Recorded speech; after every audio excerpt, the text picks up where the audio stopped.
Chapter 1332. No, young master's body is priceless. How can he take risks so easily? Beta Persei said, unmoved. Yang Qindong did not back down because of this, and continued to persevere. How can it be called taking risks? With the protection of the strongest black cavalry in the world, how can it be dangerous? Or are you saying that you have no confidence in the black cavalry? Beta Persei quickly shook his head and said, How can I not have confidence? The black cavalry is the strongest army in the world. No one can compare to them. Ha ha. If that's the case, then what are you hesitating for? Since they're the strongest, young master, my safety is of course guaranteed, right? All right, gather the black cavalry immediately and set off with the young master to kill the enemy. Yang Qindong misunderstood Beta Persei's intention and laughed loudly before giving out orders. Soon, the first Captain Xiu Vi, the second Captain Dao Xiao, and the others led the 2,000 black cavalry and appeared in front of Yang Qindong's tent. At this moment, seeing that Yang Qindong was about to leave the tent, Beta Persei was still loudly persuading him. Young master, you can't take risks. What do you mean by taking risks? We're going to kill the enemy. Let me tell you, young heir, this young master has already made up his mind. If you're still trying to persuade me, then after this battle, you should return to Crimson City. I think you have grown old, and your courage has shrunk. After coldly throwing down these words, Yang Qindong strode out of the large tent. Beta Persei could no longer persuade him after he said such words. He could only follow behind Yang Qindong. He had already decided that no matter what happened, he would stand in front of Yang Qindong. Even if it was dangerous, he would become a meat shield to protect the young master's safety. Yang Qindong, who was outside the tent, indicated that he wanted to enter the battlefield and find trouble with Bai Ming's Liaodong cavalry. This order naturally caused the 2,000 black cavalry dragon guards to be extremely excited. Although it was a very proud thing to be able to follow Yang Qindong, if there was a chance to go to the battlefield and kill the enemy, no one would refuse, because that was the battlefield that men should go to. That was the best place to prove themselves and show off. The 2,000 black cavalry under Yang Qindong's encouragement, everyone's morale was high. Then, they brought their equipment and rushed straight to the area where Bai Ming's Liaodong cavalry might appear. Yang Qindong's trip was not only to kill the enemy, but also to use himself as bait. He believed that even if Fang Dingshan had the ability to endure, once he knew that he was here, he would definitely not be able to endure it and appear. Contact the other armies at any time and inform them of our location. Yang Qindong wasn't a hothead. He naturally knew the importance of safety. He wouldn't just randomly charge around in anger. He had his own plan for every step he took. For example, his appearance would definitely attract the attention of Bai Ming's Liaodong cavalry. Perhaps he would soon solve the problem of the heavy cavalry regiment being surrounded. After all, compared to himself and the heavy cavalry regiment, which target was more important, presumably even a fool would be able to tell. Heavy cavalry regiment. At this time, Wind Chaser was staring at the Bai Ming's Liaodong cavalry that surrounded them with blood-red eyes. In the past, he had always wanted to find the Bai Ming's Liaodong cavalry. He wanted to compete with them to prove that he was the strongest. Because of this, after receiving the military order, Wind Chaser immediately led the 5,000 heavy cavalry regiment into the grassland and entered the Bai Ming's Liaodong cavalry's area of activity. Their luck was not bad. They quickly found a group of Bai Ming's Liaodong cavalry that had the same number of people. Or it could be said that the other party had discovered them and took the initiative to appear. Then, a great battle ensued. The heavy cavalry regiment used facts to prove their ability. Using the advantage of heavy armor and the 3-meter-long blades in their hands, they heavily injured the enemy. In one battle, they killed 2,000 of the enemy and injured 1,000 of them. They had basically crippled the 5,000 Bai Ming's Liaodong cavalry. Then came the pursuit.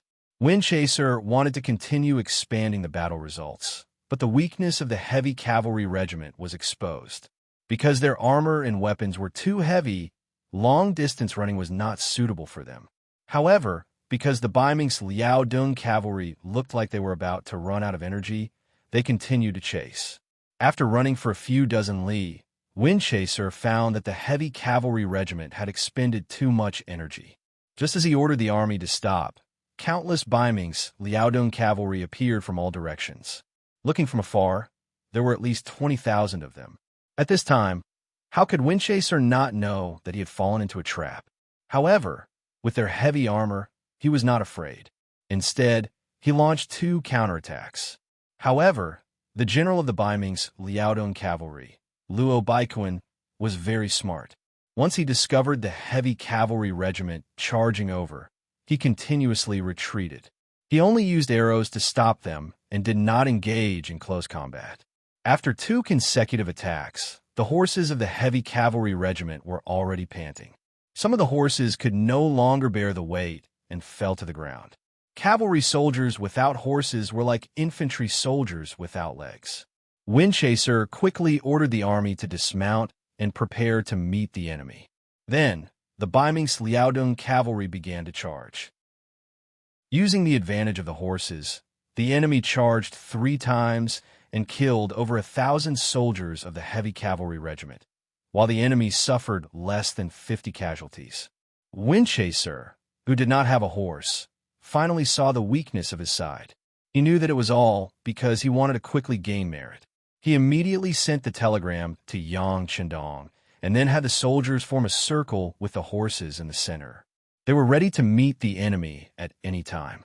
The Baiming's Liaodong cavalry that surrounded them did not seem to be in a hurry. Other than using arrows, they did not charge. It was clear that they wanted to use up the remaining strength of the heavy cavalry regiment. After all, being surrounded, Windchaser and his soldiers could not get enough rest. In addition, they could not replenish their rations and water. After a long time, it could be said that they would collapse without a fight. Luo Baiquan clearly wanted to obtain victory without shedding a drop of blood. For this reason, they had waited for half a day. Once he found that the heavy cavalry regiment wanted to rest, he would order the cavalry to release their arrows and prepare to charge. After a few rounds, the heavy cavalry regiment was exhausted and the sky slowly darkened. But even after the sky darkened, the Baiming's Liaodong cavalry still continued to attack. During this time, they took the opportunity to launch a cavalry charge and took the lives of another 500 soldiers. They left behind dozens of corpses and left. From dusk to dawn, the eyes of the heavy cavalry regiment soldiers who had endured through the night were blood red, and Windchaser was even more so. He had even thought of charging back more than once. The horses had recovered some strength after a night of rest, but Yang Chendong's telegram clearly told them to defend and wait for reinforcements. They could not charge. In the face of the 6th young master's orders, Windchaser did not dare to disobey. He could only hold on and hope that reinforcements would arrive sooner. But the grasslands were so big that even if the cavalry wanted to rush to the battlefield, it would take a long time. The heavy cavalry regiment was destined to continue waiting. Just like this, the sky darkened again. In the blink of an eye, it was day again. When the sky brightened, Windchaser forced himself to close his eyes to look at the situation of the Baiming's Liaodong cavalry. He was shocked to find that the enemies that surrounded them had already retreated. They actually retreated? Windchaser's face was filled with confusion. He personally ordered a few cavalry to get on their horses to scout for information. He was worried that this was another enemy's plan to lower his guard and then counterattack. Not long after the cavalry left, they returned. This meant that there was not a single Baiming Liaodong cavalry within 10 li of them. Although Windchaser did not know the reason, he knew that he was safe. He immediately ordered that other than sending out a few cavalry scouts, everyone else should take the time to rest. In this battle, more than half of the 5,000 heavy cavalry regiment's cavalry had died. They were almost crippled. The morale of the army was greatly affected. Their stamina was also greatly depleted. Right now, they needed a good rest. He slept from dawn to the afternoon until the scouts returned. They said that the new 101st Army commander had brought reinforcements 8 miles away. Windchaser hurriedly got up. Then, he organized the troops and prepared to welcome them. At this time, Windchaser believed that the reason why the Beiming Liaodong cavalry retreated was because they knew that the 101st Regiment was coming here. They knew that they were not a match, so they left. Just as he was thinking about how to thank the 101st Regiment commander Lu Zhua, a large group of cavalry appeared in his sight. Windchaser led a group of heavy cavalry soldiers to welcome them. When they were still some distance away, he stopped and got off his horse with a grateful expression. At the front of the cavalry was Commander Lu Zhua. At this time, he was anxiously galloping until he was less than 10 meters away from Windchaser and the others. Seeing that it was indeed Commander Lu Zhua, Windchaser quickly went to welcome him. When he was 3 meters away, he saluted and said with gratitude, "Commander Lu, thank you for coming to save the heavy cavalry regiment." "Thank you." Lu Zhua first looked behind Windchaser. When he saw that there were still 2,000 heavy cavalry soldiers, he let out a sigh of relief. Although this battle could be considered a heavy loss, the heavy cavalry regiment's foundation was still there. If they had enough time, they could recover their strength. Since the problem of the heavy cavalry regiment was solved, Lu Zhua's expression tensed up again. He looked at Windchaser and said, "You don't need to thank me. I don't have the ability to scare off the Beiming Liaodong cavalry." Huh? Wind-chasing wolf was at a loss when he heard this sentence. Lu Zhua knew that if he didn't explain, Windchaser wouldn't know what was going on. He said, "The one who really saved you was the 6th young master. He personally led 2,000 black cavalry soldiers into where the Beiming Liaodong cavalry was. The reason why the Beiming Liaodong cavalry left was to attack the 6th young master." What? Windchaser's eyes suddenly turned blood red. He looked at Lu Zhua and said loudly, "Commander Lu, please say it again." Chapter 1333. I said that in order to save you, the 6th young master took the initiative to appear on the battlefield and attracted the attention of Beiming's Liaodong cavalry. The cavalry that surrounded you didn't leave because of our arrival. They left because of the 6th young master. Lu Zhua's expression didn't look too good, but he also knew that this matter wasn't Windchaser's fault. After all, Yang Shindong took the initiative to do this. Lu Zhua shouted happily, but Windchaser's face was already covered in tears. He didn't expect that in order to save him, the 6th young master would take the risk. In this case, he was such a bastard. Thinking of this, he raised his hand and gave himself a big slap. His 5 bright red fingers imprinted on his face. Okay. Seeing Windchaser hurting himself, Lu Zhua shook his head. Now is not the time for us to blame ourselves. How to save the 6th young master is the most important thing. I still have to lead the 101st Division forward. Since you are safe, go back to the first city and have a good rest. After saying this, Lu Zhua was ready to leave. In his eyes, saving Yang Qindong was the most important thing. But if he wanted to leave now, he needed Windchaser's permission. With a plop, Windchaser got off his horse and knelt in front of Lu Zhua's horse. "Commander Lu, please allow me to go with you." Lu Zhua was shocked by this kneeling. After understanding Windchaser's meaning, he had to shake his head. "Captain Windchaser, I want you to go back and rest." This is what the 6th young master said in the telegram. "What you should do now is to obey the military order. Do you understand?" "No." Windchaser shook his head with a painful expression. "The 6th young master came to save me. How can I do nothing?" "How about this? The rest of the heavy cavalry regiment will go back and rest. I will go with you alone, okay?" At this moment, Windchaser had to follow Lu Zhua even if he had to violate military orders. This was the only thing he could do. Lu Zhua really wanted to say that it was hard to disobey military orders. However, looking at Zhu Feng's tear-streaked face and red eyes, he couldn't bring himself to say those harsh words. He could only nod his head and say, "All right, then you'll go and follow behind this army commander." Mount Chiyun. Although it was called a mountain, it was actually just a slightly higher hillside. It was located on the grassland, and there was nothing around it to block the view. Under the strong wind and sand, most of the trees on a mountain had withered, leaving only 3 to 5 small trees standing there. However, due to the high terrain, there was not enough water, so it was only a matter of time before it dried up. Yang Qindong chose to set up camp here for the 2,000 black cavalry soldiers. Firstly, the terrain here was high, so they didn't have to worry about the Baiming Liaodong cavalry scouts not being able to see them. Secondly, the terrain here was open, so it was more suitable for the cavalry to appear in a large area. Thirdly, from the high ground, it could be used as an unstoppable force. Guarding this place, they only needed to prepare enough water and food. Although it couldn't be said that one man could hold the pass against 10,000, it was still better than being surrounded by enemies on all sides. Yang Qindong was not disappointed, even though he intended to be discovered by others. Soon, the scouts of the northern Ming Kingdom's Liaodong Iron Cavalry appeared in the surroundings. They were constantly running back and forth, as if they wanted to confirm the true identity of this group. Yang Qindong, who wanted to attract attention and save the heavy cavalry regiment, wore a golden battle robe and rode out on a white dragon. He roared at the sky and shouted in a very imposing manner, "This king is Bugnam of Gojoseon, Yang Qindong. You little rascals dare to spy here. Why aren't you quickly retreating?" Just this shout alone was full of energy and could be said to be earth-shattering. Under the shout, there were indeed many scouts who quickly dispersed. Those who stayed behind also maintained a sufficient distance from them. It really was as if one sentence could shake 10,000 soldiers.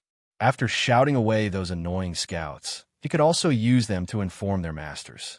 Yang Qindong believed that it wouldn't be long before there would be enemies everywhere. Only then did he nod in satisfaction. He turned to the black cavalry and said, "Chop down all the surrounding wood and stack it together to form a defensive position. Quickly do it." The Black Knight Dragon Guards, who had always regarded Yang Qindong as their leader and worshipped him as a god, immediately agreed and began to get busy. As their leader, Beta Persei naturally didn't have to do any work.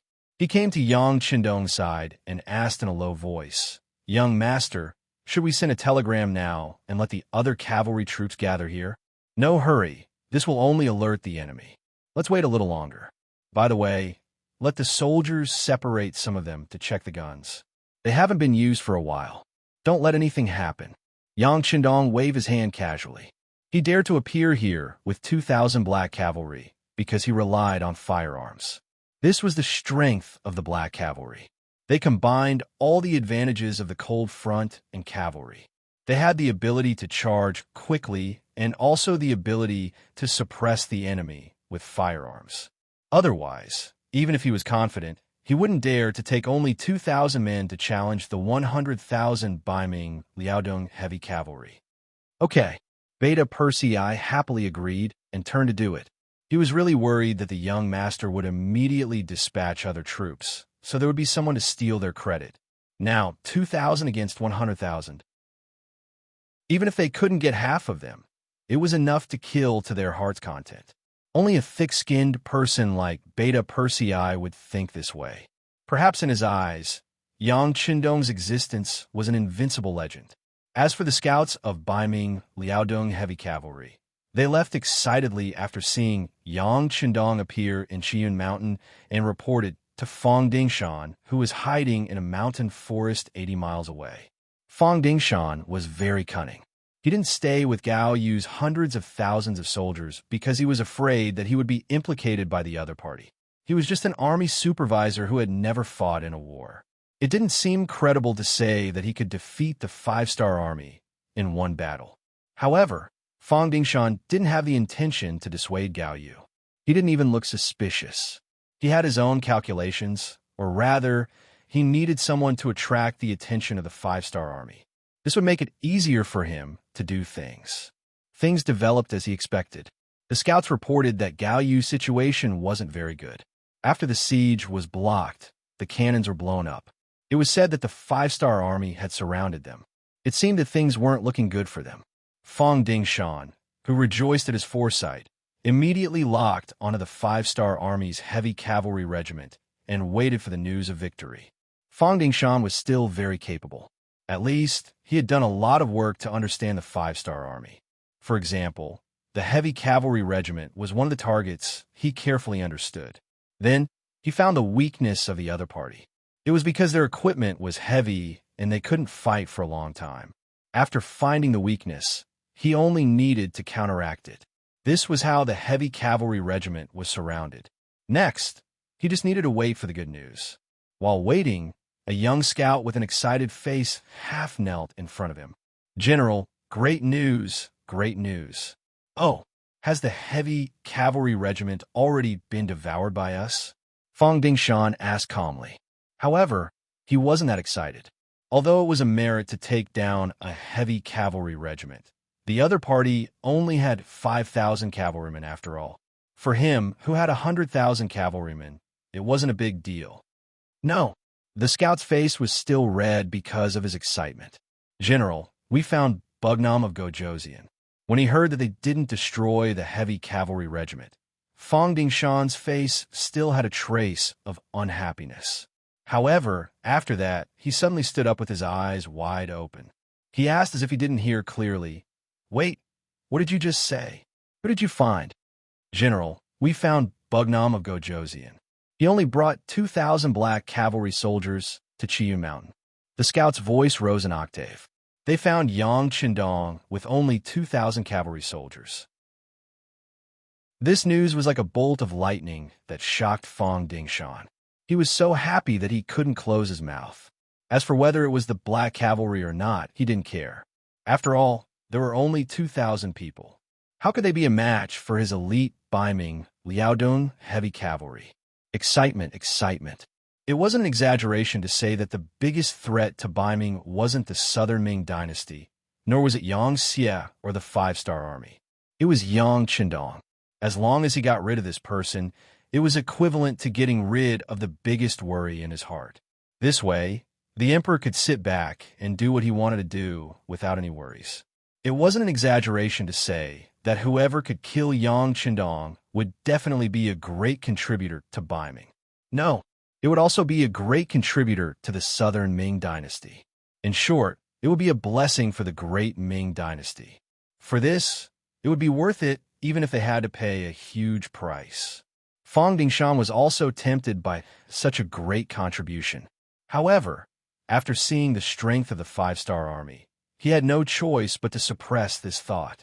He never thought that an opportunity would appear like this. Yang Qindong would appear in his field of vision with only 2,000 cavalry soldiers. Could it be that the heavens wanted him to die and wanted to give him a great contribution? The more he thought about it, the more excited he became. After a long while, Fong Dingshan finally calmed down. When he looked at the scout, his eyes were full of excitement. "Did you find out if there are any other Five-Star Army soldiers moving around?" Fong Dingshan couldn't be blamed for asking this. Yang Qindong's sudden appearance with so few guard around him, he couldn't help but wonder if this was a trap. "No, this general has already sent out all the scouts. There are no traces of the Five-Star Army within a 100-li radius. I have already arranged for them to continue expanding the search area." How could the scout not understand this logic? If he couldn't even figure out this problem, he wouldn't be worthy of being a scout.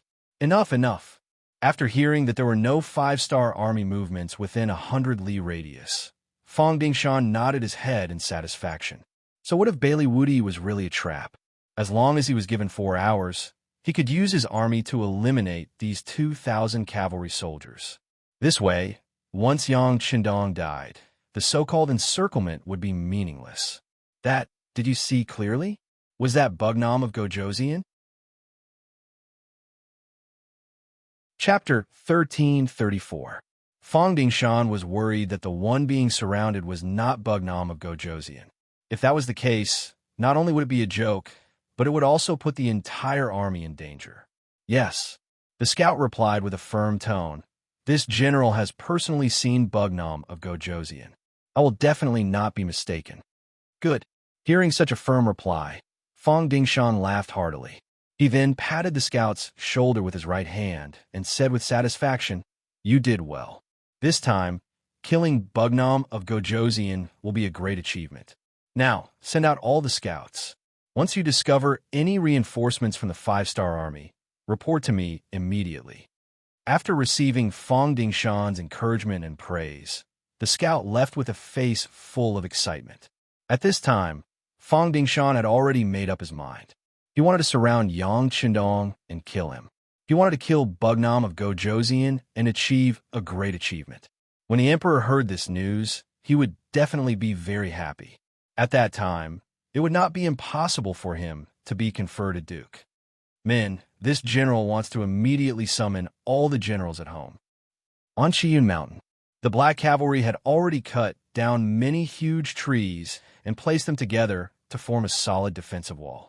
It was not like a trench where the trees were placed together to form a house. The large gaps were blocked with huge logs, leaving only a few small gaps for the muzzles to be placed. This way, it would not delay the shooting of the enemy and could also effectively block most of the arrows fired by the enemy.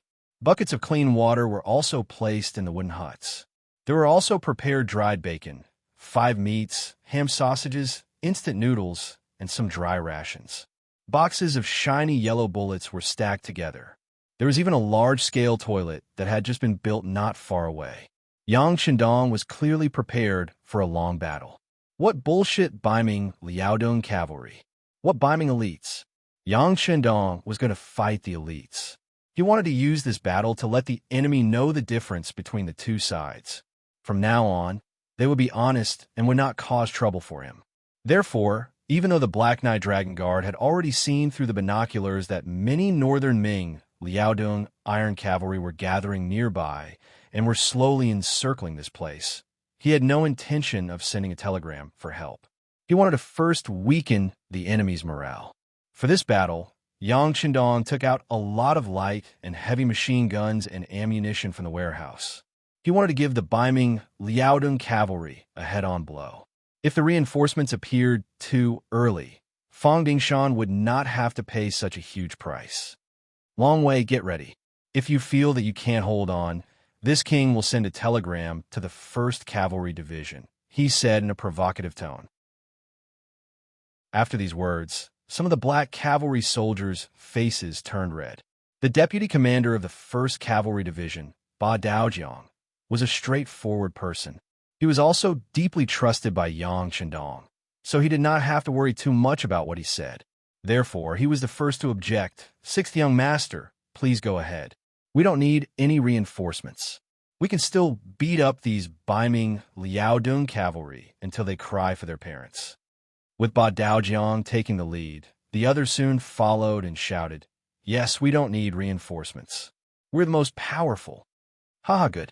Then this king will sit and watch your performance. This was exactly the result that Yang Qindong wanted. He chuckled and sat on a wooden chair that Beta Persei and the others had just made. He drank the brewed tea, crossed his legs, and leisurely closed his eyes while singing an unknown song. Yang Qindong was very optimistic about this battle since he was prepared to use firearms against cold weapons. The existence of the Baiming Liaodong cavalry was like a thorn in the Yangtze, becoming the biggest threat to Shi City. If he did not remove this thorn, he was afraid that he would be infected at any time and hurt his whole body. Yang Qindong would never allow such a thing to happen. In order to completely solve this problem, he used a lot of firearms this time, and even took the initiative to test it out. Even if he had no choice but to take the lives of some Han warriors, he had to do it. Fortunately, according to the intelligence department's understanding, the core component of the Baiming Liaodong cavalry was not the Han people, but the Manchu and some Mongolian people. This made him not show any mercy when he attacked. As for whether it was dangerous for him to stand here, Yang Qindong had never thought about it. It was impossible to say that there was no danger at all. Even if there was a war, there would be deaths and injuries. However, it was unrealistic to say that it was very dangerous. After all, he had too many abilities to protect himself. Even if these 2,000 Black Cavalry could not hold on, he was not afraid. He had plenty of methods to deal with his opponent. Right now, it was just a matter of whether the other party had the ability to force him. At this moment, Yang Qindong, who had his eyes closed, thought of the big warehouse. He thought of the neat rows of war chariots, tanks, and even helicopters inside. This was his true trump card. Just based on this, Even if it was a dragon's pool or a tiger's den, he would not be able to enter. With the protection of the big warehouse, Yang Qindong had such confidence. Although he did not know what caused this, with such ability, he had to do something. The world was one, and the Han people were supreme. This became Yang Qindong's goal. Although it seemed that this goal was too grand and difficult to achieve, it was still a dream. However, Yang Qindong firmly believed that as long as he did it step by step, there would be a possibility of success. If he only thought about it every day and did nothing, not to mention that his life was just a short few decades, even if he was given thousands of years, so what? Thinking about this, Yang Qindong slowly fell asleep. There was a peaceful smile on his face, as if he had seen something in his dream that made him happy. Young master, the enemy is about to attack. Seeing Yang Qindong sleeping so soundly, Beta Persei did not want to disturb him. However, after considering that the battle would start soon and the sound of gunfire would not be small, if he did not wake up the young master, it would be a big crime if he really scared him. Oh, is it coming? Slowly opening his eyes, Yang Qindong first rubbed his eyelids, then slowly got up. Finding that the Liaodong cavalry would not attack him, Yang Qindong did not have any doubts about this matter. With such a piece of fat meat in front of him, there was no reason not to eat it. Although it was not appropriate to compare himself to a piece of fat meat, Yang Qindong knew very well that this was the case. After getting up, Yang Qindong took the binoculars from Beta Persei's hands and looked around. Sure enough, Qian Mountain was surrounded by Biming Liaodong cavalry. They were wearing the Great Ming Dynasty's Mandarin duck military uniform. Each of them held a saber in their hands and led their horses. They looked like they were ready to charge at any time. Quite a lot of them came. There was no trace of fear on his face. On the contrary, Yang Qindong seemed to smile with satisfaction.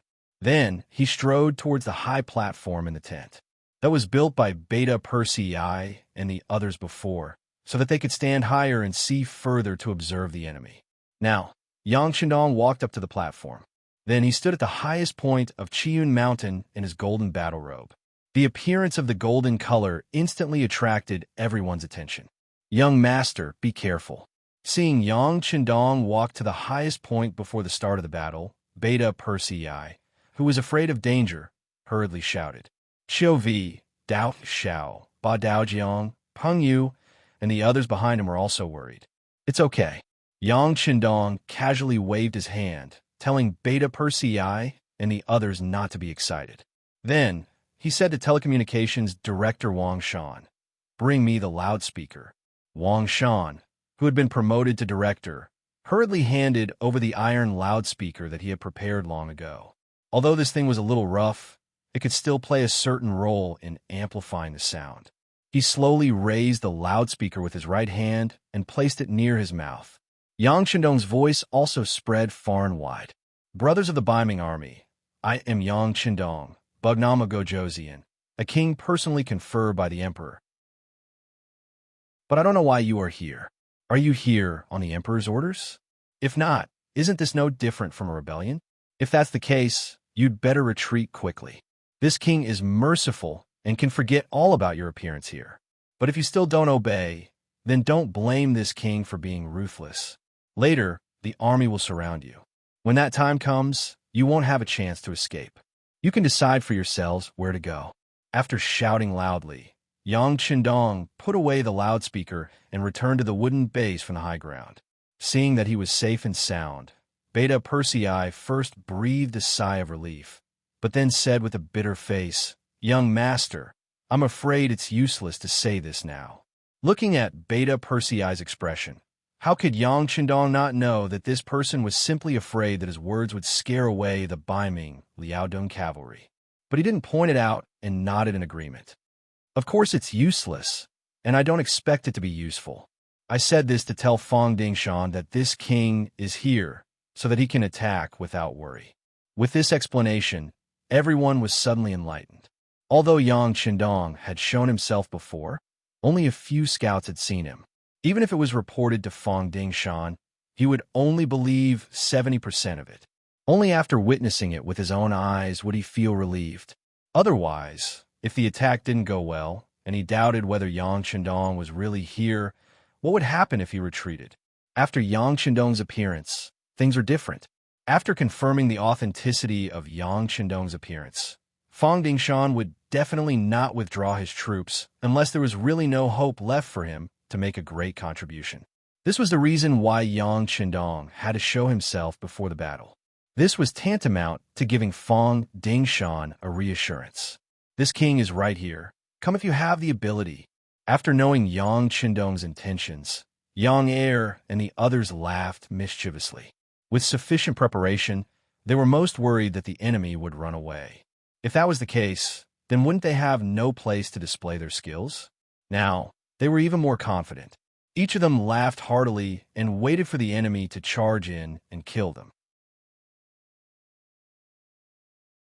Chapter 1335. As the Black Cavalry, they were awe-inspiring. However, as the Yang faction continued to grow, they gradually began to feel like heroes had no place to display their talents. Like today, there were not many opportunities to lead the enemy to encircle them. Everyone wanted to perform well, not to mention that they were so well prepared. Look, each person had a Type 95 gun, a squad had 2 light machine guns, a heavy machine gun, a platoon had a 100mm mortar, and countless ammunition. With such weapons, how could they face any enemy? Not to mention 100,000. Even if there were 200,000 or 500,000, what could they do? At this time, the 2,000 Black Cavalry were all eager to fight. They had already taken off their black armor and were waiting for the enemy to attack. The war was about to begin. After Beta Persei got Yang Chendong's approval, he began to assign tasks. Considering that there were 3 slopes on Qian Mountain, 1 steep slope, and the area was not very large, Beta Persei divided the Black Cavalry into 2 groups. They were the first and second groups. He requested that when the battle started, the groups would fight one by one, with a limit of 2 hours, and they would take turns to rest. And each group would take out 200 people, a total of 400 people as an emergency team. In case of an accident, there would be soldiers available. Even if they had the best weapons, the number of troops was also very important. Otherwise, if 2,000 people were to shoot randomly, even if they had good weapons, what could they do? In the end, people were still needed in a war. The Black Cavalry of Qian Mountain were making all kinds of preparations. General Fang Dingshan at the foot of the mountain was also flushed. If he had only heard about it before, then he had seen it with his own eyes. The person who shouted was Bugnam of Gojoseon, especially that voice. When he was an imperial bodyguard, he had seen Yang Chendong more than once and heard his voice.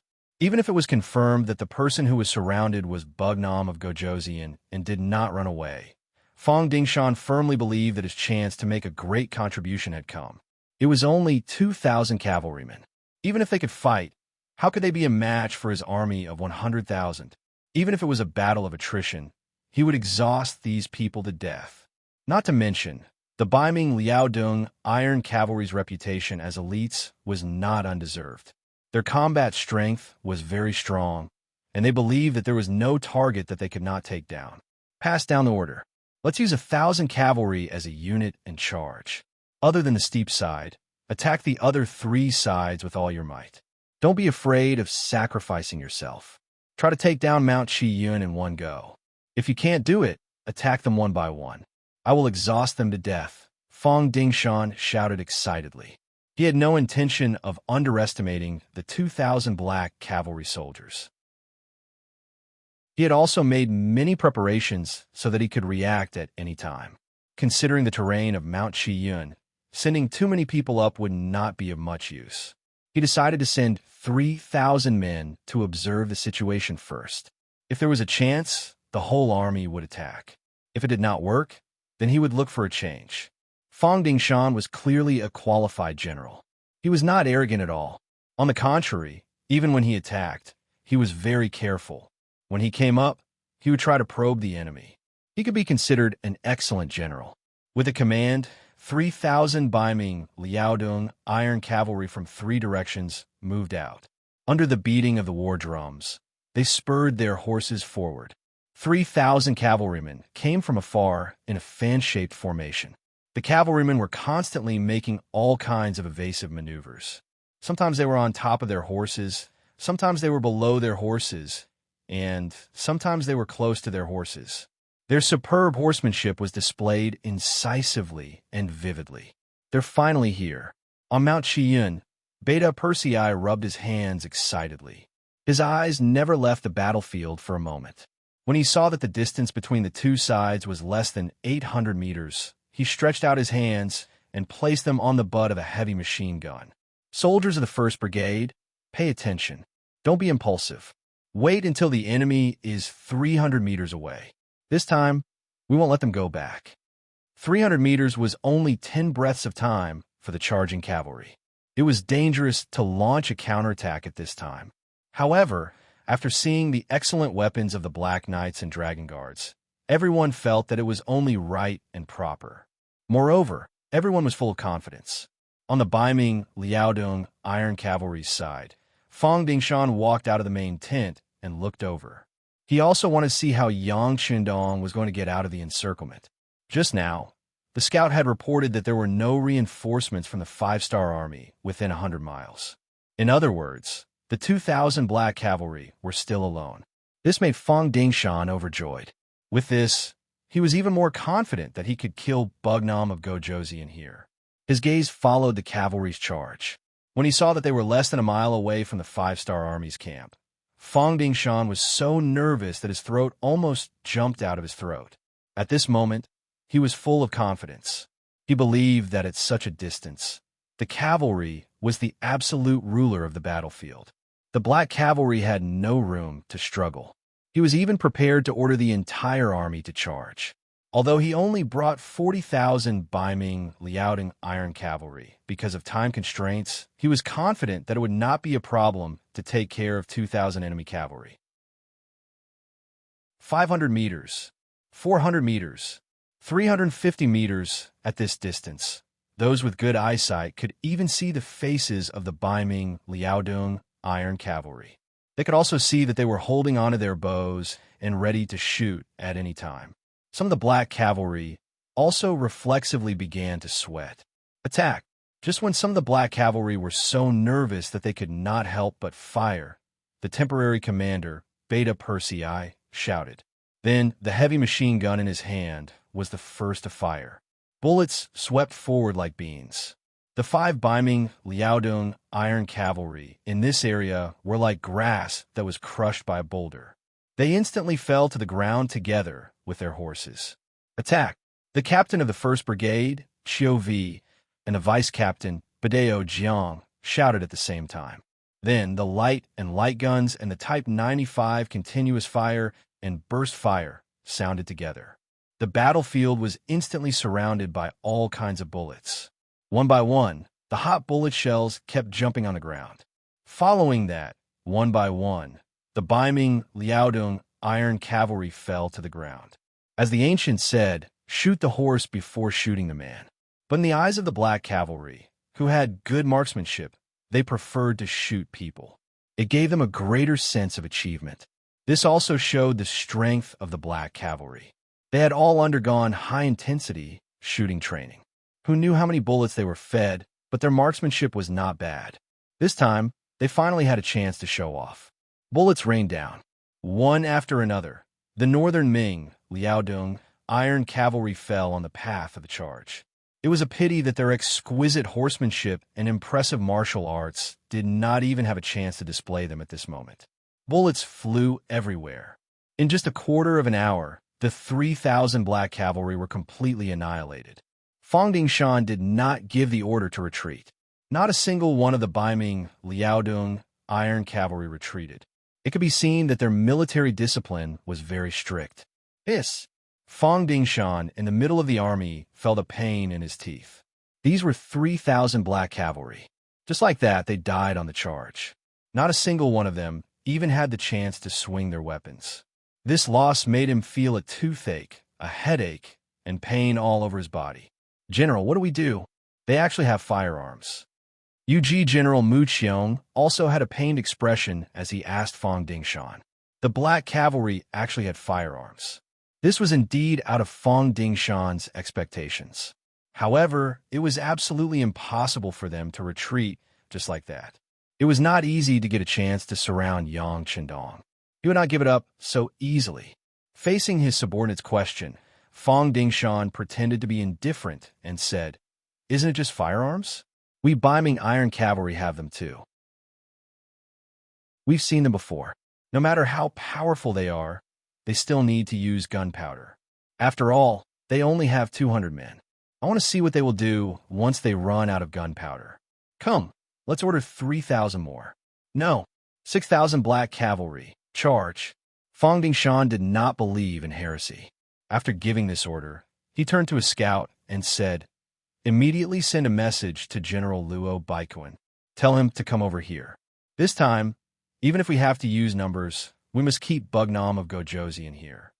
Just like that, Yang Chendong's first goal was achieved. That was to rescue the heavy cavalry Windchaser unit that was surrounded.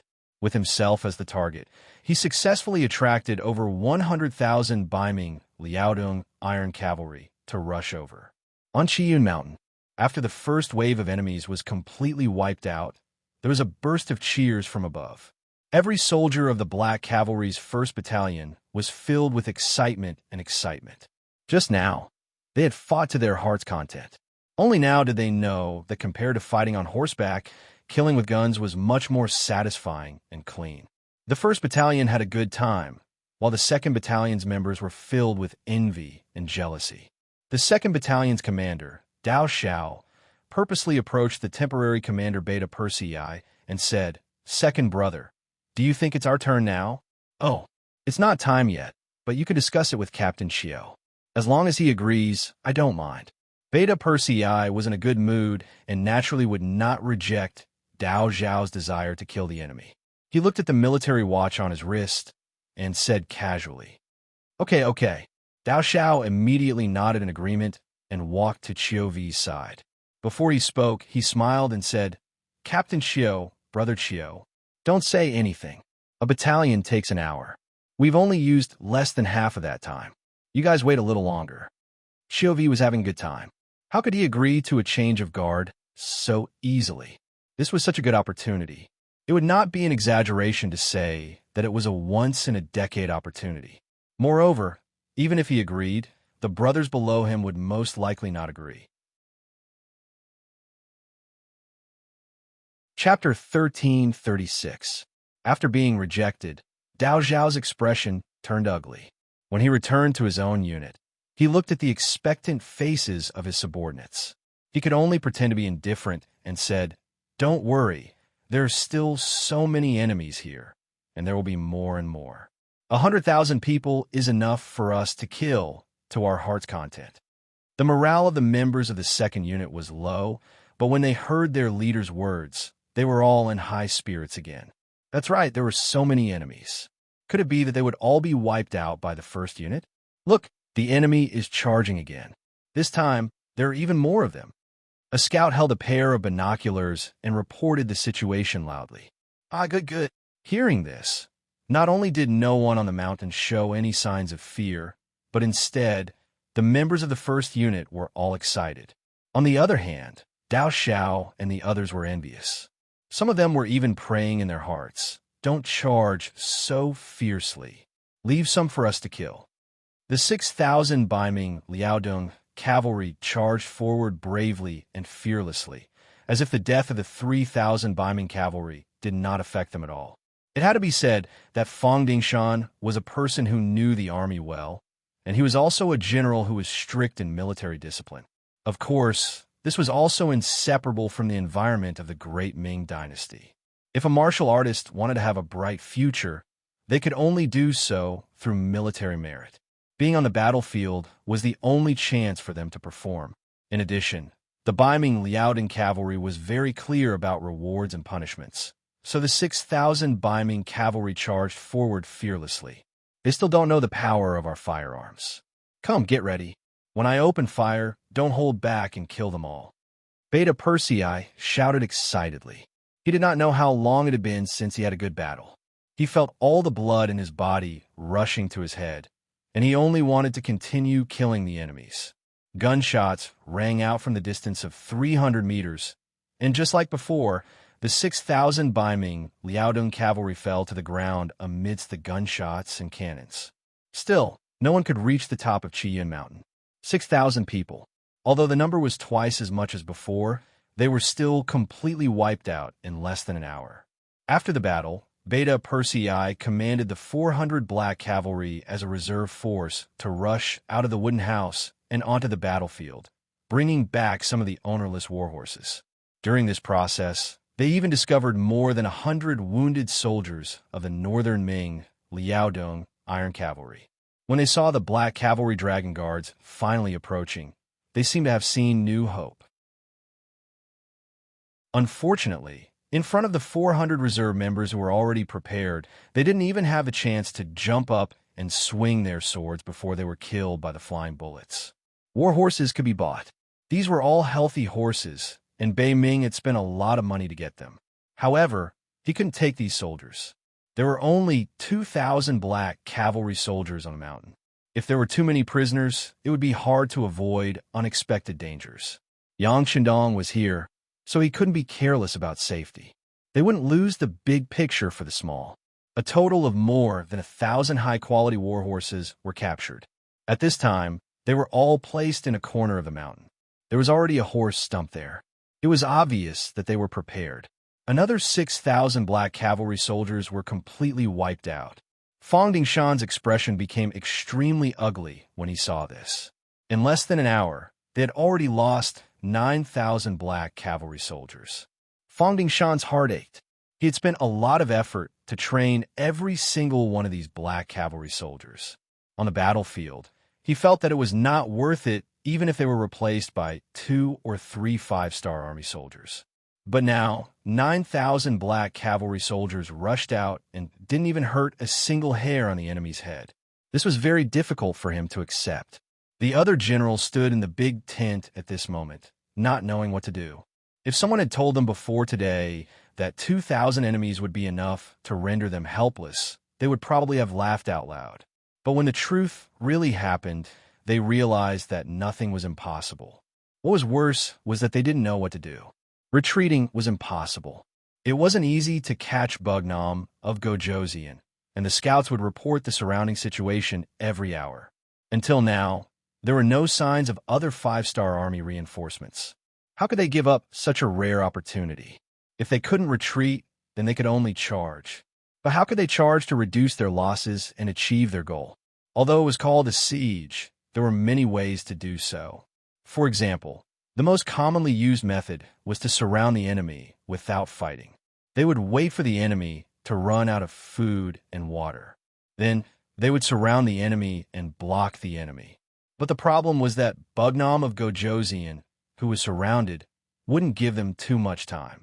Who knew how many 5-star army soldiers had already received the news and were rushing here? Just the word wait was enough to make them fall into a disadvantage. Continue to attack. I want to see how much gunpowder they have. Mu Qiong, you take command. Only send out 500 cavalrymen at a time.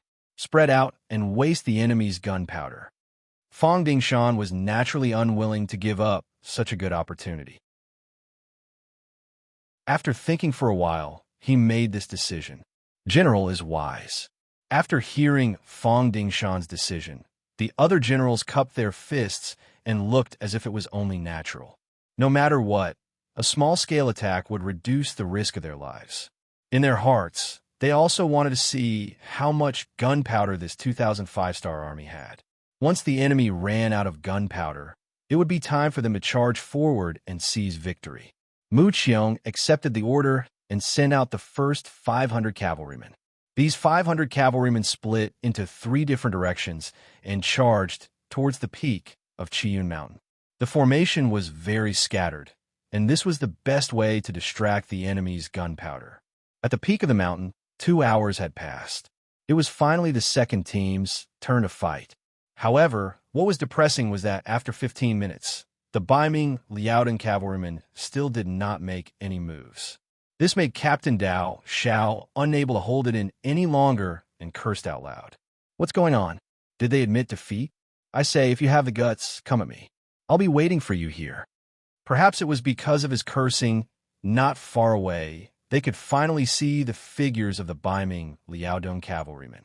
However, compared to the previous two attacks, there were much fewer of them.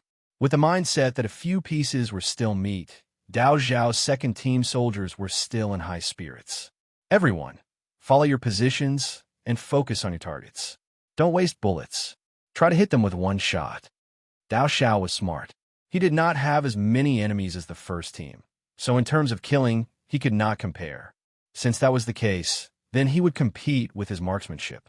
If he could kill an opponent with one shot, then even if there were fewer enemies, he would still be able to shine. 800 muskets against 500 enemies. Before the battle even started, the result was already decided. In just 2 rounds of shooting, many of the soldiers did not even fire a single shot, and the 500 cavalrymen were all sent to meet the King of Hell. Yang Qindong had already arrived at the front of the formation. He had clearly seen what had just happened, and his heart was filled with emotions. If he had not personally been on the battlefield, he would not have thought that victory would be so simple. When the Eight-Nation Alliance first entered Beijing, there were only 10,000 of them. However, they were able to beat up the Qing dynasty's army, which seemed to have a lot of resources to the point where they could not even tell which way was north. That was because they had been constantly attacking. They were not as well-prepared and well-equipped as he was. The advantage of firearms against cold weapons was simply too great. On the Beiming Liaodong cavalrymen's side, another 500 cavalrymen died. If one looked closely, they did not even make a splash on the battlefield. Mu Qiong's expression became very ugly. He really wanted to ask General Fang Dingshan to tell him that the battle could not continue like this, but he did not dare to. Before he received any new orders, he could only continue to charge. He only hoped that these people would waste the 5-star army's gunpowder and prepare for the final charge. Just like that, every hour or so, the Beiming Liaodong cavalrymen would charge. The number of people charging varied. Sometimes there were 500 of them, while other times there were only 200 to 300 of them. They were using their lives to fight the Black Cavalry's gunpowder consumption. However, wasn't this giving the Black Cavalry a chance to practice target shooting? This was a real enemy, and such a chance to practice target shooting was rare. Every soldier took the opportunity to ensure that they did not fire. If they did, they would be able to take the enemy's life. The sky quickly darkened, but the northern Ming Liaodong Iron Cavalry's attack did not stop. They already knew that there were only 2,000 Black Cavalry Dragon Guards in the mountains, so they thought that even if they had to waste time, they would exhaust the enemy's strength. In this regard, Beta Persei asked for instructions from Yang Qindong, and as expected, he took measures to deal with it. A team of 200 people was the norm, and the rest were all to rest. In this way, the problem was easily solved. Not long after, all kinds of snoring and grinding sounds came from the mountains. Compared to the Black Cavalry sleeping soundly, Fang Dingshan was not in the mood to sleep at all. He walked out of the main tent and looked at Qi Yunshan, who was several miles away. His eyes flashed with an indescribable anger. Just you wait. When my reinforcements arrive tomorrow, we will launch a charge all over the mountains and plains. At that time, I don't believe that you will still have 1,000 hands and feet. Let's see who will be the final victor. Fang Dingshan was already angry. He swore that he would take revenge. For this, he would rather fill in the 100,000 lives here. As long as he could kill Yang Qindong, everything would be worth it. Without a leader, the 5-star army would not be a threat to Beiming. Chapter 1337. At the same time, Yang Qindong, who was on Qiyun Mountain, had also woken up. When he saw that Wang Shan had also fallen asleep on his bed, he did not disturb him.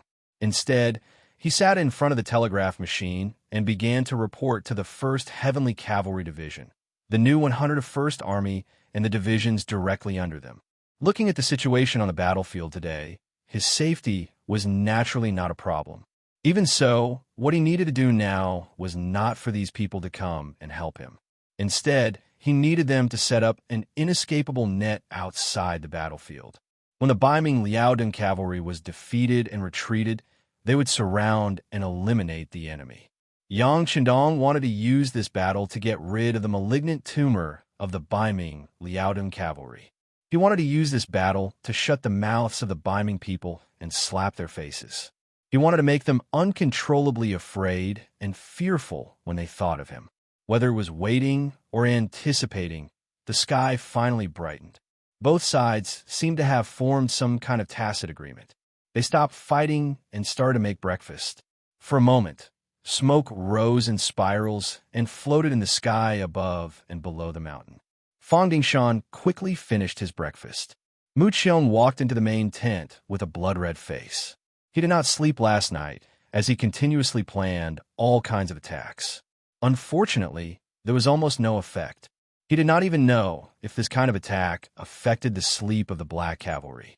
Seeing Mu Qiong walk in, Fang Dingshan sat up straight and asked with a trace of expectation, "How is it?" He already knew that the result would not be good. Otherwise, he would not have sent people to find Mu Qiong. Mu Qiong would have taken the initiative to come. This subordinate is guilty. Mu Qiong did not say anything else and knelt on the ground. Although it was Fang Dingshan who gave the order to continuously attack, Fang Dingshan was a superior. He was the one who carried out the order. If there was a problem, he would have to take responsibility. Fortunately, although Fang Dingshan was greedy for power, he was not an unreasonable person. "All right, stand up and speak." This general gave the order. "No matter what the result is, I will not blame you." "Thank you, General." Mu Qiong's face finally looked better, and he spoke more clearly. "General, after the sky turned dark yesterday, I continuously ordered my men to charge. There were a total of 13 times, and nearly 3,000 cavalrymen were killed. Due to the cover of the night, only 7 of them managed to escape, and 5 of them were injured." Fang Dingshan's face darkened when he heard that they had lost so much in one night. However, he still asked expectantly, "Did anyone manage to get to the top of the mountain? Do you know how much gunpowder they have left?" "No. The defenses on the mountain are tight. We don't have a chance to rush up." Mu Qiong lowered his head and said nervously. Although Fang Dingshan had expected this outcome, he still sighed in disappointment when he heard it. "Is Qian Mountain really so heavily guarded?" "Yes, they have something that can light up everything. Once we charge, this thing will appear and all of our cavalrymen will be exposed. They won't even have time to react before they are shot dead by firearms." Mu Qiong was amazed by the advanced weaponry of the Black Cavalry as he spoke with lingering fear. He would never forget that once the thing that could light up everything appeared, it would be as bright as day on the top of the mountain, and no one would be able to hide from it. "If that's the case, we can't even attack at night." Fang Dingshan was shocked to hear that such an advanced weapon had appeared. He had completely given up on the idea of attacking at night. "Yes, once that thing appears, the cavalrymen will be unprepared and will not be able to adapt to it. Especially the war horses. They will neigh uncontrollably and will not be able to charge at full speed." Mu Qiong wanted to continue exaggerating the power of the weapon, but Fang Dingshan interrupted him. "All right, I got it. Yes, Hen, go and rest." "General, aren't we going to attack later?" Mu Qiong was naturally happy to hear that he could rest, but he was also worried that he would be woken up before he could fall asleep, so he asked, "Wait, General Luo will be here soon. Once he arrives, we will launch a big attack. No matter what, this time we must take down Qian Mountain and take Bugnam of Gojoseon's head." Fang Dingshan was almost furious as he spoke. If one listened carefully, one could hear the sound of teeth gnashing. The battlefield suddenly quieted down. This made Xiu Vi and Dao Xiao unhappy. After resting for a night, they thought that the battle would continue and they would be able to kill to their heart's content. However, Baiming's Liaodong cavalry was terrified. This was really disappointing. "Don't worry, it's just the darkness before dawn. Perhaps the big attack will begin soon." Yang Qindong's face was calm, but his words were full of murderous intent. He didn't believe that Baiming's Liaodong cavalry would give up the chance to kill him. They weren't attacking now, but they were just waiting. The more they acted like this, the more it meant that the scale of the next attack would be huge. In the eyes of the Black Cavalry, Yang Qindong was like a god. Since he said so, no one doubted him. Knowing that a big battle was imminent, all the soldiers began to clean their guns and reload, preparing for the battle that could erupt at any time. Soon it was noon. Baiming's Liaodong cavalry still didn't move, but there were rumbling sounds of horses galloping on the ground not far away. As dust rose into the air, Deputy General Luo Baiquan finally brought the rest of the Baiming's Liaodong cavalry over. A total of 85,000 Baiming's Liaodong cavalry gathered together. Looking down from the mountain, it was a black mass. It was a spectacular sight. Are they finally here? Yang Qindong took the binoculars and looked down the mountain. After seeing everything clearly, a cold smile appeared on his face. He had a feeling that the enemy's charge would begin soon. At this moment, he couldn't help but sigh at how difficult Fang Dingshan was to deal with. Imagine, if they attacked in the afternoon, there was no need to talk about using it. But if they failed, they could use the night to retreat. That way, even if there was an ambush outside, it would be extremely difficult to catch them all. Before planning for victory, one had to think about defeat. This was a quality that a good general had to have. Come on, adjust the muzzles. Once the enemy attacks, immediately launch a blanket attack on the enemy camp. This time, we need to kill as many of the enemy's forces as possible so that they won't be able to pose any threat for a while. Yang Qindong said, as if he was preparing for a rainy day. If the enemy wanted to do something ruthless, why wouldn't he do the same? At that moment, the 3,100 mm mortars on the mountain were fully prepared. Other than that, a few flamethrowers and grenades were also taken out. The light and heavy machine guns were loaded with ammunition to ensure that once they opened fire, they would be able to continuously kill the enemy. Send a telegram to the 1st Cavalry Division, the 101st Division of the new army, and the subordinate division to prepare to face the scattered enemy. Yang Qindong didn't forget about the cavalry army outside. This was enough to prove his confidence in the Black Cavalry. At the foot of the mountain, Luo Baiquan walked into the main tent in full armor and came in front of Fang Dingshan. Once he entered the tent, Luo Baiquan said anxiously, "General, is Bugnam of Gojoseon sure that he's on the mountain?" "Yes." Fang Dingshan nodded and answered with a very confident tone. Hearing this answer, Luo Baiquan smiled. He gave up the opportunity to completely annihilate the heavy cavalry regiment to come here. If Bugnam of Gojoseon wasn't on the mountain and there were only 2,000 black cavalry soldiers, he wouldn't be interested. But now it was different. If he could kill Yang Qindong, it would definitely be a great achievement. No matter how many heavy cavalry regiments he annihilated, it would still be incomparable. "General, when are we going to attack?" Luo Baiquan didn't know the power of the firearms in the black cavalry soldiers' hands. At this moment, he was a little anxious. Perhaps he didn't even put the black cavalry in his eyes. After all, there were only 2,000 people. No matter how powerful they were, it was only 2,000 people against almost 100,000 elite Baiming Liaodong heavy cavalry. What could they do? Seeing Luo Baiquan's confidence, Fang Dingshan wanted to come to the same conclusion. But when he thought of the big loss he suffered yesterday, he had to be realistic. They have firearms. Don't underestimate them. Firearms? When Luo Baiquan heard this, he still said disapprovingly, "I've seen firearms before. Just like the 20,000 firearms camp that Gao Yu brought, it's just SOSO. We could take it down with one charge. There are only 2,000 enemies here. What can they do? We have the advantage in numbers. Victory is not a problem at all." Luo Baiquan's confident words were heard by Fang Dingshan, and he was very encouraged. Yes, we have the advantage in numbers. Even if the enemy's firearms are powerful, they can't kill us all. As long as we can rush to the top of the mountain, victory will be ours. Fang Dingshan, who had received encouragement, was grinning from ear to ear. Then, he called in the generals to make arrangements for the battle. At this moment, he seemed to be able to see the scene of Yang Qindong's head being chopped off and presented to the Daizong Emperor. Looking down from the bottom of the mountain, he could see the Baiming Liaodong heavy cavalry gathering their troops. Seeing more and more enemies getting on their horses, Yang Qindong put down his binoculars after he pulled out his sabers. Prepare to load the ammunition. Fire the cannons. Beiming Liaodong heavy cavalry was ready to charge. Yang Qindong couldn't just let them do as they pleased. After all, the difference in numbers was too great.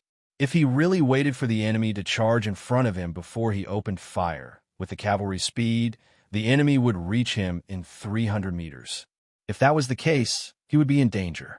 He couldn't just sit there and wait for death. He had to strike first. He believed that since the enemy decided to charge, they wouldn't stop just because he made the first move. Chapter 1338. Once the order was given, the 30 mortars that had been prepared and calibrated were immediately loaded with ammunition. When Yang Qindong saw the 30 soldiers holding 30 cannonballs looking at him, he didn't hesitate and said, "Load and fire. Fire." With a loud shout, the 30 cannonballs were quickly swallowed by the cannon barrel. Then there was a loud rumbling sound. The cannonballs drew a beautiful arc in the sky and fell towards the camp of the northern Ming Kingdom's Liaodong Iron Cavalry. At this moment, the Beiming Liaodong Iron Cavalry were still preparing. There were simply too many people. There had to be an arrangement as to who would attack first and who would follow suit. Otherwise, if they all rushed forward, there would be no space for them to display their skills. They might even end up crowding each other.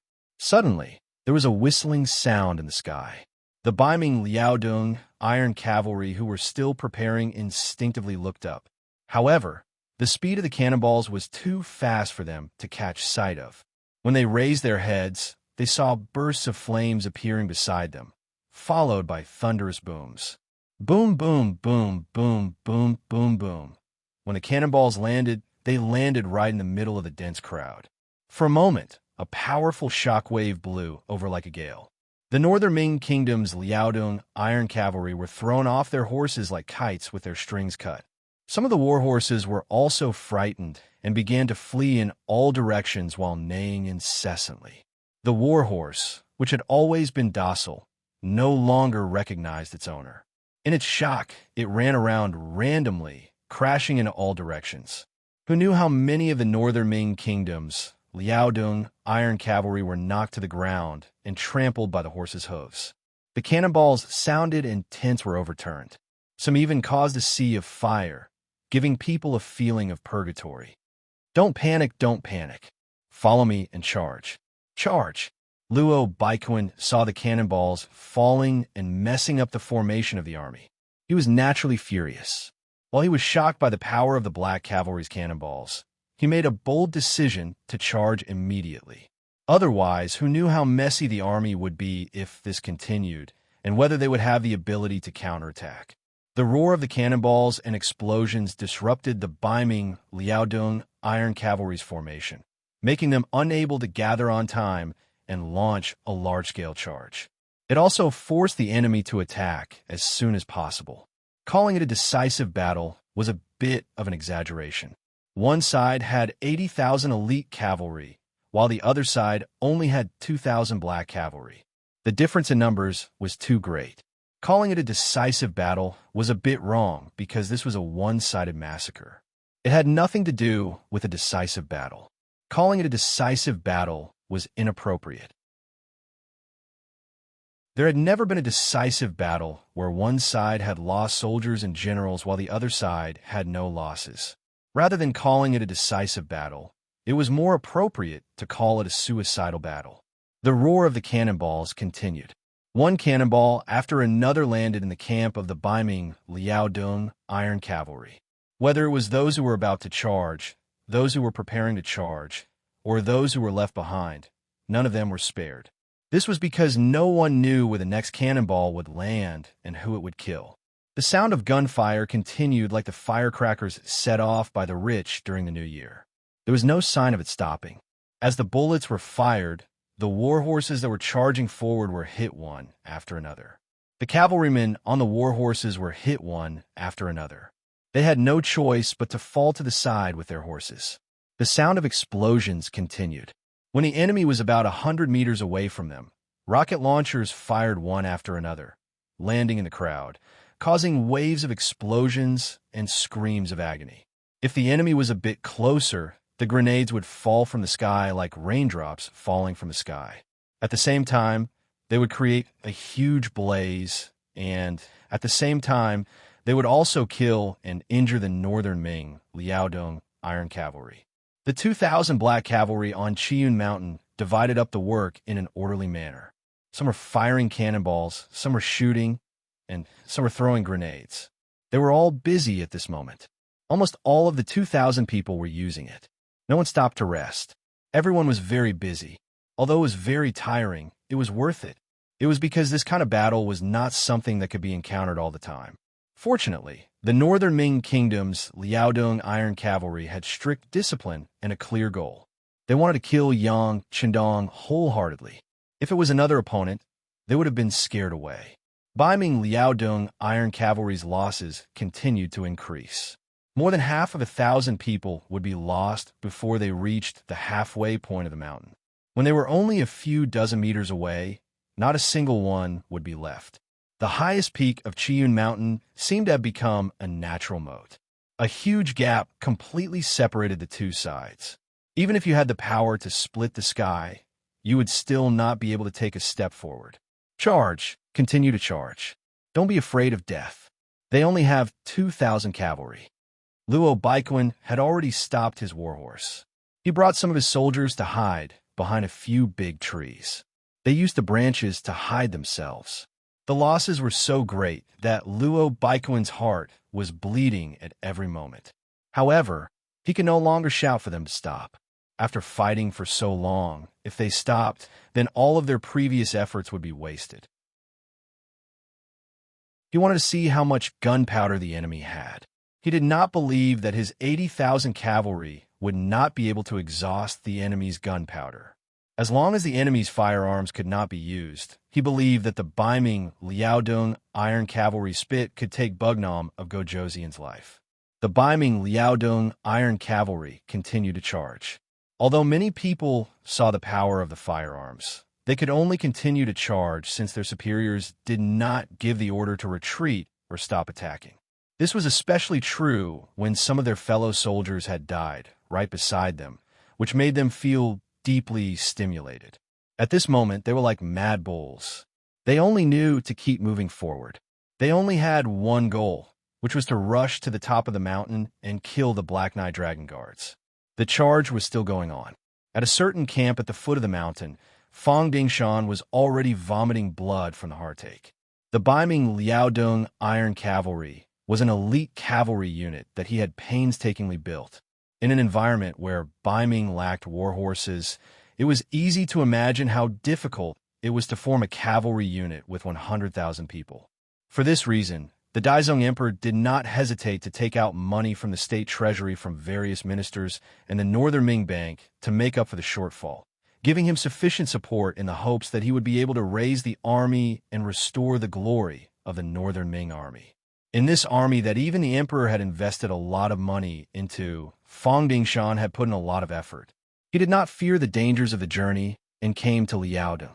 With his silver tongue and large amounts of money, he persuaded many strong young men to join the army.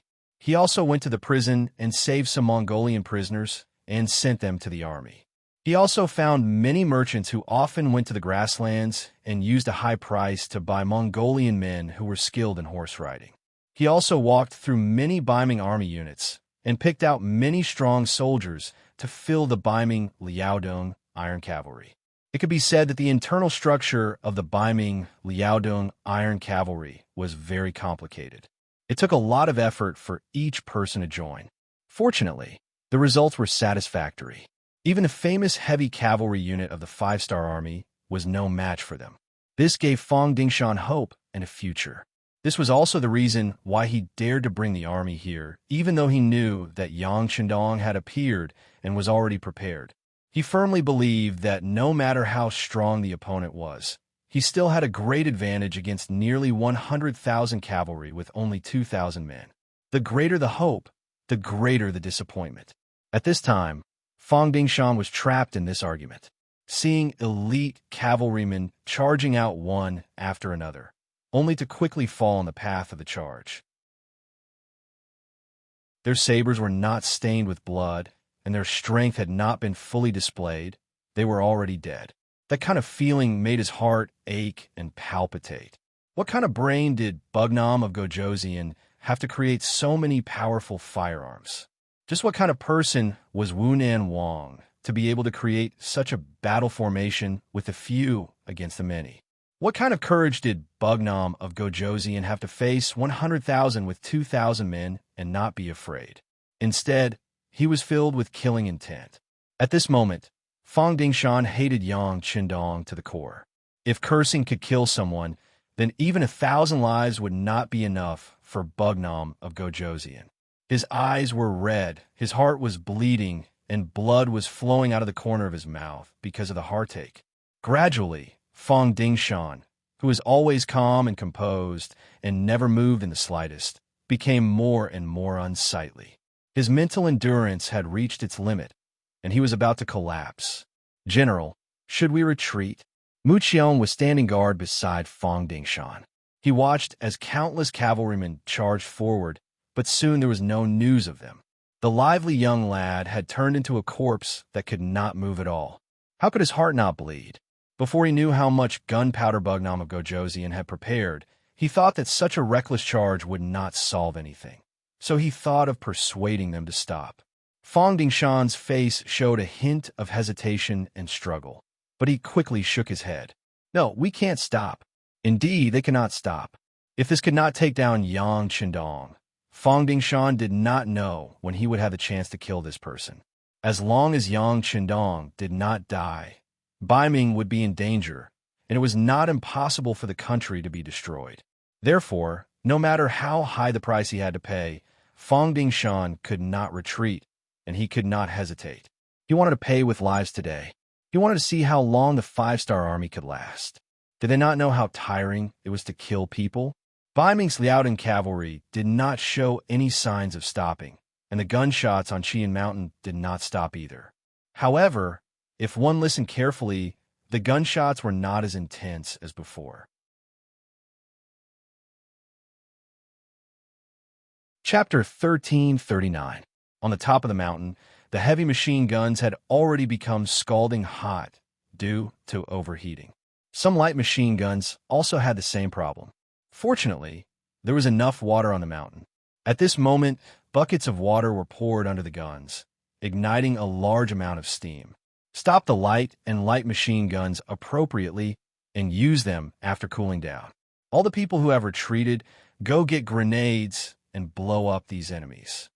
Yang Qindong's voice replaced Beta Persei's.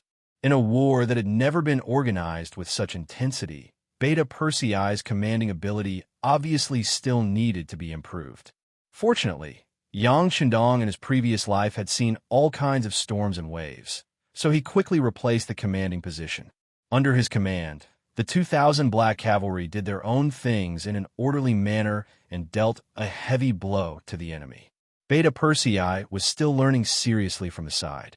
However, he didn't know if there would be another chance to command like this. After all, not every enemy was as brave, fearless, and disciplined as Baiming's Liaodong cavalry. Countless grenades were thrown down the mountain. After a series of explosions and smoke, another batch of Baiming's Liaodong cavalry fell on the charging road. Yang Qindong took this opportunity to wipe the sweat on his forehead. At this moment, he had to admit that Baiming's Liaodong cavalry's bravery was beyond his expectations. If it wasn't for his ample preparation, he was afraid that the enemy might have really rushed up. If that was the case, with only the 2,000 black cavalry, he could only rely on Dat Song to rush out. That was his trump card, and he wouldn't use it easily. Otherwise, some things wouldn't be easy to explain. The bravery of Baiming's Liaodong cavalry was beyond Yang Qindong's expectations. But how could it not be a happy thing? The fiercer the other party charged now, the greater the losses would be, and the less of a threat they might pose to him in the future. It was even possible to wipe them all out here. That way, the threat of Baiming would be greatly reduced, and the entire 5-star army would be able to spare more energy and manpower to do what they wanted to do. The sound of gunfire was still going on. For hours later, the sky outside was completely dark. The only thing that could be seen on the battlefield was the muzzle flashes that constantly spewed out bullets, as well as the flares that were fired into the air from time to time. Every time the flare lit up, gunshots would ring out. Groups of northern Ming kingdom's Liaodong iron cavalry would fall down like sand blown by the wind. This scene was clearly seen by everyone under the illumination of the flares.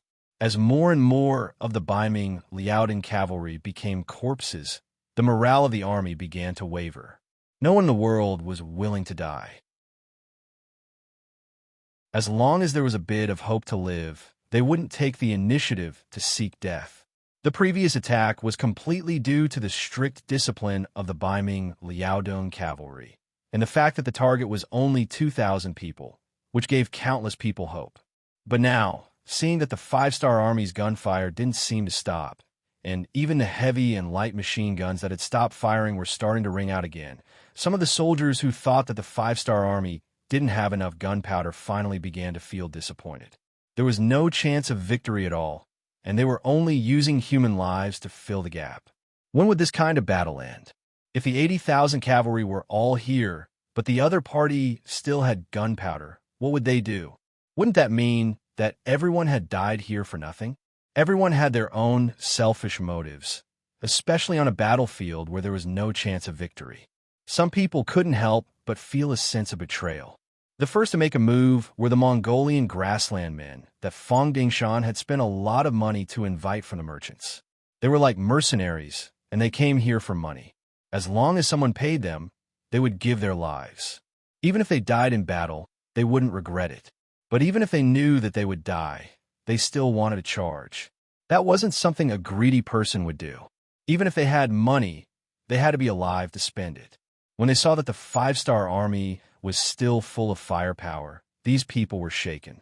Then, some self-proclaimed smart people began to flee under the cover of the night when no one was watching them. When the first person retreated, the people around him quickly followed suit. Soon, more and more cavalrymen began to disregard the military order and retreat.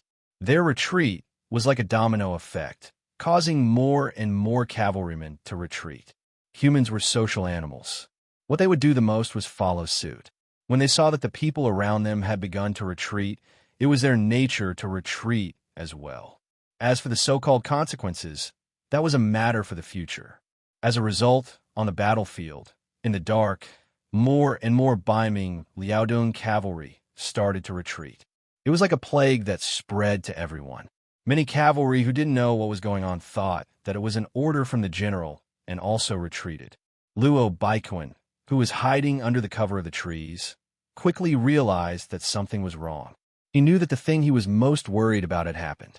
In order to obtain the final victory, there was no time for him to think. He rushed out from his hiding place and shouted, "Everyone, listen to my order. Continue to charge. Charge. Those who retreat will die." After shouting this, Luo Baiquan rode his warhorse into the battlefield and slashed at the head of a Mongolian soldier who was retreating. Swoosh! With one slash, a head rolled to the ground. At this time, Luo Baiquan was like a killing god. He ignored the blood splattered on his body as he shouted loudly, "This general is here. Those who retreat will be killed." Luo Baiquan used his actions to show everyone what battlefield discipline was. This action also frightened many of the surrounding cavalrymen. The soldiers who originally wanted to retreat had no choice but to stop what they were doing. Phew! Seeing that the army had temporarily stabilized, Luo Baiquan let out a sigh of relief. In order to increase the victory, he shouted, "They only have 2,000 people. They can't have so much gunpowder. As long as we persevere, victory will be ours." He was still cheering his subordinates on, encouraging them to continue to charge. It could also be said that he was encouraging them to die. Suddenly, a flare lit up in the sky and lit up the mountainside like it was daytime. With the help of the flare, the black cavalry at the top of the mountain saw everything. When they saw a small number of Baiming Liaodong cavalrymen, Ba Daojiang, who was in charge of artillery support, laughed. "Come on, charge to the mountainside and open fire." When the flare lit up, Luo Baikuin, who was riding on his horse, had a bad feeling. However, he didn't retreat immediately because he knew that many soldiers were looking at him. If he were to hide like this, the morale of the army would definitely be greatly affected. He was afraid that the army would really be routed. With a fluke mentality, Luo Baikuin continued to shout to the soldiers gathered around him. "There's no one in this world that can't be killed. We have a strong advantage in numbers. As long as everyone works together, victory will definitely belong to us. As long as we can kill Bugnam of Gojoseon, we will all be heroes. The great Ming dynasty will remember us, and we will be conferred the title of Marquis." Chirp boom! Just as Luo Baikuin was encouraging the morale of the army, suddenly, dozens of cannonballs fell from the sky and covered their area. Coincidentally, one of the cannonballs landed 3 meters away from Luo Baikuin. Following a loud bang, an indescribable wave of air enveloped Luo Baikuin. Luo Baikuin, who was still thinking of saying something on his warhorse, felt his chest tighten. Then, he was separated from his warhorse and flew into the air. Luo Baikuin, who was flying in the air, still had his mouth open. However, because his internal organs were severely injured, he could no longer utter a single word. As he opened and closed his mouth, streams of dark red blood flowed out. Luo Baikuin was actually blown away. One could imagine that the Baiming Liaodong cavalrymen who had recovered some of their morale could not take it anymore. The general was dead, so why were they still guarding here? Even if they were to charge, who would they charge for? Run! No one knew who shouted so loudly, but the Baiming Liaodong cavalrymen began to collapse. This move quickly became a trend that no one could stop. Fong Dingshan, who was waiting for the news of victory, suddenly saw countless black figures retreating from the foot of the mountain. His eyes could not help but widen. He knew that the result he was most afraid of had happened. Before this, Fong Dingshan had already made up his mind. As long as the soldiers did not retreat, he would not retreat. Even if he had to sacrifice all of the Baiming Liaodong cavalrymen, as long as he could kill Yang Qindong, everything would be worth it. But now, the army suddenly retreated. He did not give such a military order, so there was only one result. The army's morale and momentum were gone. This was the only result. It's over, it's over. Tears fell from the corner of Fong Dingshan's eyes. He knew that the situation was over. At this time, even if he stood out and wanted to boost the army's morale, it was obviously impossible. Dispersing was dispersing. It was not something that anyone could gather in a short period of time. Fong Dingshan, who said that it was over, did not manage to catch his breath and immediately fainted. If Mu Qiong hadn't reacted quickly enough and caught him, he would have been seriously injured from the fall. Mu Qiong did not understand why the general suddenly fainted.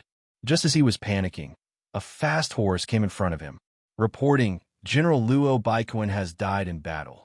The army has begun to retreat."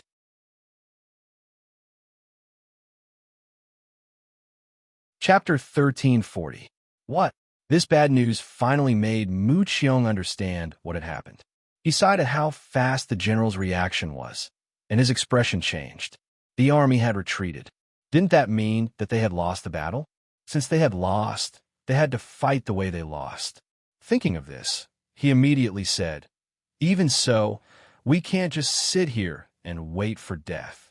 All troops retreat and find a safe place to wait for the general to wake up. Retreat." Without Fong Dingshan and Luo Baikuin, Mu Qiong's orders were naturally the most important. Under the command of this general who had long wanted to retreat, the army could finally retreat openly. The Baiming Liaodong cavalry who had received the military order and were prepared to risk their lives to charge finally heaved a sigh of relief. Then, none of them charged up the mountain. They turned around and fled in all directions without any pattern. On the peak of Chiyun Mountain, the exhausted black cavalry was still waiting for the Baiming Liaodong cavalry to charge. But all of a sudden, the battlefield quieted down, which made everyone feel that it was unreal. For the past few hours, the enemy's warhorses had been charging. Shouts and screams shook the sky. Under the sound of guns and cannons, many people's ears were buzzing. They were not used to the sudden silence. However, when Yang Chendong heard that there was no sound of horses charging, his whole body shook. After taking a look through the binoculars, he became even more determined. He said, "The Baiming Liaodong cavalry can't win and want to escape. Haha, men, fire the cannons. Even if they want to escape, we have to skin them alive." Boom, boom, boom. Boom, boom, boom, boom. Under Yang Chendong's order, the cannons rumbled. Who knew how many of the Baiming Liaodong cavalry who were fleeing were hit by the cannons and died tragically on the ground? Soon, there was a roar of excitement on Chiyun Mountain. "We won! We won!" Yang Air shouted. At the same time, he jumped up and down nonstop. The other commanders and soldiers were also cheering loudly, celebrating the moment of victory. Even if they had the most advanced firearms in their hands, no one could guarantee that they would win against nearly 100,000 cavalry with only 2,000 soldiers.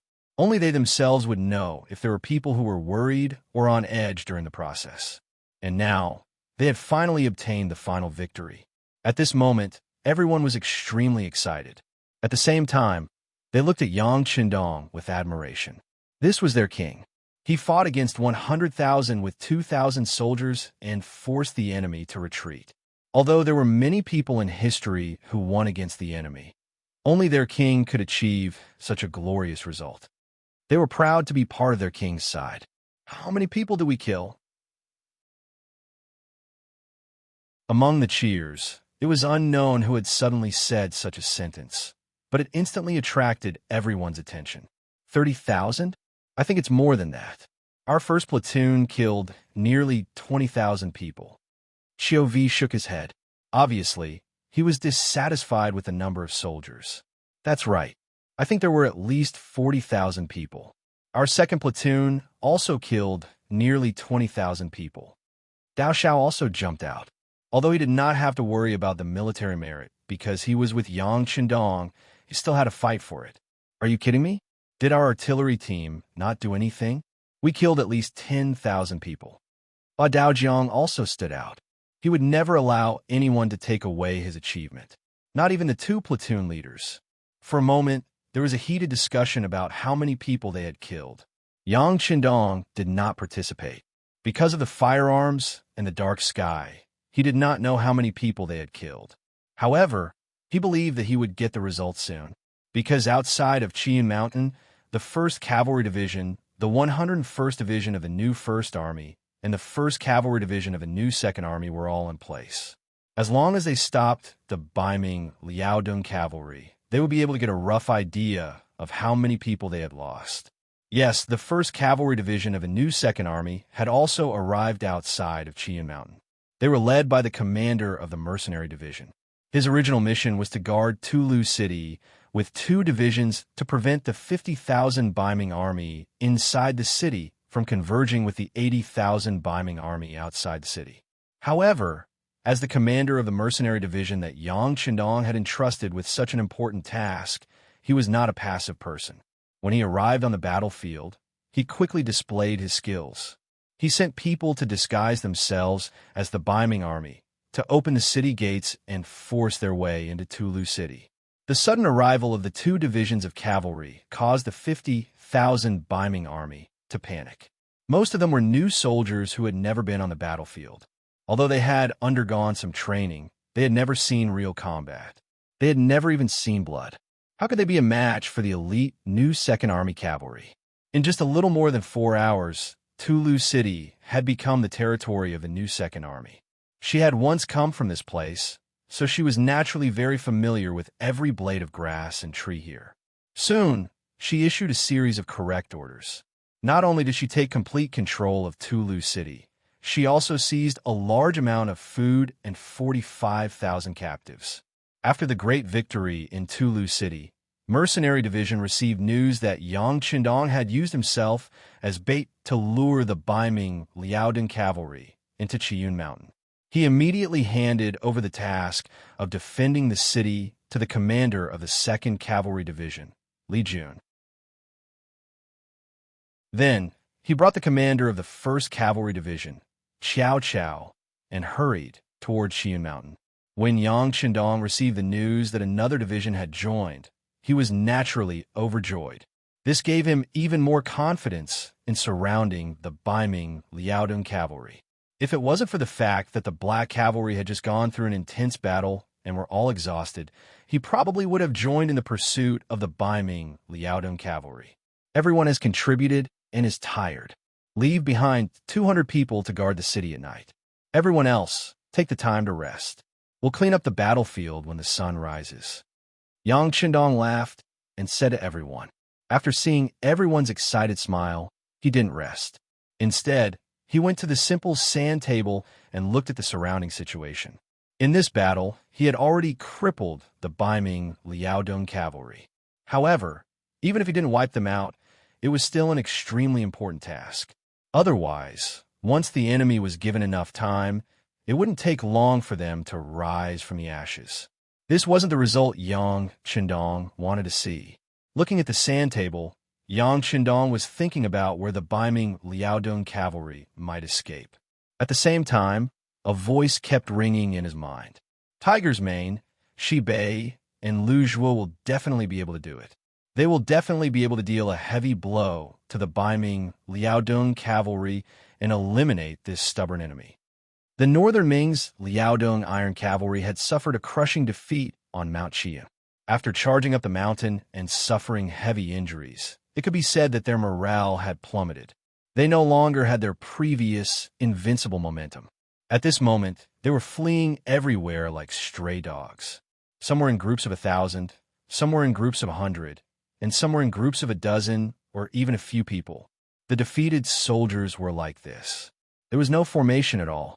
They just dragged their battered bodies and ran without knowing where to go. Some people even lost their war horses. However, they still kept running in order to escape from Qian Mountain. In their hearts, this was the gate to hell. No matter who stayed here, they would only die. The defeat of the Baiming Liaodong cavalry gave the 5-star army a great opportunity. The divisions of the various armies formed a huge encirclement with the company as a unit. Whenever they saw a defeated enemy, they would wait for an opportunity to attack. If there were a few more enemies, they would immediately send out a signal to ask for help from the other companies. In short, it was to seal off this area so that not a single bird could fly out. Yang Qindong's orders were exactly like this. Although he did not know how much damage the Baiming Liaodong cavalry had suffered in this battle, he believed that the enemy's discipline was loose and their morale was low. The 5-star army, who had always worshipped Yang Qindong's words, naturally acted according to the order, and the encirclement by the company was launched. The orders were given without any hesitation. However, not everyone had their own thoughts. For example, the heavy cavalry regiment commander Zhuai Feng, who was hiding in a valley with a company, was currently waiting for a battle. His heart was beating like a drum. He was very clear about the strength of the Baiming Liaodong cavalry. Even his heavy cavalry regiment was not a match for them. He also heard that the 6th young master only had 2,000 black cavalry. Could they really face 100,000 Baiming Liaodong cavalry and not be defeated? If this was said by someone else, Zhuai Feng would naturally not believe it. He would even accuse the other party of false military intelligence and punish them. However, this came from the 6th young master, so he did not dare to say anything. All this time, no one knew how many miracles Yang Qindong had created. It was to the point that everyone was used to him doing some shocking things and would not suspect anything. Zhuai Feng was still thinking about the reliability of this matter. If it was true, how did the 6th young master do it? While this question was still flashing in his mind, the company commander suddenly said, "Commander Zhuai Feng, there is a situation." Oh, Zhuai Feng immediately put away his chaotic thoughts. He held the binoculars in his hand and looked up. He saw no less than 700 cavalry wearing the Northern Ming military uniform rushing towards them in a panic. Among these 700 people, only half of them had war horses. There were also some that only borrowed the power of their legs and held their ponytails. It seemed that this was the only way they would not fall behind. Only then would they be able to live and die with the main force. There are more than 700 people. Commander Zhuai Feng, let's send the signal for reinforcements. This company commander only led 100 people. Seeing that the enemy was 7 times their number, he could not help but feel nervous. This was the Baiming Liaodong cavalry. It was rumored that they were very powerful. Even a heavy cavalry regiment had suffered a loss in their hands.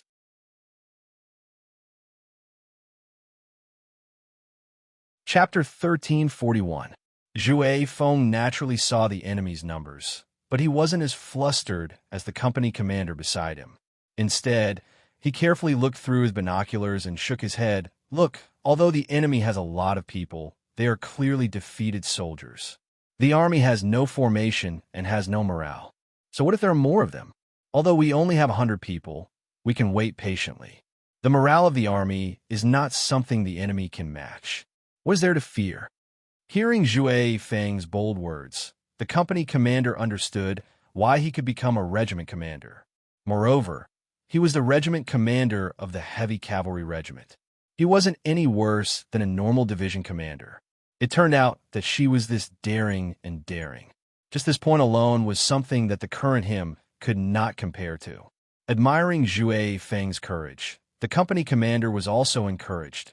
Regiment Commander Zhe, you mean to say that we don't need to ask for help and can eat them with our own strength? That's right. This is a great merit. Could it be that everyone doesn't want to contribute? Zhou Feng was clear that these weren't soldiers of the heavy cavalry regiment. If he wanted to use his status as a regiment commander to suppress them, it wouldn't be too effective. Thus, he could only use benefits to entice them. The military merits of the 5-star army were not bad rewards. This was the magic weapon to defeat the enemy. When it came to contributions, the eyes of the 100 soldiers couldn't help but shine. Then there's the sound of rapid breathing. After a few breaths, the company commander had already made a decision and said, Regiment Commander Zhe, we will listen to you. We will do whatever you say. Zhou Feng was waiting for this sentence. He immediately replied with a good, and then ordered, Everyone, don't be anxious. After all, we are still at a disadvantage in terms of numbers. In a moment, we will divide into 10 groups and surround them. When the enemy is within 100 steps, we will suddenly use bows and arrows to attack from afar. Then, the 1st to 7th groups will charge out. The 8th to 10th groups will stay in place and continuously appear. This will give the enemy the feeling that we have a lot of troops and trick them. Do you understand? As if he felt that he had not said enough, Wind-Chasing Wolf added, Of course, you don't have to be afraid. If the enemy's momentum is too strong, we can retreat. Then we can send a signal and surround them with the other company commanders. Whether it was advancing or retreating, all of them had already been chosen. The warriors were no longer flustered, and they began to prepare according to the tactics that Windchaser had arranged. After the 100-man team was dispersed, it gave people the impression that their military strength had doubled, and there were hundreds of them. Just as the soldiers of each company reached their designated positions, the defeated Baiming Liaodong cavalry arrived within 100 steps of them. Windchaser took the lead and shot out an arrow. A Baiming Liaodong cavalry soldier at the front fell off his horse. Following that, another wave of arrows shot out and dozens of enemy soldiers were ambushed. This sudden attack caused the northern Ming Kingdom's Liaodong Iron Cavalry, who were already trembling with fear, to become even more chaotic. It was at this moment that Zhou Feng led 7 squads of warriors and charged out from the shadows, loudly shouting that those who surrendered would not be killed. Behind them, there was a cloud of dust. Those were the 30 warriors who were left behind, constantly running back and forth, creating a commotion to strengthen their momentum. The sudden appearance of the 5-star army was like a heavenly army descending from the heavens. It gave the Baiming Liaodong cavalry a heavy, psychological blow. They were already like arrows at the end of their flight. Right now, they were already like birds startled by the twang of a bow. Any movement would cause them to feel fear. The Baiming Liaodong cavalry had already lost their basic judgment. When they saw the cloud of dust behind the 5-star army, they naturally thought that the main force of the 5-star army had arrived. They had already lost their will to fight. When they heard the shouts of those who surrendered would not be killed, they didn't stop at all. One by one, they threw down their weapons, jumped off their horses, and knelt on the ground. Perhaps in the hearts of these Baiming Liaodong cavalry, surrendering was not something shameful. As long as they could live, it was good. Just like on Qian Mountain, facing the barrage of guns and cannons, they couldn't find a way to surrender even if they wanted to. Now that the hope of living was in front of them, who wouldn't cherish it? This is like someone giving you a pillow when you were sleepy. Who would care if the pillow was suitable for your head? Zhou Feng was already prepared for a bloody battle. In his heart, unless it was necessary, he didn't want to ask for help from the other companies. After all, he had just lost a battle, and now was the time to gain merit. He didn't want to let go of this opportunity. However, he never would have thought that these Baiming Liaodong cavalry would be so weak. After he jumped out with his men, they surrendered without a trace of struggle. This made him wonder if these were the elite Baiming Liaodong cavalry that had surrounded his heavy cavalry regiment. While Zhou Feng was doubting, how could the nearby 5-star army officers not be thinking the same thing? In a short period of time, it wasn't just this company that had encountered the enemy. Many of the 5-star army soldiers who were lying in ambush were also like this. The one similarity was that when they suddenly charged out, the Baiming Liaodong cavalry all chose to kneel and surrender. Under the lack of morale, who knew how many people had already chosen the path of surrender? They just didn't have the opportunity to do so before, but now that the opportunity had come, of course they had to firmly grasp it. Things were far simpler than imagined. Before the sky turned dark, the battle reports from the various companies were gathered before the several commanders and division commanders. From the statistics, in just a single day's time, they captured no less than 40,000 Northern Ming Liaodong Iron Cavalry. This was 40,000 people. If they wanted to capture 40,000 pigs alive, who knew how much effort it would take? From this, it could be seen that the Baiming Liaodong cavalry's morale was already in chaos and they had no will to fight. The most exaggerated thing was that they learned about the battle at Qiyun Mountain from the captives. When they learned that Yang Qindong only led 2,000 black cavalry and blocked the attacks of nearly 100,000 Baiming Liaodong cavalry for more than a day and even heavily injured 40,000 people, everyone was so shocked that their jaws dropped. 2,000 against 100,000. Not only did they obtain victory, they also killed 40,000 people and forced the others to retreat. What kind of combat power did they have to be able to accomplish this? Seeing this result, even the always confident Commander Tian, who couldn't help but sigh, the Black Cavalry is so strong that our 1st Cavalry Division can't compare. After this battle, it was completely established that the Black Cavalry was the strongest army in the entire 5-star army. Although many people knew that the reason why they won was because of the great contributions of the guns and cannons, they couldn't help but admit that just the courage of 2,000 against 100,000 was not something an ordinary person could do. In just one day, they had captured 40,000 captives. This gave the 5-star army more confidence. The only fly in the ointment was that they didn't find their commander Fong Dingshan among the captives. According to the captives, their commander was protected by another general, Mu Qiong, and 2,000 people were together. There's no need to say more. From all the facts, Fong Dingshan still hasn't broken out of the encirclement. If I were him, I would definitely choose a place to break out of the encirclement tonight. After Tian, who heard this, he expressed his thoughts in front of a new 2nd Army's commander Shi Bei and the 101st Army's commander Lu Zhua. This point coincided with Shi Bei and Lu Zhua's thoughts. After the three of them looked at each other, they finally decided that the 1st Cavalry Division would take the initiative to find the enemy. In terms of individual combat power, the 1st Cavalry Division was naturally the strongest existence. Only by taking the initiative could they achieve the goal of finding and eliminating the enemy. Okay, our new 2nd Army will take the initiative to cooperate and shrink the encirclement to prevent the enemy from escaping. Shi Bei was very convinced by the 1st Cavalry Division. He also didn't forget how they had given him war horses when he was in trouble. Shi Bei took the initiative to cooperate. Although Lu Zhua also wanted to lead the troops to gain merit, he also knew that the bigger picture was more important. He immediately made the same promise. Many thanks. Please don't worry. Our 1st Cavalry Division won't disappoint you." Tian, who took the initiative to salute Shi Bei and Lu Zhua, then strode out of the tent. Not long after, the 1st Cavalry Division's camp was bustling with activity. The army set out and disappeared into the night. 50 miles away from the encirclement of the 5-star army, in a valley called Luo Shan Hill, Fong Dingshan, who had already woken up, was looking up at the sky with a worried expression. At this time, the sky was already completely dark. There were already many stars in the sky. He still remembered that at this time, 2 days ago, he had close to 100,000 soldiers and was surrounded by Bugnam of Gojoseon's 2,000 cavalry. Who would have thought that in such a short period of time, the situation would become completely different? 100,000 elite cavalry had been defeated. Now, he only had 2,000 men by his side. Moreover, he had already lost his provisions. More importantly, he had lost his morale. How could he win a battle with such an army? Even if he could escape this time, even if the Daizong Emperor spared him, it would be difficult for him to do anything.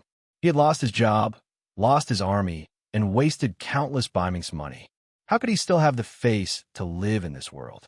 Rather than go back and be looked down upon, or even be impeached by others, it would be better to die on the battlefield. Instead, he would leave behind a heroic reputation. His right hand slowly touched the right side of his waist. However, when he touched it, he discovered that the scabbard was still there, but the blade was nowhere to be seen. At this time, he remembered that when he was unconscious, he felt the weight on his waist loosen. Now that he thought about it, his weapon should have been taken away at that time. Needless to say, this matter was definitely done by Mu Qiong. He probably already knew that he would do something, but what could he say when the other party did it for his own good? With a sigh, Fong Dingshan's eyes lost all color. He was like a walking corpse. At this time, he had no hope for the future.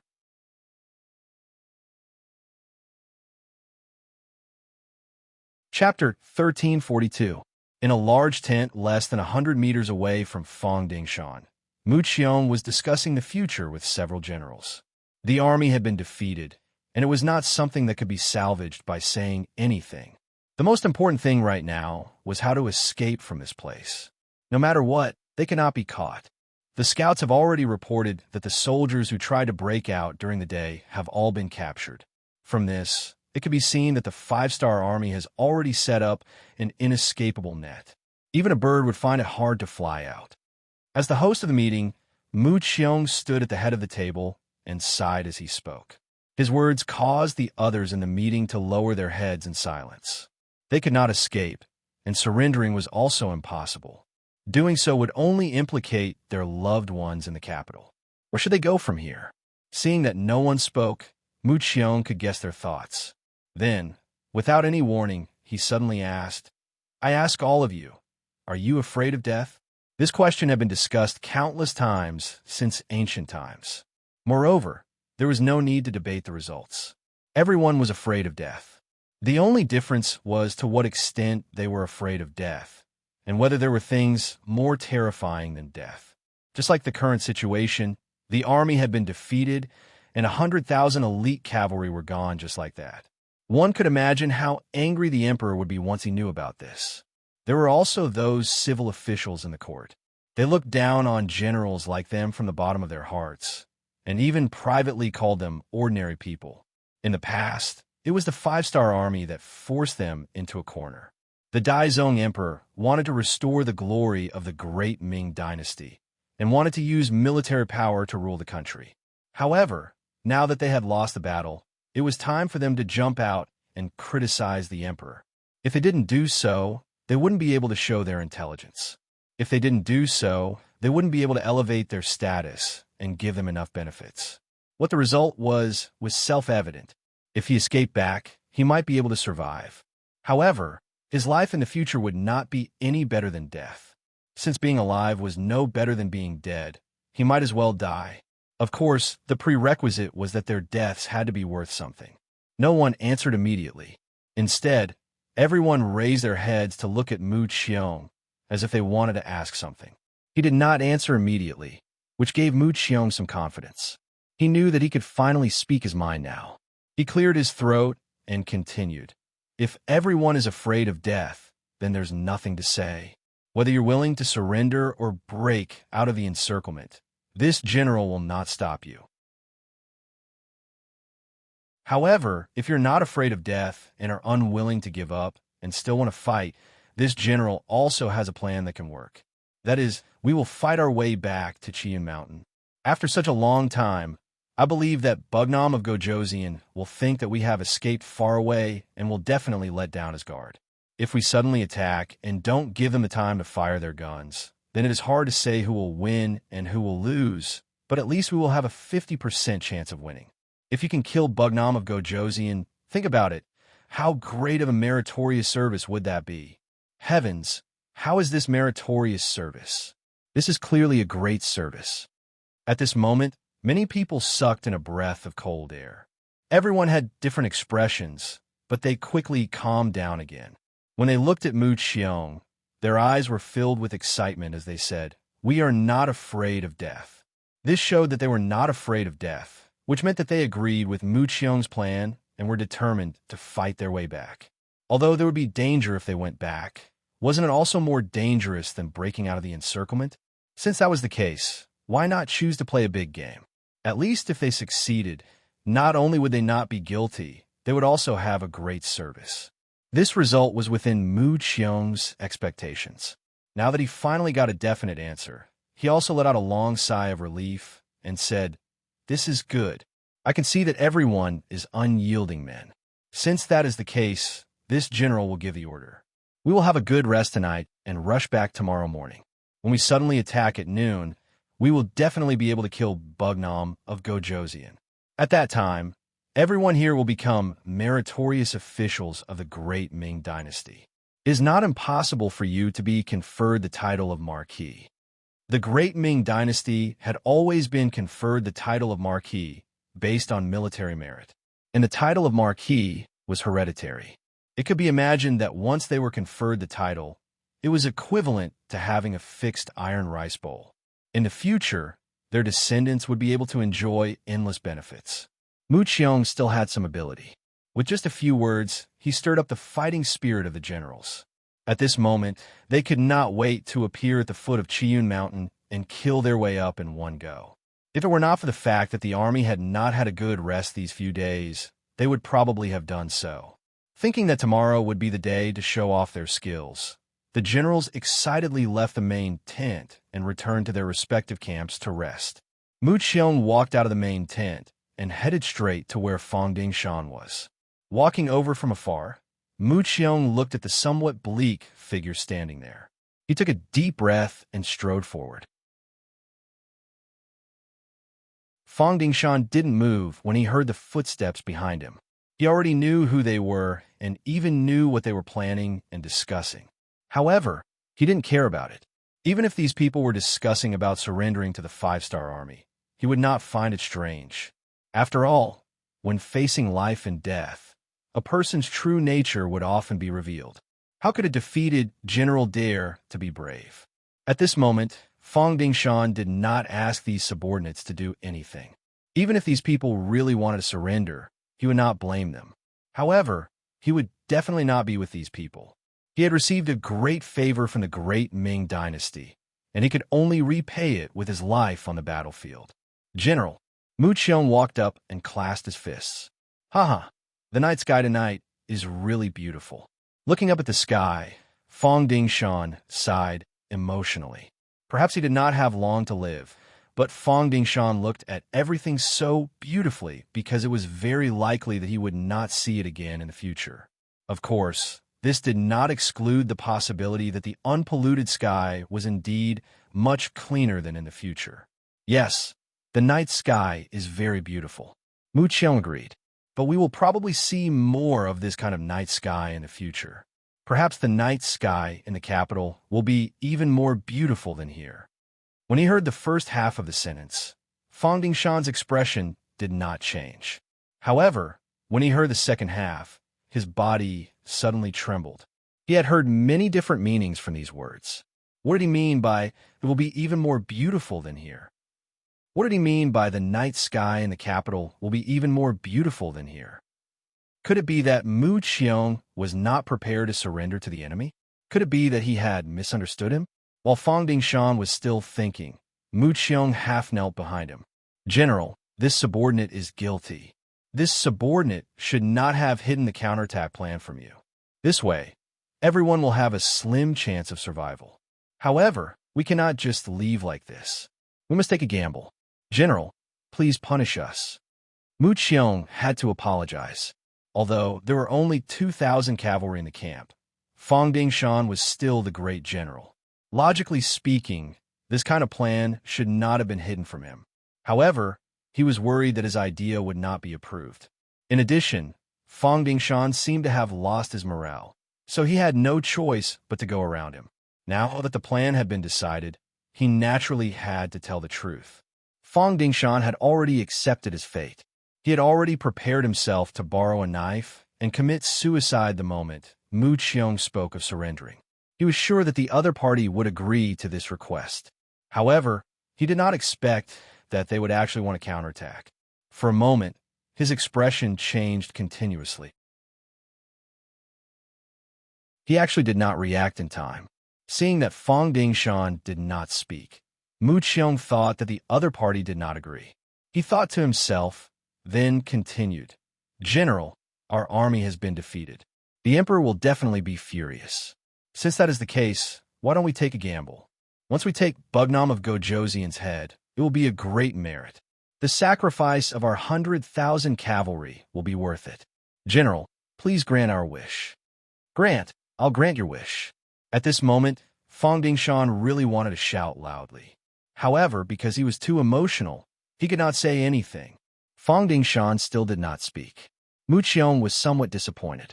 He even looked down on Fang Dingshan a little. Civil officials would advise to the death, while military officials would fight to the death. This seemed to be a matter of course. As a great general, he had to be prepared to die on the battlefield at any time. How could he be afraid? Mu Qiong sighed in his heart. When they were discussing the military plan, he did not call Fang Dingshan. Now that the situation had changed, there was no need to care about Fang Dingshan's attitude. In any case, he was going to give it his all. Seeing that he did not receive a response, he simply turned and left. Instead of explaining, he might as well take the opportunity to sleep a little more. That way, he would have a better mind for the battle tomorrow. Fang Dingshan finally recovered. When he found out that his general was not going to surrender, but was going to fight to the death, he was extremely happy. Now, he only wanted to get on the horse and fight with everyone. Speaking of which, his martial arts were not bad. However, when he wanted to look for Mu Qiong, he found that he was no longer there. After asking the bodyguards standing not far away, he found out that Mu Qiong had returned to his tent to sleep. Forget it. Let him rest for a night. This general will explain to him tomorrow morning. I also want to have good sleep. Fang Dingshan was in a good mood. He was very much in favor of the military plan to counterattack and rush back to Chiyu Mountain. This was the only way he could fight with his life. The knot in his heart was untied. When Fang Dingshan entered the tent, he was still a little excited. Most of the night passed. When it was almost dawn, he fell asleep in a daze. Less than an hour after he fell asleep, suddenly, the sound of war drums rang out. It woke him up abruptly. Then he heard panic shouts. Enemy attack! Enemy attack! Get up quickly!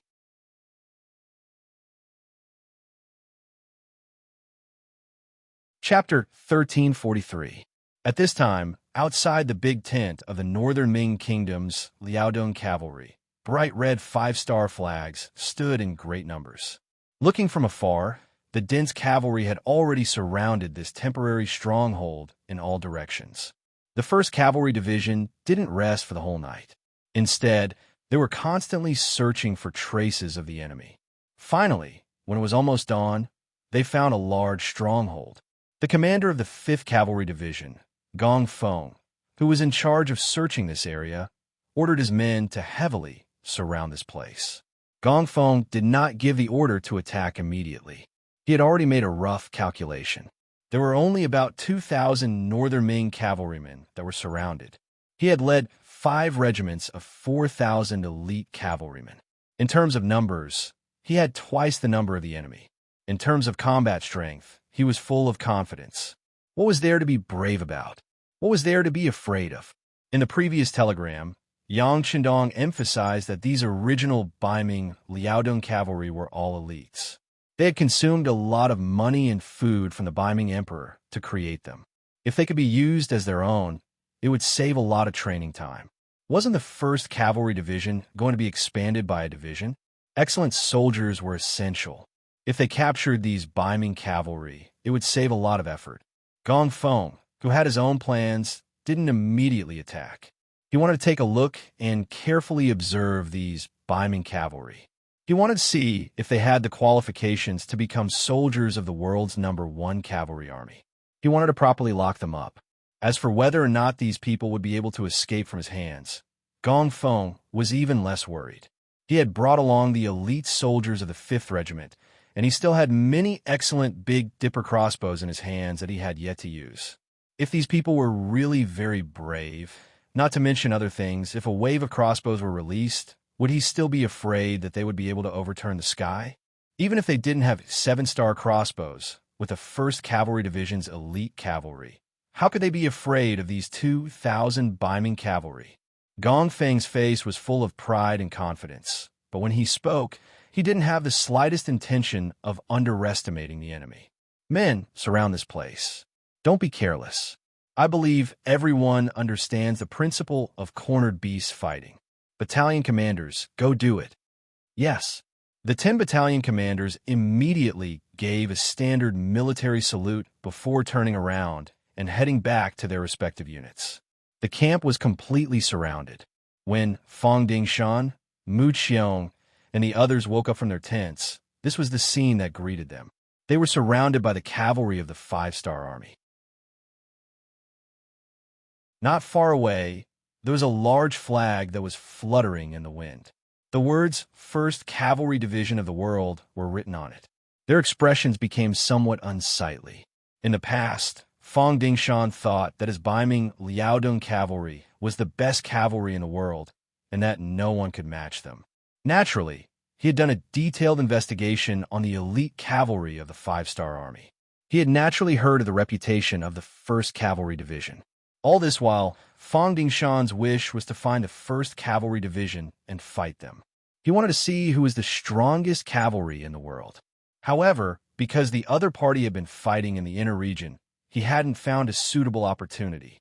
Now, he finally met them, and under such circumstances, he couldn't help but curse his bad luck. Why did they have to meet the 1st Cavalry Division when they were defeated? This way, this battle wouldn't be fair at all, and it would be extremely difficult to win, especially when he saw that the other party's troops were in formation and had already surrounded them. Fang Dingshan had a bad feeling. In comparison, Mu Qiong didn't think too much. Perhaps this was the difference between a general and a deputy general. He didn't have the ability to see through the entire battle. He was only thinking about how to get out of here, because if they couldn't get out, they wouldn't be able to launch a surprise attack on Qian Mountain, and they wouldn't be able to make a last stand. Men, charge out. If we're lucky enough to get out, we'll gather at the foot of Qian Mountain. Mu Qiong was afraid that if this dragged on, their forces would fall to a freezing point, so he quickly gave the order to charge. As soon as he gave the order, the other Baiming Liaodong cavalry mounted their horses and raised their sabers. They let out a battle cry and charged in all directions without any pattern. This shocked Fang Dingshan. He didn't have enough troops to begin with, and now that they were charging in such a disorderly manner, how could they possibly win the battle? He couldn't help but cry out in alarm. Don't charge. Everyone retreat. Retreat. Fang Dingshan's original intention was for the entire army to retreat, reorganize, and charge in one direction. With the 2,000 elite Baiming Liaodong cavalry, it was very possible for them to charge out. However, charging in such a disorderly manner was not advisable. However, no one could understand his thoughts, especially when Mu Qiong had misunderstood him. Seeing that the army was charging and Fang Dingshan was still shouting nonstop, Mu Qiong's eyes flashed with anger. What's wrong? Are you still thinking of surrendering at this time? Since you don't have any backbone, don't blame me. With this thought in mind, Mu Qiong's right hand suddenly made a sound, and the cavalry saber suddenly slashed towards Fang Dingshan's back. This was Fang Dingshan's fault. He wanted to explain what happened last night, so he purposely got closer to Mu Qiong. However, because he was too close, he didn't even have time to react when Mu Qiong suddenly attacked. His entire back was hit, and the intense pain caused him to lose all his strength. He couldn't stop himself from falling off his horse. This sudden scene shocked all of the Baiming Liaodong cavalry. They didn't think that there would be internal strife before the battle even began. However, Mu Qiong's reaction wasn't slow either. He shouted, "Fang Dingshan wants to surrender to the 5-star army. My soldiers and I are loyal soldiers. How can we allow such a thing to happen? From now on, if anyone dares to talk about surrendering, they will be like this person. Come, charge out." Fang Dingshan's martial arts were quite good. He was able to become the Imperial Guard commander of the substitute emperor. He had good martial arts. In the past few years, he had trained his horse skills quite a bit. His strength had increased by a lot. If they were face to face, Mu Qiong probably wouldn't be able to last more than 3 rounds. However, after a successful sneak attack, Fang Dingshan was seriously injured. This scene was also heard by the other Baiming Liaodong cavalry. They knew that their general's strength was far inferior to theirs.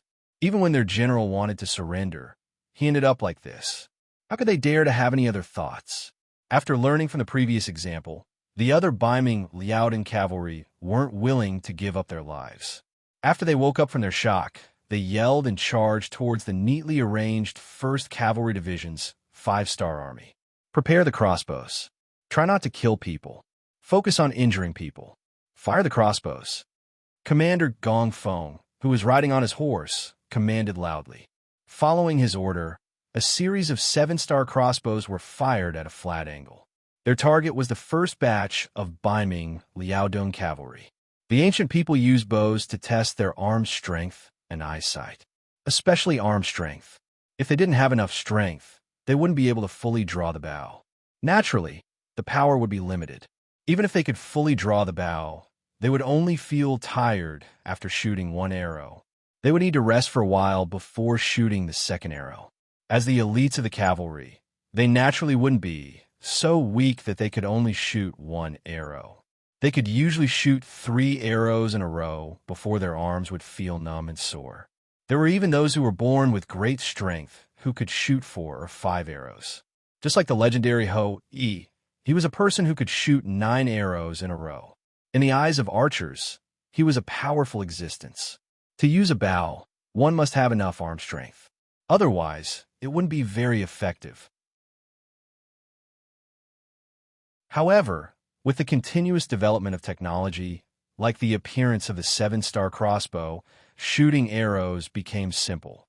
One only needed to load the front of the crossbow and pull the bow to fully draw at once. Then, 7 arrows could be shot. This saved a lot of effort and had great power. Facing such a tyrannical weapon, how could the Baiming Liaodong cavalry block it? With just the sound of the trigger being pulled, the crossbow bolts rained down like rain. The 500 Northern Ming Liaodong cavalry charging at the front were all shot down by the crossbow bolts. The seemingly powerful attack also stopped because of this. Then, their morale plummeted. This also caused the hundreds of Baiming Liaodong cavalry who were preparing to charge to stop. They were humans, not gods. Facing arrows that could take their lives, they had to show hesitation. This hesitation caused their morale to plummet. The Baiming Liaodong cavalry, who were still red-eyed and wanted to charge, had their combat power reduced by more than a level. This scene was also seen by Mu Qiong, who was behind them. From the moment he slashed Fang Dingshan with his saber, he had already gone crazy. Now that he saw that the front troops were injured and the middle troops were not moving forward, he was immediately enraged. "Come on, charge with me." Mu Qiong was afraid that their morale would drop and they would lose the opportunity to charge out of the encirclement. He was prepared to charge himself and set an example. "Come!" Gong Feng also let out a loud cry. When he saw another armored general charge out from the enemy camp with less than 200 men beside him, he also laughed out loud and leaped forward. As Gong Feng rushed out, a battalion of 400 cavalrymen followed behind him. Their duty was to protect the safety of their commander. Gong Fengcheng had his reasons. Just like how the Northern Ming Liaodong cavalry always wanted to have a direct PK with the world's first cavalry division. How could they not have this idea? Now that the opportunity had finally appeared, Gongfeng immediately seized it and leapt out. One side had 400 people, while the other side had 200. Although there was a difference in numbers, it wasn't too big. If the Baiming Liaodong cavalry were really elite, they could make up for this difference. Just like how the 1st Cavalry Division dared to attack thousands of enemy cavalry with only a few hundred people.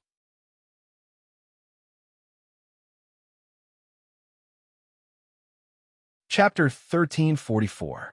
Both sides had a total of more than 600 people, and they quickly approached each other under the urging of their warhorses. It was a battle of life and death, which attracted everyone's attention.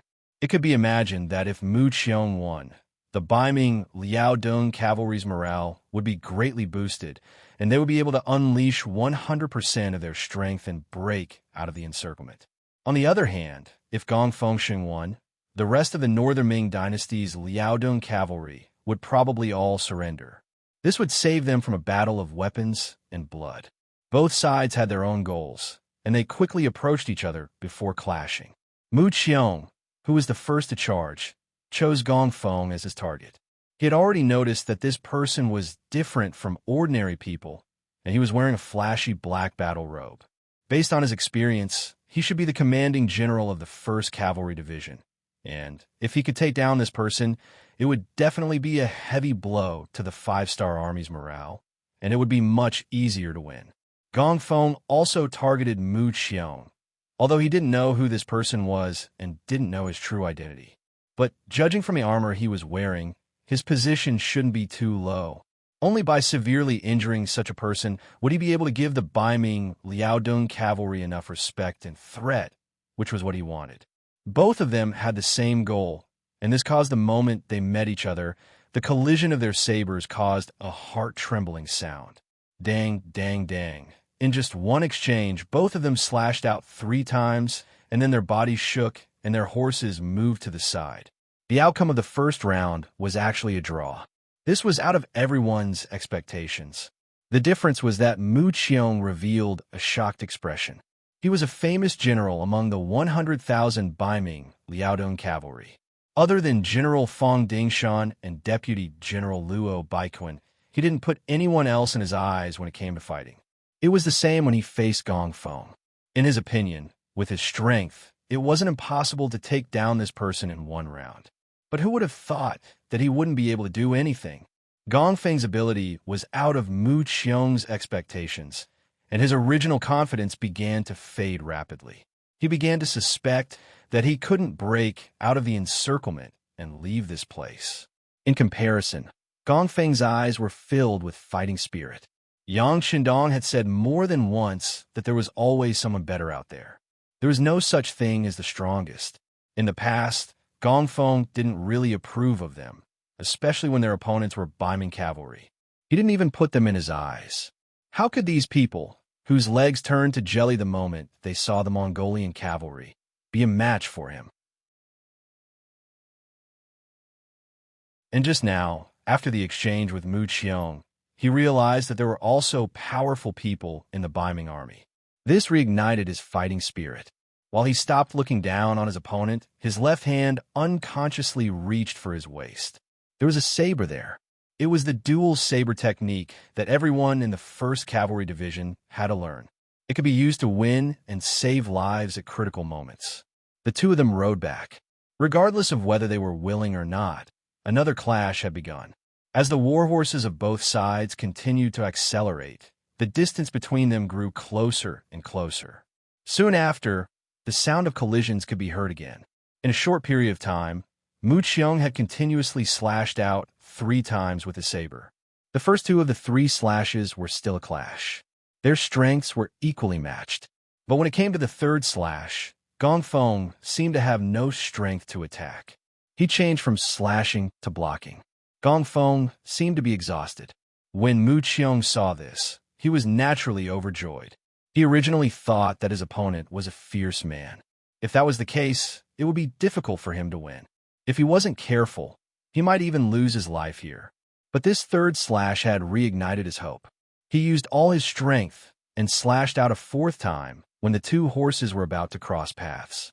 He wanted to see how he would block the fourth slash if he already had to block the third slash. Mu Qiong had a confident smile on his face, as if victory was already in sight. But this smile quickly froze on his face, because when he slashed out for the fourth time, he suddenly felt a pain in his back. Because of this, more than half of the strength in his body dissipated. The saber that he forcefully slashed out only hit the edge of Gong Feng's saber before it bounced back. This was all thanks to the fact that the two horses had already separated. Otherwise, if Gong Feng counterattacked while he was injured, Mu Qiong wouldn't have been able to escape even if he wanted to. The two horses separated for the second time. The distance between them increased. When they reached a certain point, Gong Feng turned his horse around. At this moment, his eyes were glowing. Just now, he had drawn his other saber and attacked Mu Qiong with his left saber. This also meant that his next opponent was only a disabled person. Naturally, he was full of confidence. He wanted to see how his opponent would fare in the next clash. Gong Feng was in high spirits. He was ready for the next clash. Mu Qiong's expression was much worse. The back of his waist was still bleeding. His strength was also fading. If he didn't have great willpower, he might have already fallen off his horse. Mu Qiong forced himself to take a deep breath and recover his energy. As he turned his horse around, he also tore off a piece of his battle robe and wrapped it around his waist. Although this was of limited use, it could at least slow down the flow of blood. This gave him the strength to fight again. Charge! After feeling better and regaining some of his strength, Mu Qiong shouted again and charged in Gong Feng's direction. When two armies fought, there would naturally be chaos. Most of the time, it would be a chaotic battle. This depended on the strength of each army and their understanding of formations. But in a chaotic battle, everyone was in danger. After all, no one knew where a saber would suddenly come from and take your life. Thus, luck played a large part in a big battle. This was also why most generals wouldn't take the initiative to charge. If they were unlucky and were struck by a saber the moment they charged into the enemy camp, wouldn't they die an unjust death? As for the battle between the generals of both sides, that was even more impossible. Think about how difficult it was to nurture a general. Why would they waste it in a one-on-one battle? That was only done in movies and TV dramas to create a tense and exciting atmosphere. But now, the real scene was really happening. Gong Feng and Mu Qiong were really in a one-on-one battle to the death. The other warriors and soldiers also saw this, but no one went to stop him. Perhaps they had been warned before, or perhaps they were full of confidence in their general. Since no one stopped them, Mu Qiong could only brace himself and charge forward. If it was any other time, he could retreat if he was injured and no one would say anything. But now, he was biming the Liaodong cavalry's morale was tied to him. If he was defeated and retreated, the result could be imagined. There would be no chance for a comeback. In order to survive, in order to appear at the foot of Qian Mountain and deal a fatal blow to Yang Qindong, Mu Qiong was going all out. Ayaya! He shouted loudly as if he wanted to convey all his strength through his mouth. Mu Qiong was getting closer and closer to Gong Feng. Then, he raised his saber high and slashed down from the sky. At this time, Mu Qiong had given up on defense. He only cared about attacking. Even if he died, he would severely injure Gong Feng to prove his strength. Gong Feng was not frightened by the other party shouting. On the contrary, he stopped his warhorse. He did not want to give the other party a chance to turn back. The other party was already injured. Next, it was time for him to expand his victory. Relying on the horse's momentum and speed, Mu Qiong saber strike was not weak. With just one strike, he was able to bend Gong Feng's body, who had raised his saber to block. Mu Qiong's face flashed with a full smile. He was confident that he now had the upper hand. Next, as long as the other party relaxed, he would be able to cut Gong Feng in half. But when he still had that smile on his face, his abdomen hurt again. Another saber appeared and slashed in front of him. At this moment, Mu Qiong finally knew how he was injured, but it was too late. When blood flew out in front of and behind him, he had less than 20% of his strength left. It was already extremely difficult for him to stand on his horse. How could he have the strength to fight to the death? Due to the excessive blood loss, Mu Qiong's body became weak and his vision became blurry. Mu Qiong could vaguely see a blade coming towards the door. He instinctively wanted to dodge, but his reaction was already very slow. Just as he moved his head slightly, the blade had already landed on his neck. His aorta was cut open and blood spurted out. With a plop, Mu Qiong, who had no strength left, fell off his horse. He fell to the ground and twitched for a moment before he stopped breathing. Mu Qiong was dead. He died under Gong Feng's 2 sabers. And the moment he fell to the ground, Gong Feng had already bent over and stood up. His head was still covered in blood in his hand. A loud shout immediately rang out on the battlefield. The enemy general is dead. Do you still want to continue struggling? Surrender, and you will be spared. Surrender, and you'll be spared. The 4,000 brave soldiers of the 1st Cavalry Division also shouted in unison. The 4,000 people shouted in unison, giving one a feeling of covering the sun. In that instant, some of the more cowardly Baiming Liaodong cavalry already couldn't help but throw away the sabers in their hands. Their faces were filled with horror. On the battlefield, there weren't many left of the 200 cavalry Mu Qiong brought. They didn't have enough troops to begin with, and their morale was low. How could they be a match for the 5-star army's cavalry? Not to mention, after a series of fierce battles, many Baiming Liaodong cavalry sabers were already broken in half. They couldn't pose any threat or harm to the enemy at all. How could they possibly win without even having weapons? This was where the 5-star army's strength lay. This was especially true for an elite cavalry troop like the 1st Cavalry Division. The sabers in their hands were all forged in the Crimson City's arsenal. Be it in terms of sharpness or toughness, they were far superior to other swords.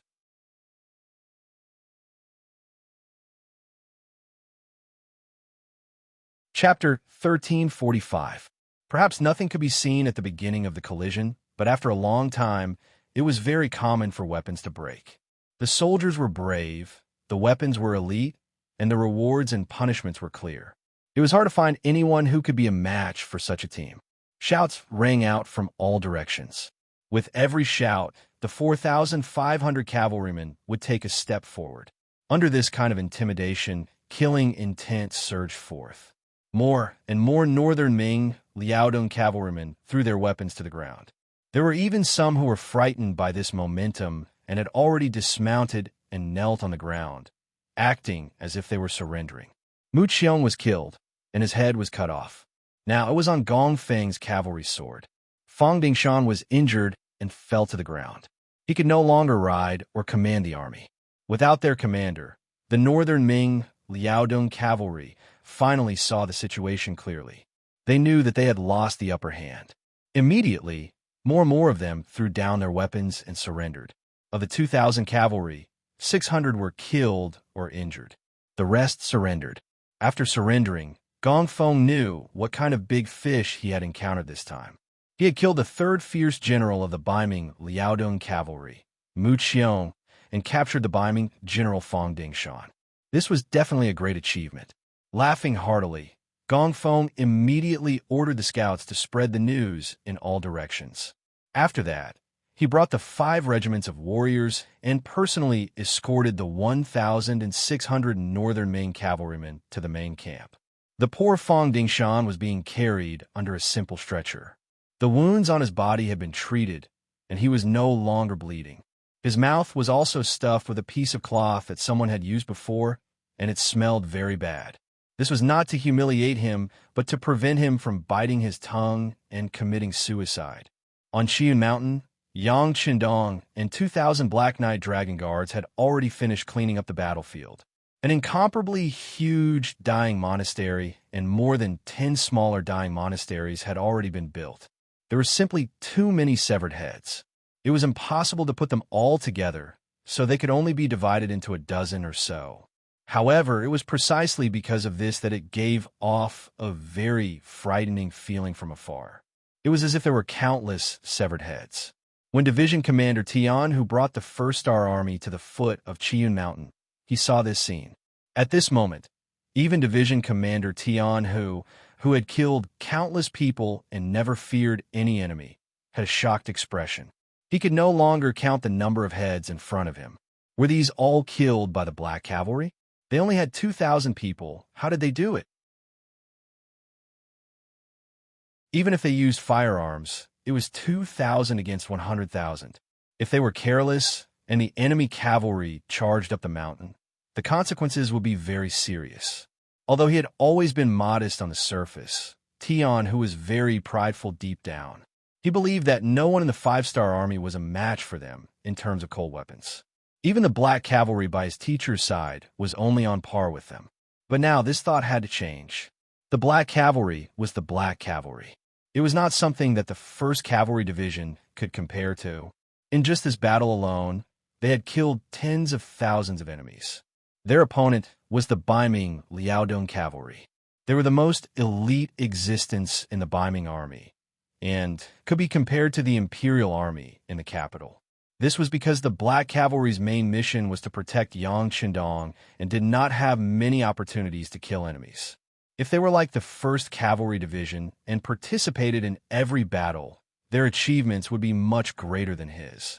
Tian, who had a frightened expression, but he did not think that it was precisely because the Baiming Liaodong Cavalry that they had strict military discipline that they left tens of thousands of corpses here. If it was any other Baiming army, most of the people would have run away as soon as the guns were fired. How could they kill so many people? On the mountain, Yang Qindong had already seen Tian, whose army appear. At this point, he could finally breathe a sigh of relief. Yang Qindong was a little nervous. This was not because he was afraid that the enemy would return. With the firearms and ammunition prepared on the mountain, it would not be a problem if 100,000 enemies came. He was nervous because he did not want to kill more Han soldiers. Before, he had no choice. It was either you die or I die. Of course, he had to protect himself. Now that Tian, who had appeared here with his army, it was enough to prove that the situation was settled. At least he did not have to kill Han soldiers. This was enough to let him breathe a sigh of relief. After Tian, who arrived and saw Yang Qindong on the mountain, his expression became more respectful and he greeted his teacher. Yang Qindong could guess that Tian, who must have been shaken by the news. This was also good. He could remind him from time to time so that he would not become arrogant. Therefore, in the following time, he did not introduce too much about the Battle of Chiyun Mountain. Instead, he lightly skimmed over it. He only said that the Black Cavalry risked their lives and Baiming Liaodong Cavalry could not withstand a single blow.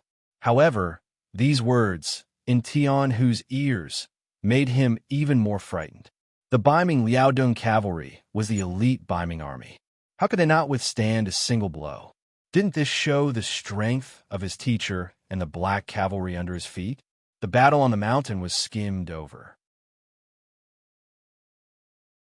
Yang Qindong mainly asked about the situation below the mountain.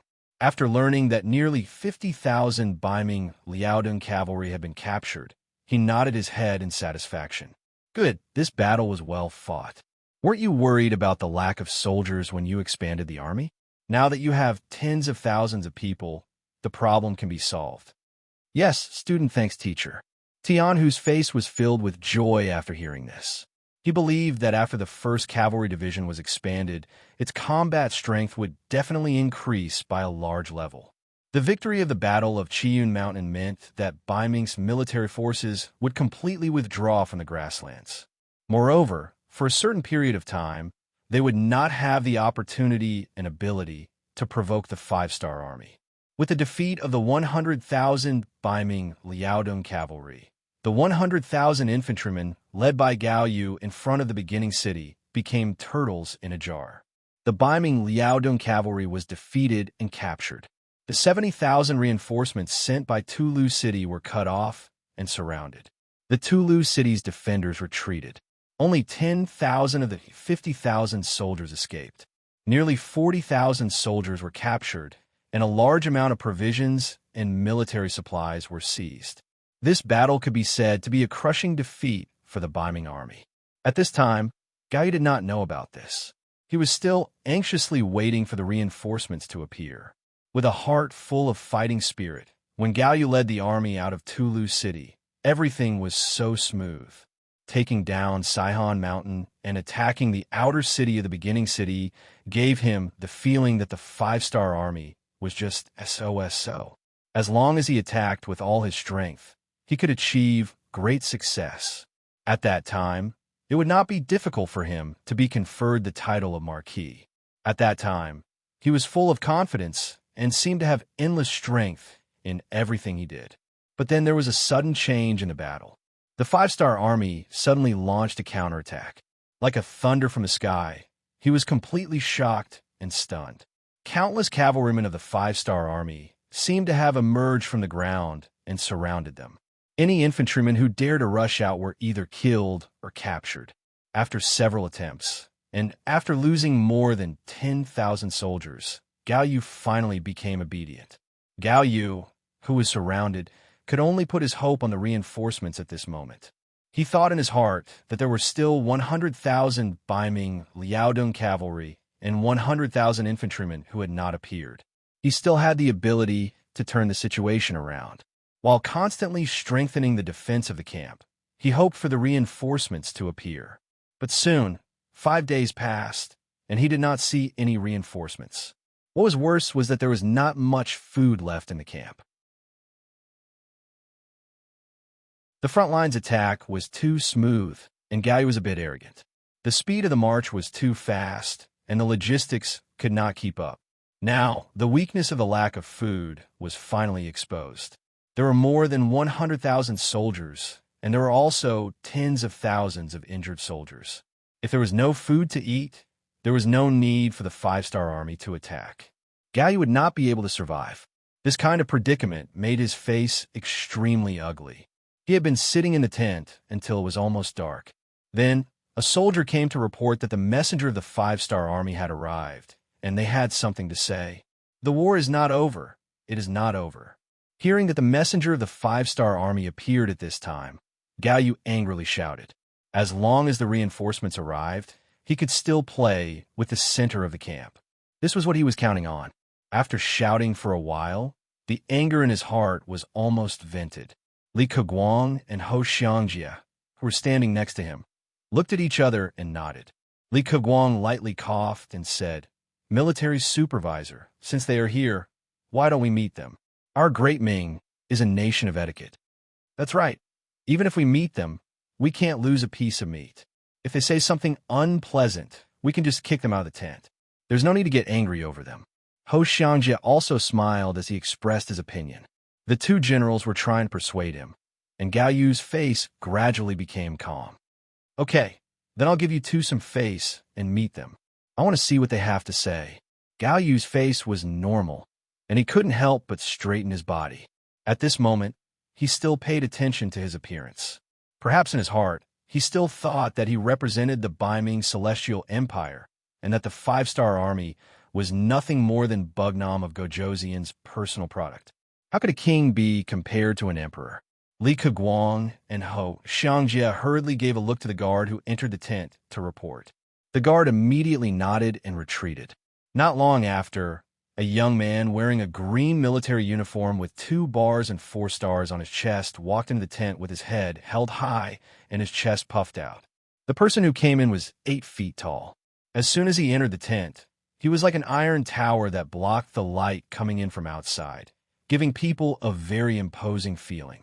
At this moment, Gao Yu suddenly had a feeling of darkness in front of his eyes, which made him very unhappy. He opened his mouth and said impatiently, "Who is it? What business do you have with this military supervisor?"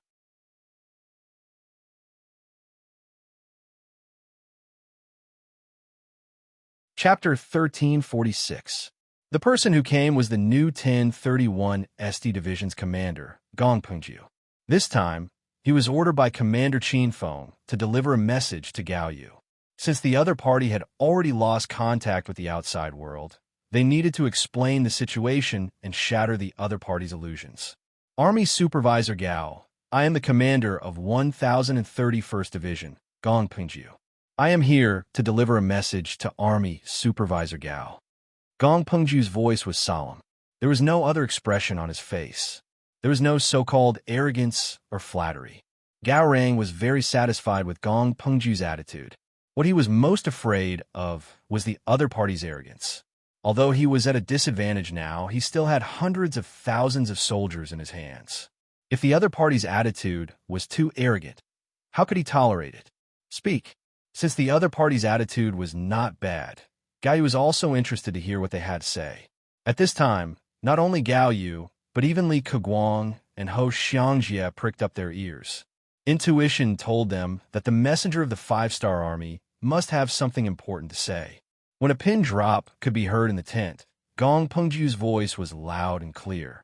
Army Supervisor Gao, just a day ago, Liao Dong's 100,000 cavalry were surrounded and annihilated by Bugnam of Gojoseon. Fang Dingshan was captured, Luo Baiquan, Mu Qiong, and others died in battle. 3 days ago, our five-star army captured Tulu City. Apart from the 10,000 soldiers who escaped to Wanquan City, the other 110,000 soldiers were captured. In other words, you are already a lone army in the grasslands. If my king's guess is correct, you don't have much food left. Considering that we are all Han, out of humanitarian reasons, your wounded soldiers can be sent out of the camp. We will arrange for people to receive them and treat them. At this time, Gao Yu's face was already very red. Intuition told him that the other party's words could be true, but he would never admit it verbally. Fang Dingshan's 100,000 Liaodong cavalry were so powerful. How could they be destroyed so easily? They must be lying to him. In a fit of anger, Gao Yu suddenly shouted, "Impossible, this is impossible. You must be trying to shake our morale, so you spread such rumors here." In the face of Gao Yu's yelling, Gong Pengju shook his head in disappointment. This time, if the Baiming army didn't listen to Gao Yu's words and took the initiative to attack, it would have taken a lot of effort to deal with them. It could also be said that Gao Yu is at least 80% responsible for this defeat. Gong Pengju, who revered the strong, naturally looked down on all these actions. However, he wasn't going to remind the enemy out of kindness. Thus, he just shook his head and cupped his fist. "Inspector Gao, you don't have to believe me. I'm here to report this news to you. As for the wounded, it's best to hand them over. Otherwise, not only will they be unable to fight, they will also consume your limited food. It's really meaningless." Gong Pengju didn't wait for Gao Yu to make a decision. He turned around and left. His goal had been achieved, and his mission was completed. As for what would happen next, he believed that as long as Gao Yu wasn't stupid, he would definitely hand over the wounded. Gong Pengju had already left. Gao Yu, who was left in the tent, had a stupefied expression. Before the messenger came, he still had some hope and ideas in his heart. But now all of these thoughts were shattered. He suddenly realized that he was like a clown. He had become someone who had been abandoned. No, she had made the wrong decision and abandoned herself.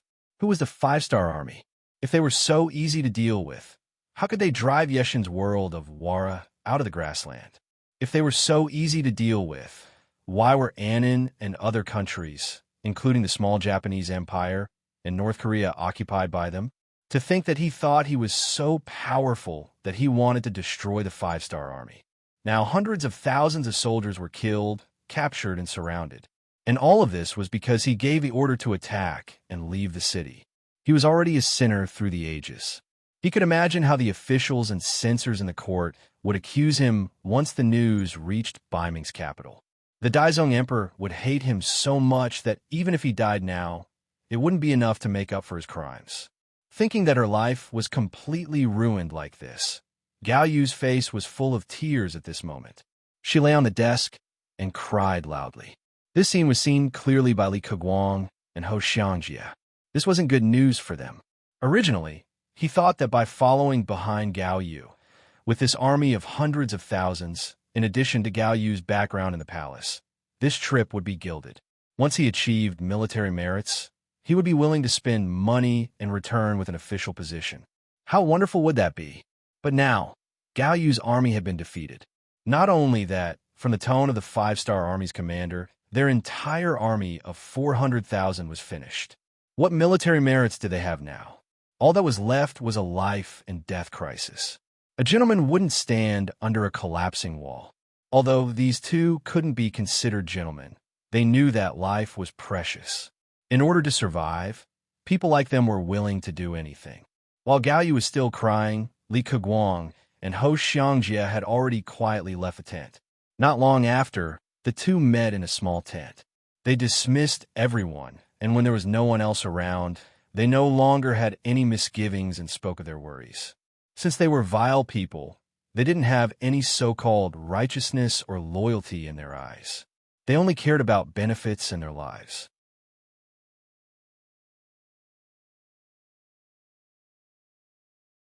The Great Ming dynasty lacked horses and people who were good at riding. Otherwise, how could they have watched the Tatars and Walla dominate the grasslands? Even when Gaozu was alive, although he had conquered the grasslands several times and forced the Mongolian cavalry to flee, if one looked carefully, one could still find that they won because of the bravery of the soldiers, the courage of the generals, the help of firearms, and the advantage of military strength. More often than not, they used hundreds of thousands to fight against tens of thousands of Mongolian cavalry. In the end, wasn't it because they didn't have enough war horses and too few cavalry? Now that they finally had 100,000 cavalry, it wasn't an exaggeration to say that this was the foundation of Bai Ming's existence on the grasslands. It was because of these 100,000 cavalry that they dared to participate in the war. From time to time, they would cause trouble for the five-star army to show their existence. If there was an opportunity, they would even bravely attack and give the five-star army a head-on blow. This was the magic of cavalry. On the vast grasslands, they could come and go without a trace. They could use the shortest amount of time and the smallest price to do many things they wanted to do. Without these cavalry, they could only rely on their legs. There was no need to fight a war. Often, they would be tired to death. How could they cause trouble for others? What's with this Fong Dingshan? Shi Hung shook his head in confusion. From the bottom of his heart, he admired Fong Dingshan very much. Although Fong Dingshan was a little greedy, he was forced to do so by the general situation. The atmosphere in northern Ming was like this. If one wanted to be a good official, he had to be filial to the academy. Otherwise, he would be dismissed. This was a common problem for Bai Ming and even southern Ming officials. It wasn't a problem. Moreover, Fong Dingshan was indeed good at fighting.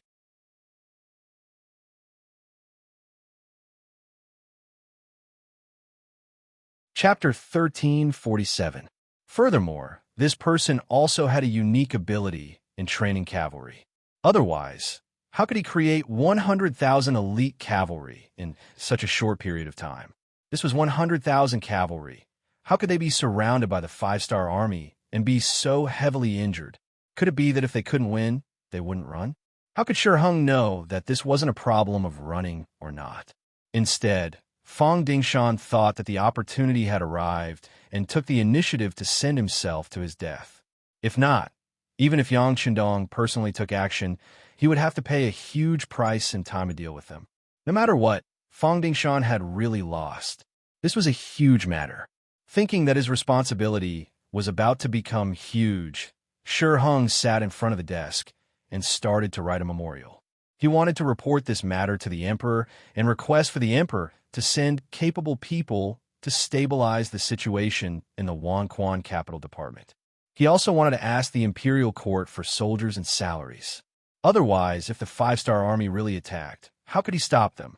An urgent report was sent to the capital at the speed of 800 li. At this moment, the Bai Ming army was handing over 10,000 injured Han soldiers to the five-star army. It was laughable to say that these injured soldiers were the products of the five-star army's cavalry. Now, they needed the enemy's help to treat them. This also caused many of the injured soldiers to be filled with worry. They really didn't know what was going to happen to them. As the other Ming soldiers received the military order, they couldn't resist. They could only watch as their comrades were taken away by the five-star army's cavalry. Their eyes were filled with an inexplicable fear and uncertainty about the future.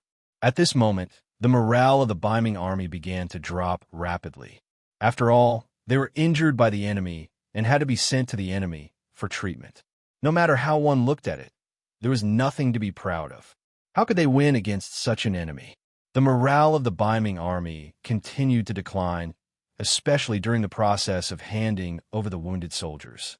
Many Biming army soldiers had worried looks on their faces. When the last wounded soldier was handed over, the Biming army was so silent that one could hear a pin drop. If there was any sound, it would be the sound of sobbing. Everyone was worried about whether they would live or die the next day. It was basically impossible to rely on such an army to win a battle. But knowing this, Galyu was helpless. The food in the army was getting less and less, and it was a great waste to give it to the wounded. Although they had lost face and lost morale, at least they still had enough food to eat and wouldn't cause a mutiny in the army. This way they could still live.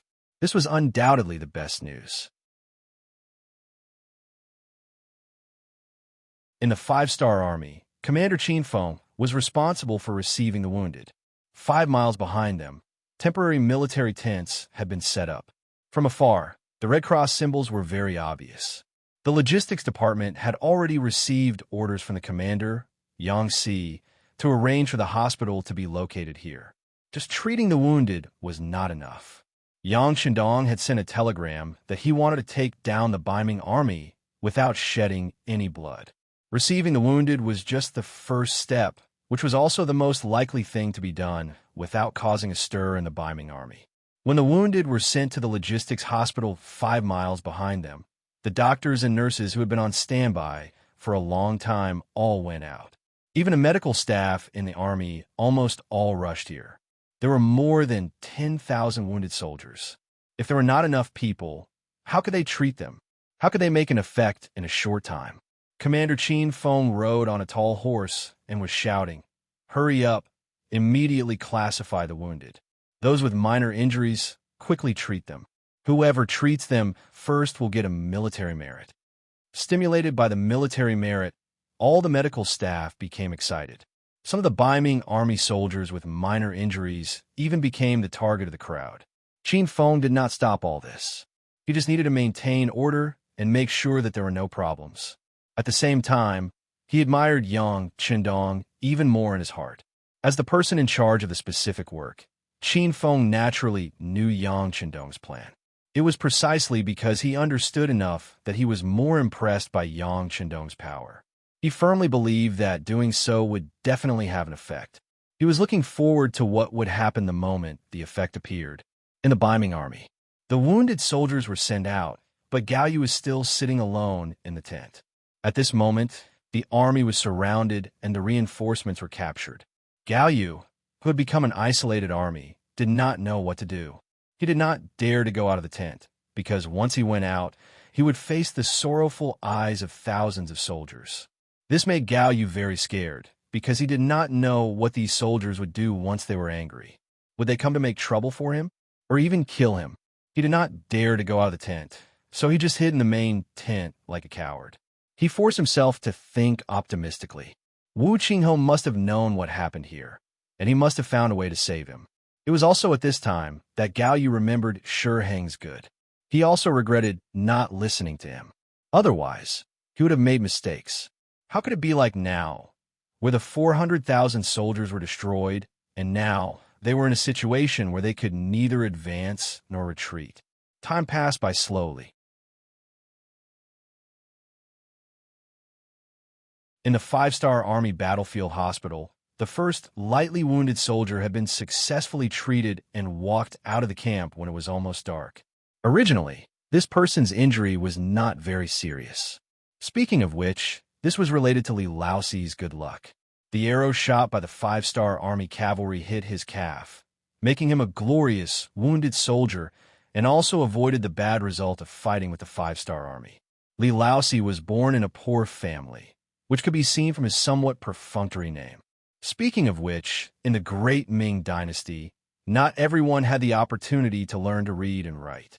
Only those who had accumulated merit and family property could learn to read and write. For example, Zhu Yuanzhang used to be called Zhu Zhongba. Because Li Laoxi was the 4th son in the family, he had this seemingly old-fashioned name. Li Laoxi who had never had enough to eat, warm clothes, or good luck since he was young, suddenly changed and became the first patient in a logistics hospital to be treated. He still remembered when he appeared in the field hospital with a sorrowful expression. He didn't know what the future would be like and whether he would die. At that time, a group of doctors and nurses in white coats rushed in front of him. Yes, they rushed in front of him. He did not know what a doctor was, but he knew that they should be a doctor. As for nurses, it was the first time he heard such a name. What was even worse was that he found that these nurses were all young women, and there was no lack of beautiful women among them. Since young, Li Laosi, who was poor, did not have many opportunities to talk about marriage, and usually he did not have many opportunities to see women. After all, before women were married, they were particular about not going out of the house, and not taking a step out was virtuous. But now, there were so many beautiful female nurses in close contact with him, and they did not mind that he was dirty, nor did they care about how long he had not bathed, or whether there was a strange smell on his body. They rushed over and cared about him, and they even dared to touch and look around his body without any intention of disliking him. At this moment, even Li Laoxi's eyes and face turned red. For the first time, he felt ashamed of having a strange smell on his body. Presumably, this was a manifestation of his self-esteem. The doctors and nurses were not only concerned on the surface, but they were really concerned about Li Laoxi's injury. They first used a high degree of alcohol unique to Yang Xie to disinfect it. Then, they tested the depth of the arrow's penetration into the skin. After confirming that it did not hurt the bones, they pulled it out with a swish. Then, they stopped the bleeding, bandaged the wound, and gave it a nutrient solution. In fact, Li Laoxi's injury was not that serious, and the arrow did not penetrate his skin very deeply. However, because there were too many examples of people who were shot by arrows and died because they pulled out the arrow, it forced others to feel a sense of fear. After a round of emergency treatment, Li Laoxi finally stood up when it was dark and could walk on his own. For this, the doctors and nurses who had received military merits were naturally very happy. There was even a nurse who was so excited that she even walked forward and hugged Li Laoxi. Although this nurse was a little short and a little plump, Yang Qindong's aesthetic standards did not give her a high rating. However, in Li Laoxi's eyes, it was completely different. What was a short person? Without enough nutrition, they could not even eat their fill. Being short was just a common problem in the Great Ming Dynasty. As for being a little fat, that was a good thing. With thick fat, it would be very useful to warm the bed at night. More importantly, a fat person's buttocks would also be a little bigger. That was proof that they could give birth to babies. At this moment, Li Laoxi's heart was moved. At this time, when the doctor and nurse suggested that Li Laoxi should go and see the surrounded Baiming soldiers in a fully healed state, he agreed without any hesitation. Not only that, he also decided to follow the 5-star army in the future. If there was anything that motivated him, it would be that he wanted to marry this fat nurse.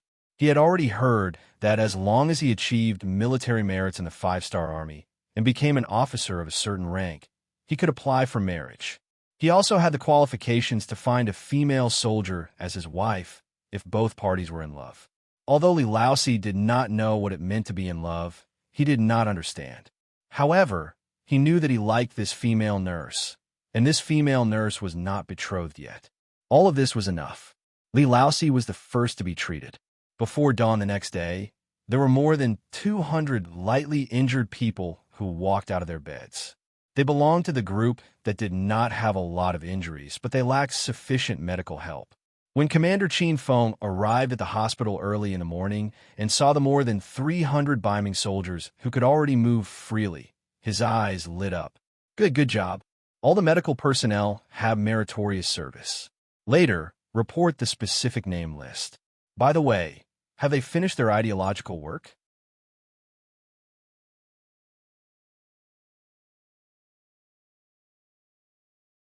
Chapter 1348.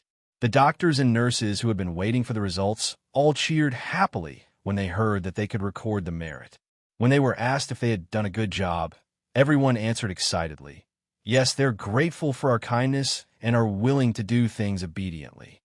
The ancients were mostly kind people. Naturally, they would repay the kindness of saving their lives. Furthermore, the request made by the doctors and nurses was not excessive. They only wanted them to walk around the encirclement of the northern Ming army. It was not dangerous or tiring, and they could even repay their benefactors for saving their lives. So why would they not do it? The answers of the medical staff made Commander Qin Feng very satisfied. He was in a good mood and immediately waved his arms and said, "Very good. Let's go and prepare. All right, take out the pigs and beef and give them to the Han soldiers who have abandoned the dark side. The quantity must be sufficient." Ha ha! Pigs were also called porpoises in the Great Ming Dynasty. They did not have much value in the past. In the end, it was because the way they were raised was not profitable and they could not be fattened. The input and output were not proportional, so naturally they were not paid attention to. The appearance of Yang Chundong changed everything. Not long after the boars were born, he fanned them. The pigs, who had no desires, began to eat and sleep. They had no desire to pursue a life of eating and sleeping. Naturally, their bodies also began to grow. Now, pork had become one of the indispensable meat in the entire Yangtze army. Even in the first city, there were a lot of pigs. This time, a lot of them were transported to the front line. Now, it was not difficult to take out a small portion to provide for more than 300 wounded people. The more than 300 wounded people who had basically recovered had something in their hands. Some are holding a pig's trotter, some are fat pig's knuckle, and some are holding delicious beef. Under the protection of the cavalry of the 5-star army, they walked towards the encampment of the Baiming army.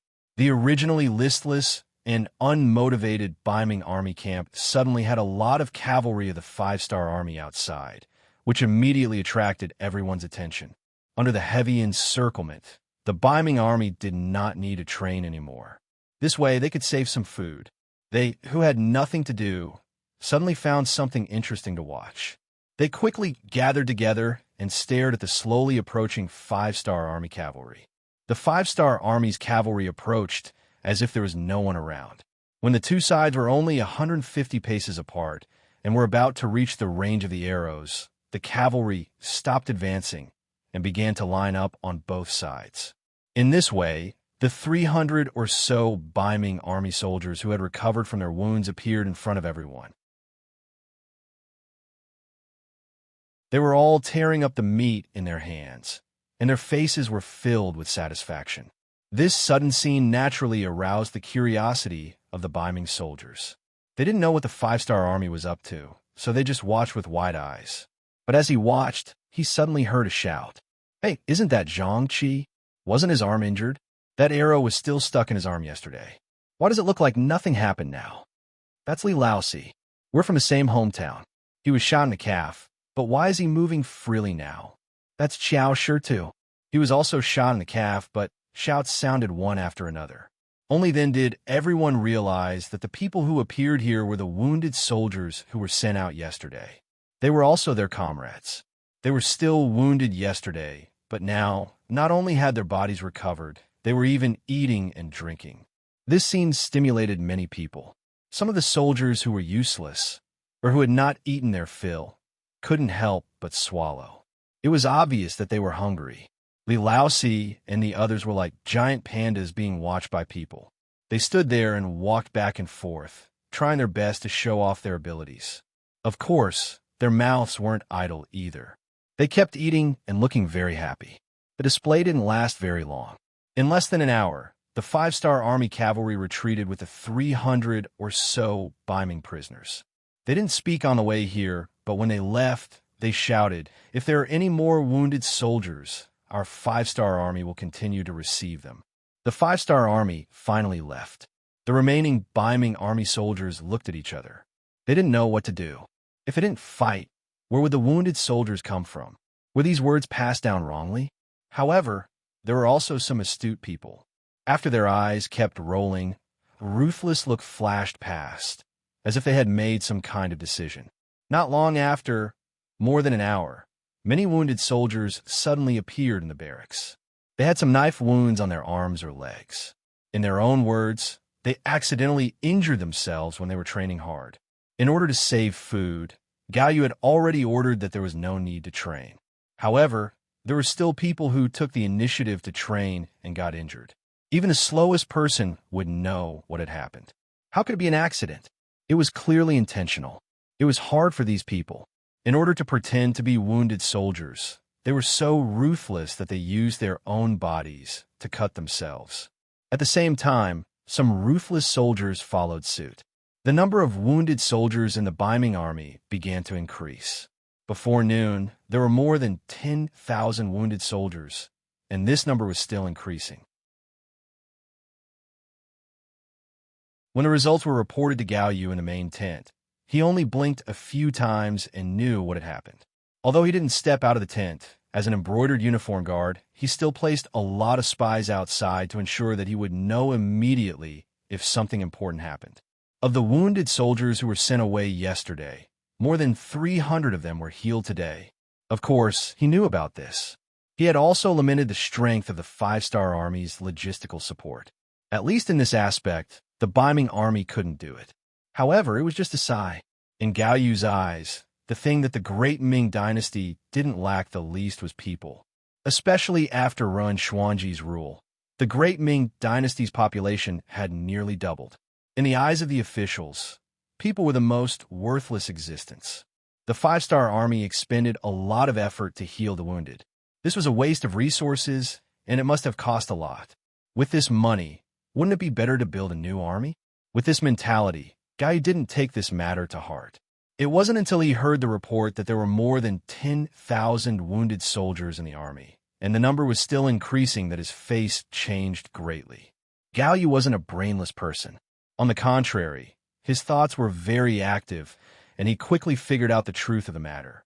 It was because of this that he was very angry.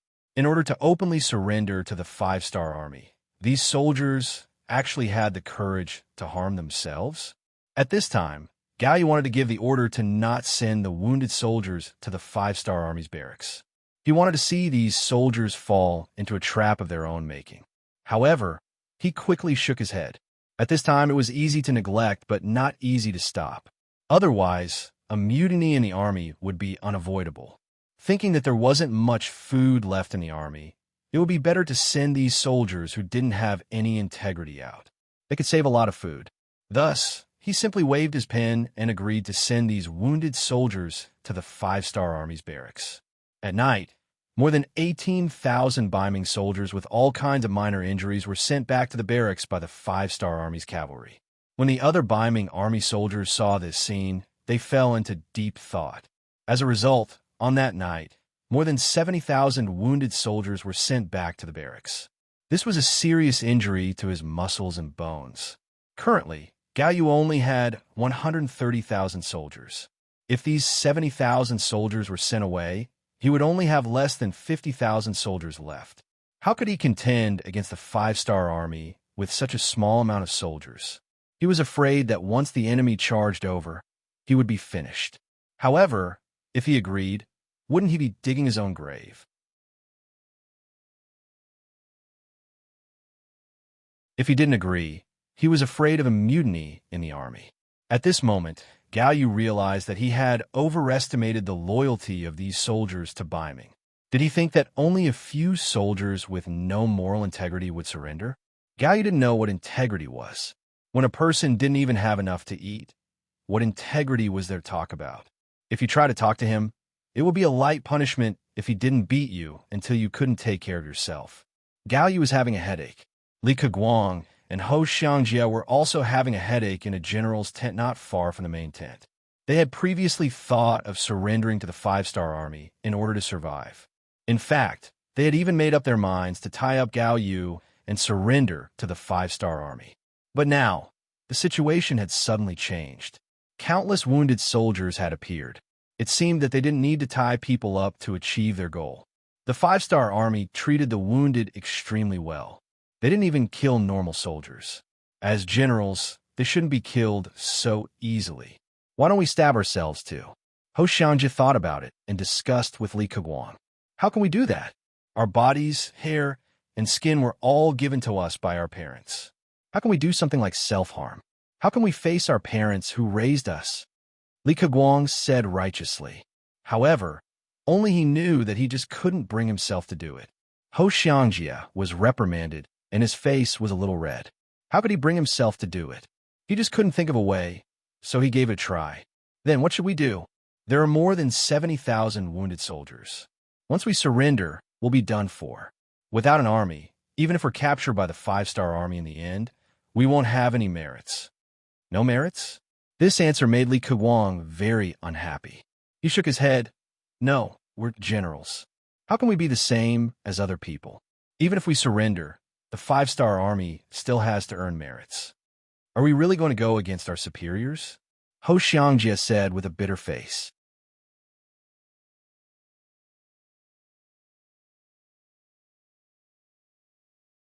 Chapter 1349. When Li Keguang heard that they were going against their superiors, a trace of hesitation appeared in his eyes. However, he quickly clenched his teeth and said, "This isn't us going against our superiors, but rather, we're rescuing Army Supervisor Gao. Think about it. Even we can see the current situation clearly. How smart is Army Supervisor Gao? How could he not see that the situation is hopeless? He didn't surrender only because he didn't want to lose face. Since that's the case, why don't we fulfill his wish?" Fulfill his wish? Ho Xiangjia had already thought of a certain possibility. Yes, fulfill his wish.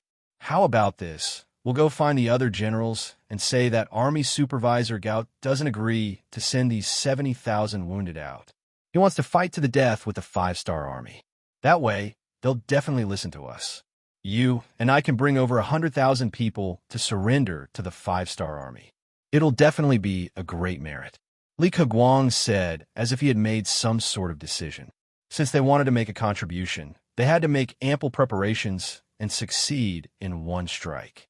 Li Keguang had clearly made enough preparations and thought about a lot of things. Ho Xiangjia, who had always followed Li Keguang's lead, knew that he didn't have a choice.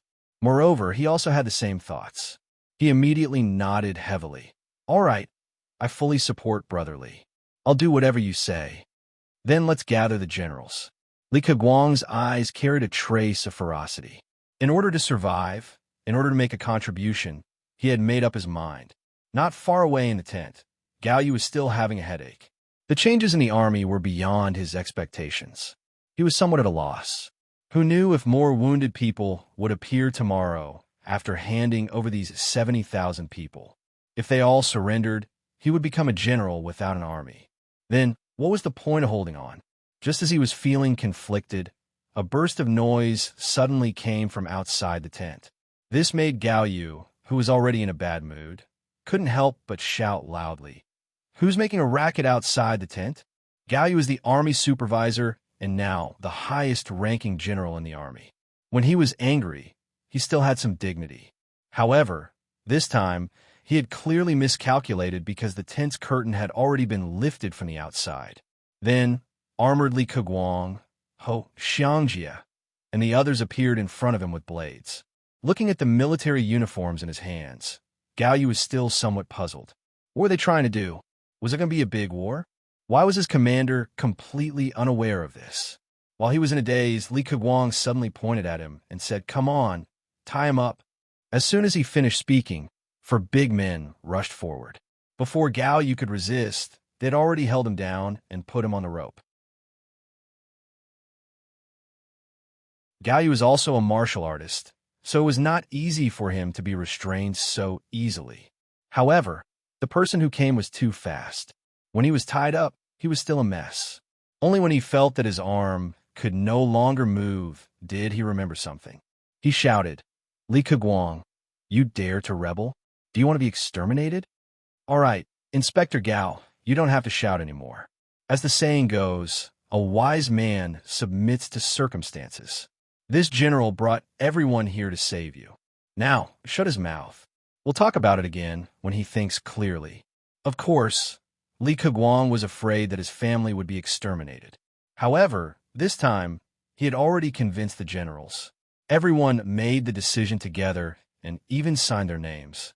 With this evidence, even if the imperial court questioned them, everyone's words and deeds would be the same. Then, when the imperial court found out about this matter, Would they punish everyone? Would the imperial court do this? In Li Keguang's opinion, they would not. Now, the imperial court was in need of people. If they really did this, it would only disappoint the generals. What's more, the Li family had some influence.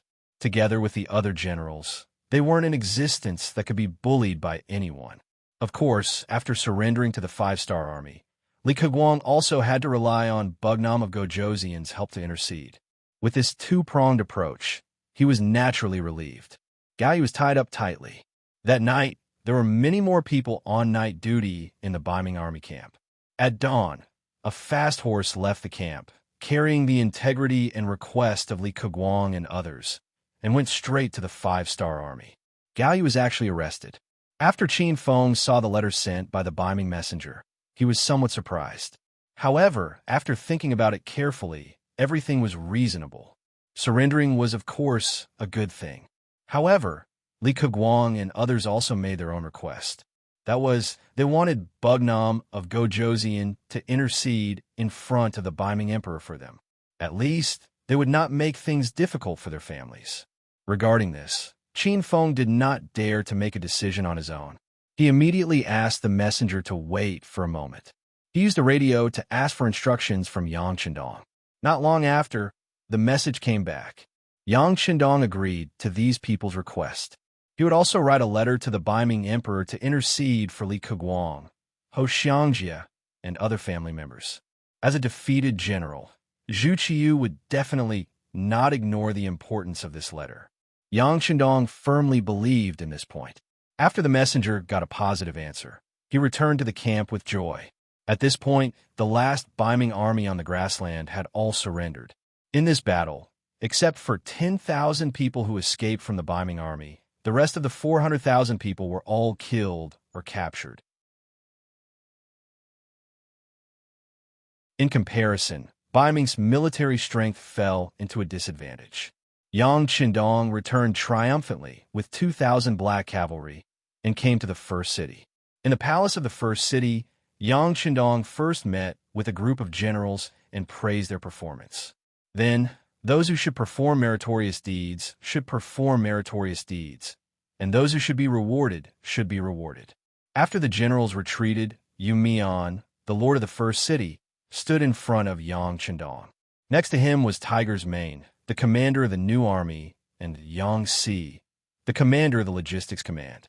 "You've worked hard," Yang Qindong said with a satisfied expression as he looked at these three trusted subordinates. "Young master, sixth young master, has worked hard." The three of them did not dare to claim credit and quickly replied respectfully, "All right, we're not outsiders, so let's be casual. Now on this grassland, there's no Biming army coming to cause trouble, and there's no Walla and Tartars harassment. Next, it's a period of great development. Are you ready?" Yang Qindong asked with bright eyes. "Sixth young master, as you said, everything is ready," Yu Mian replied with cupped fists. Yang Si, who was at the side, also had an excited look on his face. "Young master, the people are in place and the tools are ready. We're just waiting for the order." What the two of them were talking about was what Yang Qindong had mentioned before. The silver mineral reserves on the grassland were astonishing. In the future, the Mongol Empire had benefited a lot from this place. Now that they had not appeared, and it was impossible for them to appear, these benefits naturally belonged to Yangtze. Just in this area alone, in terms of copper mines, in the future, it was known as China's 6 great copper veins. Its reserves and quality were the best in the world. In the Great Ming Dynasty, almost all of the Great Ming Dynasty's copper veins were in the hands of the imperial court. Yang Xie tried his best, but it was difficult to obtain them. But now it was different. Occupying this place was equivalent to having more mines. Not only that, but there were also large amounts of lead, zinc, cobalt, gold, and silver mines. This was a huge treasure trove. Yang Qindong didn't dare to do it before because there were too many uncertainties. If he couldn't guarantee safety once the enemy appeared during the mining process, wouldn't he be making a wedding dress for others? Now that Biming's army had been defeated, there were no other decent enemies here. The matter of mining could finally be brought up to his daily work. Good. I'll leave this matter to the three of you. Just follow the map. Believe in this, Prince. The results will definitely surprise you. Yang Qindong laughed loudly. After finishing this important matter, Yang Qindong talked about the Southern Ming dynasty. We have won this battle. The request we made before will not change. 1 million people of the great Ming dynasty must be sent over. Then, you can choose a few suitable people and send them to Crimson City. Also, there is no need to return these hundreds of thousands of Baiming prisoners. If they must, Gao Yu and a few other generals can be sent back, but not a single soldier. Understand? This was Yang Qindong's arrangement for returning to Crimson City. Speaking of which, it had been more than 2 years since he left Crimson City. His wife and children were there, as well as many developing munitions factories. There were also too many things that he needed to worry about, so he had to go back. Tiger's Man and the other two naturally knew that the 6th young master was going back to Crimson City. Such military secrets would not be hidden from them. The three immediately knelt down and kowtowed. I wish the young master a safe journey and good health. Haha, good. I'll take advantage of your auspicious words. I'll leave the matters here to you. After laughing loudly, Yang Qindong immediately let Beta Persei attend the banquet. For a moment, the guests and the host were happy.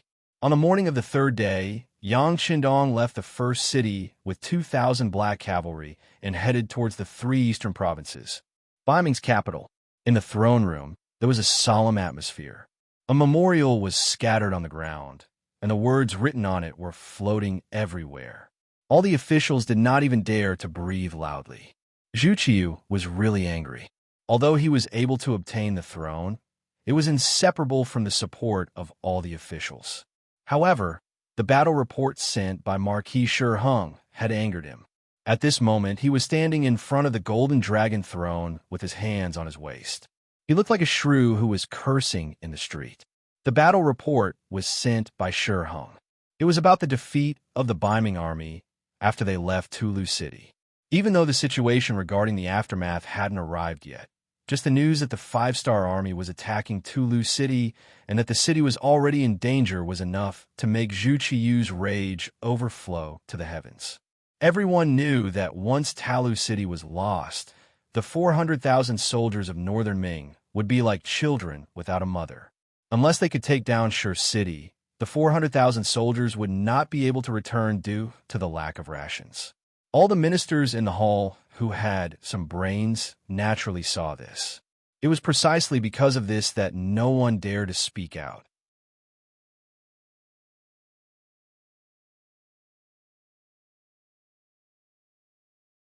Chapter 1350. Say what? Tulu City was thousands of miles away. Now that there was a problem, it was too late to say anything. As for ordering the army to reinforce, Wu Qingho was in the Quan City division. He should have gone to help, but he didn't because he had no soldiers at his disposal. What else could the others do?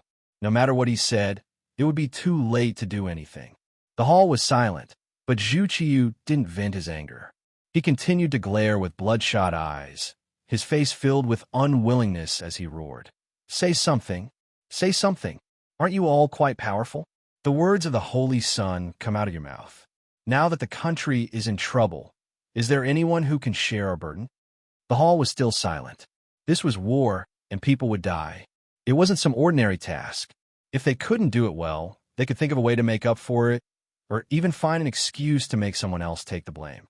But on the battlefield, if they lost, they would be captured if they didn't die. How could there be room for excuses? Who wasn't afraid of death? This was especially true for the ministers who were used to the emperor's grace. They lived in luxury every day, only wishing that their days would be a bit slower. Who would take the initiative to seek death? The civil officials didn't say anything, and the generals were the same. No matter how powerful a general was, in the face of such a decline, what could they do? War required planning, which involved mobilizing troops, provisions, supplies, and familiarizing oneself with the situation of the army. Only then could one calmly make arrangements. But the attack on Tulu City was an unexpected situation. who could turn the tide in such a short time. Not to mention that the generals had already been suppressed by the civil officials and lacked courage. Even if they had the ability, by the time they gathered the army and rushed to Toulouse City, the city would have been occupied by the five-star army. They had already suffered defeat before the battle had even begun. How many people could bear the consequences? If they didn't go to war, they would only be cursed for being useless. Once they stepped forward to lead the army, they would undoubtedly be defeated. When the time came, not only would they have to bear the responsibility and be cursed, but it was also possible that their family would be exterminated. If that really happened, they would be the true sinners of their families. Everyone had their own thoughts, and no one had the courage to stand out. Zhu Qiyu, who was standing in front of the golden dragon throne, was deeply disappointed. Looking at these people who usually shouted, "Long live the emperor," and claimed that they were willing to die 10,000 deaths for the emperor, at this moment, they had all become mutes and decorations. That deep sense of disappointment made him feel as if a knife was being twisted in his heart. Xiao Chun wanted to continue cursing, but after thinking about it, there was no point in doing so. He turned his head to the chief eunuch, Jining, and said, "Let's end the court session. The officials of the 6 ministries will stay." Court is dismissed. Jining, who was also pale with fright, hurriedly nodded as if she had heard the voice of heaven. Then she announced the end of the court session. Soon, only the ministers of the 6 ministries were left in the originally crowded hall. Ever since the great Ming dynasty was divided into the north and the south, Zhu Qiyu, the acting grandmaster, abandoned the cabinet and directly handed over the specific matters to the 6 ministries' ministers, letting them be responsible for themselves. By doing so, he could naturally concentrate all the power on himself, but it was really tiring. Usually, he had to read memorials until midnight every day. Usually, after resting for more than 2 hours, the sky would brighten and it would be time for morning court. For the sake of the great Ming dynasty's revitalization, Zhu Qiyu suffered all the hardships. However, the effect was not obvious. Although it seemed that he had the support of the Zhu family's bank, and now had money and soldiers, he would always suffer a great loss whenever he faced the 5-star army. Previously, it was still okay, and the loss of soldiers and generals was within an acceptable range. However, this time, it involved an army of 400,000. His heart really ached. At this moment, the ministers of the 6 ministries were standing below the throne room. Each of them had their heads lowered like primary school students who had made a mistake. Zhu Qiyu looked down at the 6 ministries' ministers. His mood was not very good, especially when his gaze landed on the Minister of Rights, Hu Xiao. A wave of anger rose from the bottom of his heart. This person had married his granddaughter to Yang Chendong. If someone said that such a person could be loyal to him, he definitely would not believe it. However, as the oldest official in the court, Hu Xiao could be said to have done things flawlessly. In addition, he had always been very popular, so it was not easy to find fault with him. Of course, he was just a minister. It was not difficult for Zhu Qiyu, who already had all the power in his hands, to remove him. However, he was worried. He was worried that if he suddenly stabbed Hu Xiao, it would incur the wrath of Yang Chendong. Although the 5-star army was strong, looking at its history, they had never found trouble with Baiming. On the contrary, it was always him who took the initiative to provoke them. Could it be that the 5-star army did not have the strength to do so? Zhu Qiyu did not think so. The reason why the other party did not make a move was because he had too many misgivings. For example, the members of the Yang family. Yang Chendong's brothers and sisters were all in the capital. Also, wasn't this Hu Xiao an existence that he was afraid of? As an emperor, he could not let his emotions affect his decisions. He had to consider all the relationships and take the big picture into consideration. Take this Hu Xiao, for example. Although Zhu Qiyu knew that he could not sincerely use him, given that he had not done anything to harm Baiming's interests, Zhu Qiyu could only tolerate him for now. Fortunately, as the countries around Baiming were all under Yang Chendong's control, the Bureau of Rights was of little use. Whether or not there was not much difference. Zhu Qiyu lightly coughed, and turned his attention to the other ministers.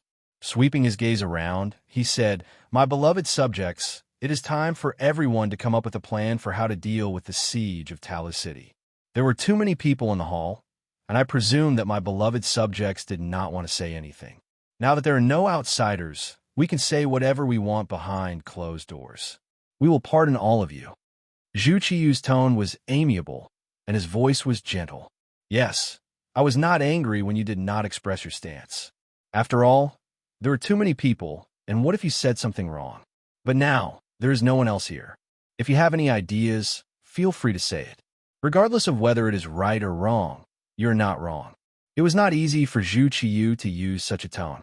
At the same time, he looked at the 6 ministers expectantly, waiting for them to come up with a plan to solve the problem. Reality disappointed him once again. The hall fell into silence again. The 6 ministers were like mutes. They lowered their heads and did not speak. It was as if there was a beautiful pattern on the ground that was worth studying. Zhu Qiyu endured it when everyone did not speak up. But now he had already said so much, but no one said a word. This was somewhat unacceptable. If it wasn't for the fact that he was in dire need of manpower and it wasn't appropriate to make a big fuss about it, he was afraid that he would have to teach these 2 people a lesson today to intimidate them. Forcibly suppressing the anger in his heart, he finally decided to listen to everyone's opinions by name. Didn't you all say nothing? Then I will ask one by one. Let's see if you still dare to not speak. His gaze first fell on the Minister of Personnel, Wang Ji. He was a big shot in charge of human resources. Since it was a war, he naturally had to choose a general first. Asking Wang Ji was a matter of course. Naturally, when he saw Wang Ji, Zhu Qiyu was also angry. He would not forget that this person's grandson, Wang Xijing, had learned Yang Qindong's teachings. He should be teaching at the headquarters of Yang Qindong, the place called Qiqian City. Such a person would probably be disloyal. Shaking his head, Zhu Qiyu threw these undesirable thoughts aside. Forget it. Speaking of which, all the civil and military officials in the imperial court were once officials of the same court as Yang Qindong. Was he going to investigate them and remove them from their positions? Suppressing the anger in his heart, he looked at Wang Ji and said, "Minister Wang, tell me your opinion." Wang Ji, who was called, finally raised his head with a puzzled expression. When he saw that Zhu Qiyu was serious, he shook his head. "This old minister has no objections. Everything will be decided by your majesty." No objections? Hearing Wang Ji's reply, Zhu Qiyu was really angry. Since you have no objections, then what are you saying? But when he thought about it, it seemed that he was the one who forced the other party to say it. But did he really have no objections? You are the Minister of Personnel, the so-called heavenly official of the Ministry of Personnel. All the officials in the world are under your control. What did you mean by saying that you have no objections? Zhu Qiyu's expression kept changing, but it quickly returned to normal. He could actually understand Wang Ji. Under his suspicion, it would be inappropriate for him to propose any candidate at this time. Perhaps even if he proposed a suitable candidate, he would not approve it. Since that was the case, what was the point of saying more? Just when Zhu Qiyu thought that he had thought everything through, Wang Ji suddenly spoke again. "Your Majesty, this subject is old and has not been sleeping well recently. There are many things that I am unable to do. Therefore, I would like to resign and retire to the countryside. Your Majesty, please grant me permission." Wang Ji actually resigned. This was somewhat out of Zhu Qiyu's expectations. Out of a conspiracy theory, he could not help but wonder if this was the other party's way of retreating. But when he thought about it, it was not very likely. After all, it was not good for one's reputation to submit one's resignation when the country was in danger. Unless such a person was no longer an official, his reputation would definitely take a hit. Who would listen to such a person's words in the future? If that was the case, this Wang Ji really wanted to resign. Sighing in his heart, Zhu Qiyu had already decided to agree. After all, both parties were suspicious of each other. This job was not easy to do. Since that was the case, it was better to let him leave. Sometimes he did not reply. He could not possibly agree immediately when the other party said that he wanted to resign. Wouldn't that make others misunderstand that he wanted the other party to leave? His gaze shifted from Wang Ji to the Minister of Works, Shi Pu. Logically speaking, this was a military issue, and the Minister of Works had nothing to do with it. However, the cannons and firearms that accompanied the army this time were made by the Ministry of Works. Now that the army was defeated, did that mean that the Ministry of Works did not do a good job?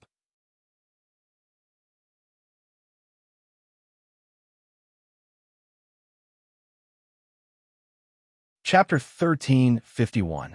When Shi Pu's name was called, he immediately knelt on the ground.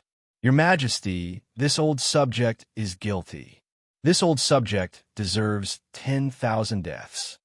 Zhu Qiyu frowned when he didn't even say anything. Why did Shi Pu have such an attitude? Zhu Qiyu frowned, but the other party quickly gave him an answer. Your Majesty, a 5-star military fire weapon is so powerful that it's not something we can compare with.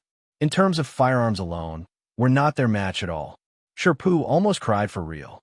It was evident that he knew his weapon was inferior to the other parties. Speaking of which, compared to the technology and weapons brought by Yang Chendong, it would be more shocking if the Ministry of Works could produce similar products. Shi Pu was naturally aware of this point. Afraid that he would be punished for this, he took the initiative to bring it up. His kneeling caused Zhu Qiyu to lose the idea of asking him for a plan. This kind of person was already frightened by the 5-star army. Could he still rely on him to come up with any good ideas? Shaking his head, Zhu Qiyu wanted to call for another minister. But at this time, the Crown Prince's junior tutor, Grand Scholar, and Minister of Justice, Su Yozhen, spoke without being asked. Your Majesty, this subject believes that it will be difficult to solve the siege of Lu City. Finally, someone took the initiative to speak. Zhu Qiyu was happy in his heart. When he looked at Su Yozhen, his tone became much gentler. Beloved official Su, please continue. Yes.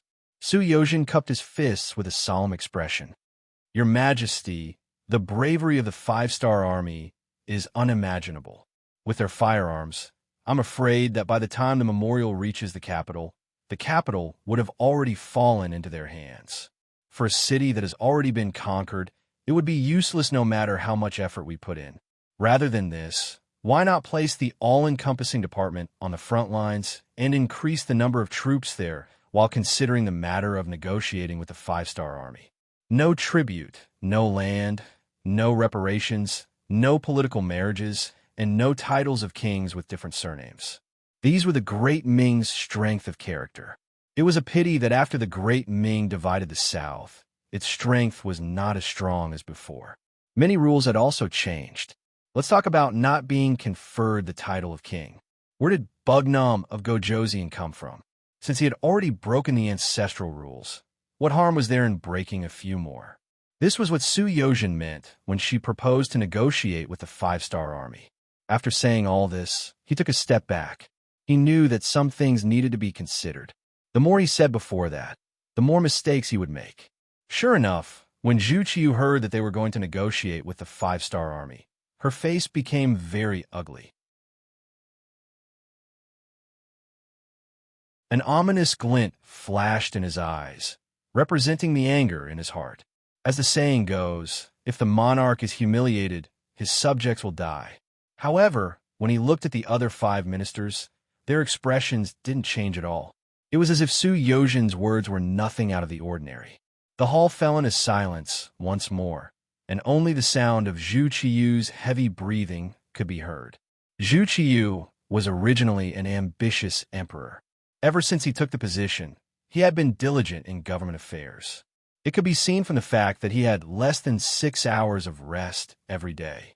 Unfortunately, one of the biggest lies in the world was that if you worked hard, you would succeed. This was because many people were indeed very capable, but they always lacked a bit of luck or talent. In the end, their wishes didn't come true. Zhu Qiyu belonged to the type of people who were very unlucky. Not to mention that in history, he was overturned by Zhu Qizhen. Just the fact that he met Yang Chendong in this life had already determined his fate. No matter how hard he worked, he wouldn't be able to unify the Great Ming. The result of his hard work was that Bai Ming would be destroyed a little later than usual. With the difficulty in front of him, Zhu Qiyu naturally didn't want to lower his head. However, reality was so cruel. The five-star army was so powerful. If he still stubbornly insisted on going against the five-star army, he might even lose his family fortune. He might even lose the throne. This situation was so big that he had to consider it carefully. Could he really afford to gamble? He had the heart to kill the enemy, but he was powerless to reverse the situation. This sentence was the most appropriate to describe Zhu Qiyu. When a person's strength wasn't strong, even if they were angry, they couldn't do anything. Moreover, if one wanted to achieve great things, they couldn't let their emotions affect their decisions. Thinking about Baiming's current situation, even if he wanted to mobilize the army, it would take time. Moreover, their fighting strength was so weak that even Zhu Qiyu didn't have confidence. In the end, after a long sigh, Zhu Qiyu's mood began to stabilize again. Su Yozhen, who had been secretly observing, saw that Zhu Qiyu's mood was gradually stabilizing. She took a small step forward and said, "Your Majesty, a little impatience spoils great plans." Su Yozhen's actions were just to give Zhu Qiyu a way out. After hearing this, Zhu Qiyu sighed and said, "That's right. Beloved official Su is right. The strength of the five-star army isn't something we can fight against without making preparations. Since it's like this, let's talk with them. Didn't they say they wanted 1,000,000 commoners last time? Let's discuss this matter and see if it can be done." Although it was a question, the fact that Zhu Qiyu was able to say these words already proved that he approved of this proposal. Otherwise, why would he casually mention it? It had to be said that the so-called commoners in the eyes of the emperor mostly referred to the commoners that could be seen. For example, the officials in the palace hall, as well as the gentry and nobles who could submit memorials from time to time. After all, the emperor lived in the palace all year round. What was the outside world like? How were the commoners living? All of this was nothing more than hearsay, and a basic impression he got from reading the memorials. Most of the time, the so-called world peace and prosperity in the history books refer to the officials, scholars, and country gentry living a good life. As for the commoners at the bottom, at least before the establishment of China, they didn't have enough to eat and wear. Without a clear understanding of the commoners, it was impossible to understand the true pain of handing over 1,000,000 commoners. In Zhu Qiyu's eyes, all of this was just a number. It was still the same sentence. The foundation of the great Ming dynasty was still there. It was just 1,000,000 commoners at the bottom, so it was fine to pay.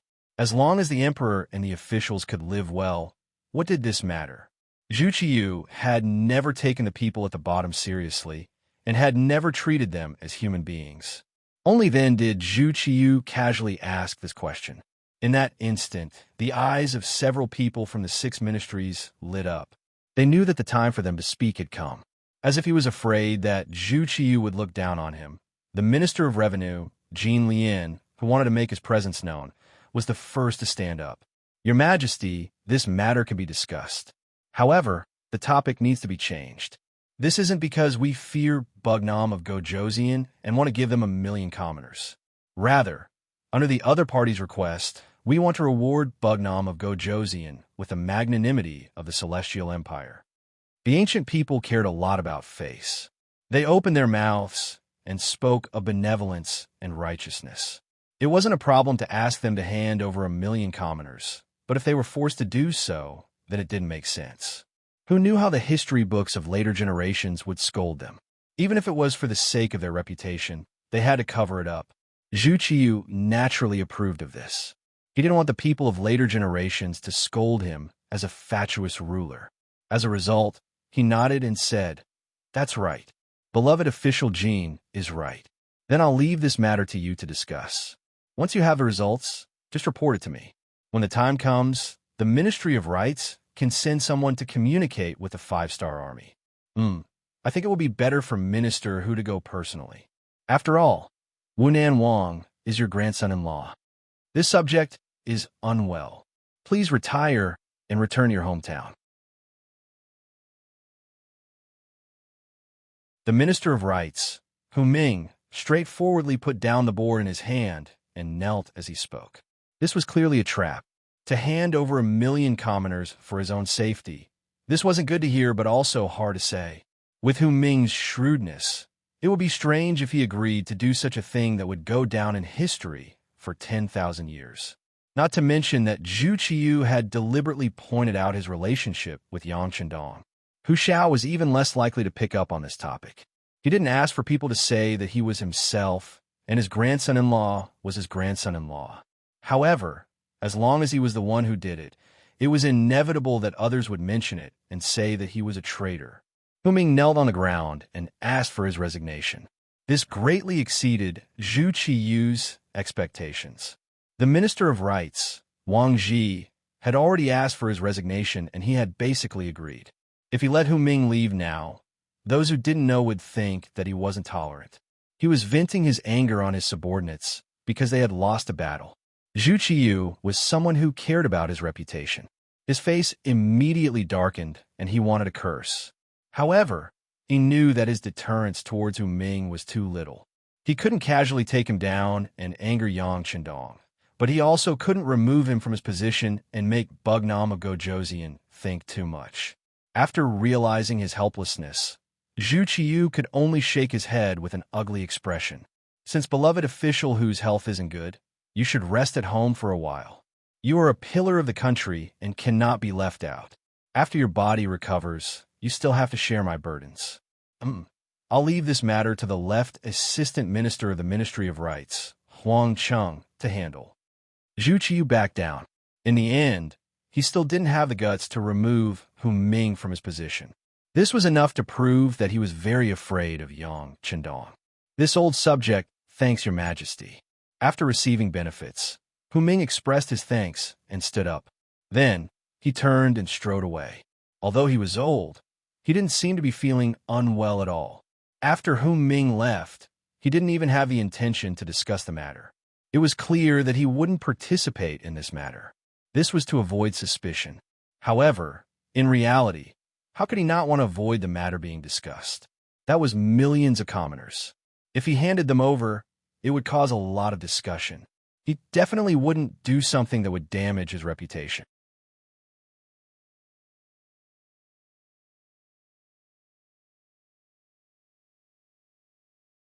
Chapter 1352.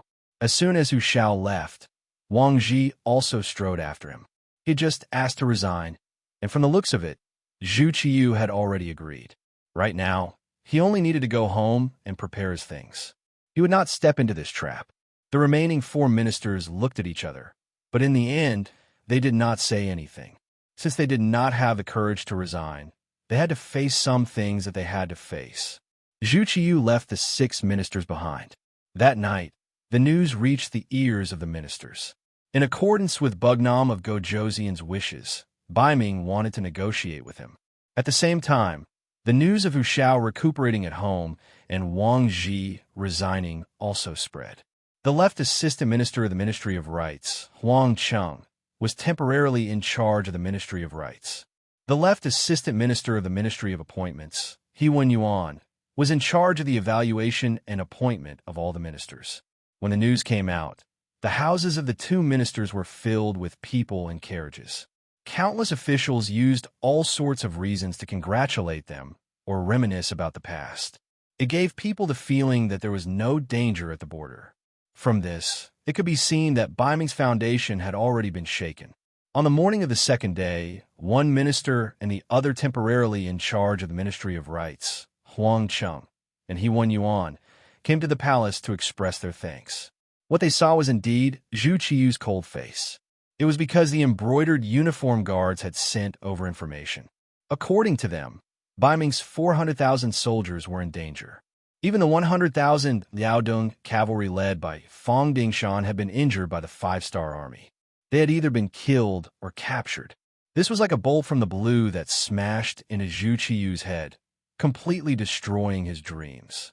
At the same time, it was like a heavy stone had smashed into the heads of the ministers, making them recognize reality. The 5-star army is actually this powerful. After the Minister of War, Ming, heard the news, he stood in place as if he had been petrified. A newly appointed minister, a minister in charge of carrying out the duties of a minister, had encountered such a thing on his first day. His expression was also extremely ugly. They did not even have time to flatter the emperor. Instead, they discussed the matter of negotiating with the five-star army with the other four ministers.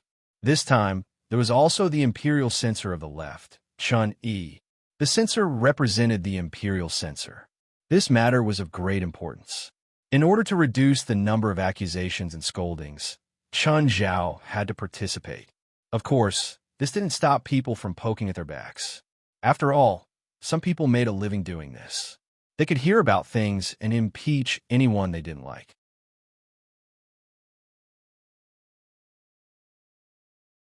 Sometimes, even the emperor was their target.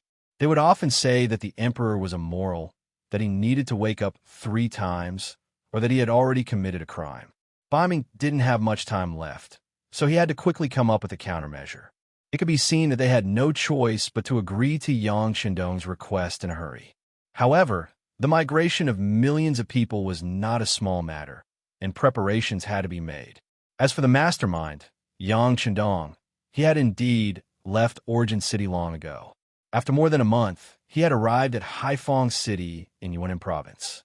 Haiphong City was a seaside city that belonged to the Vietnam province.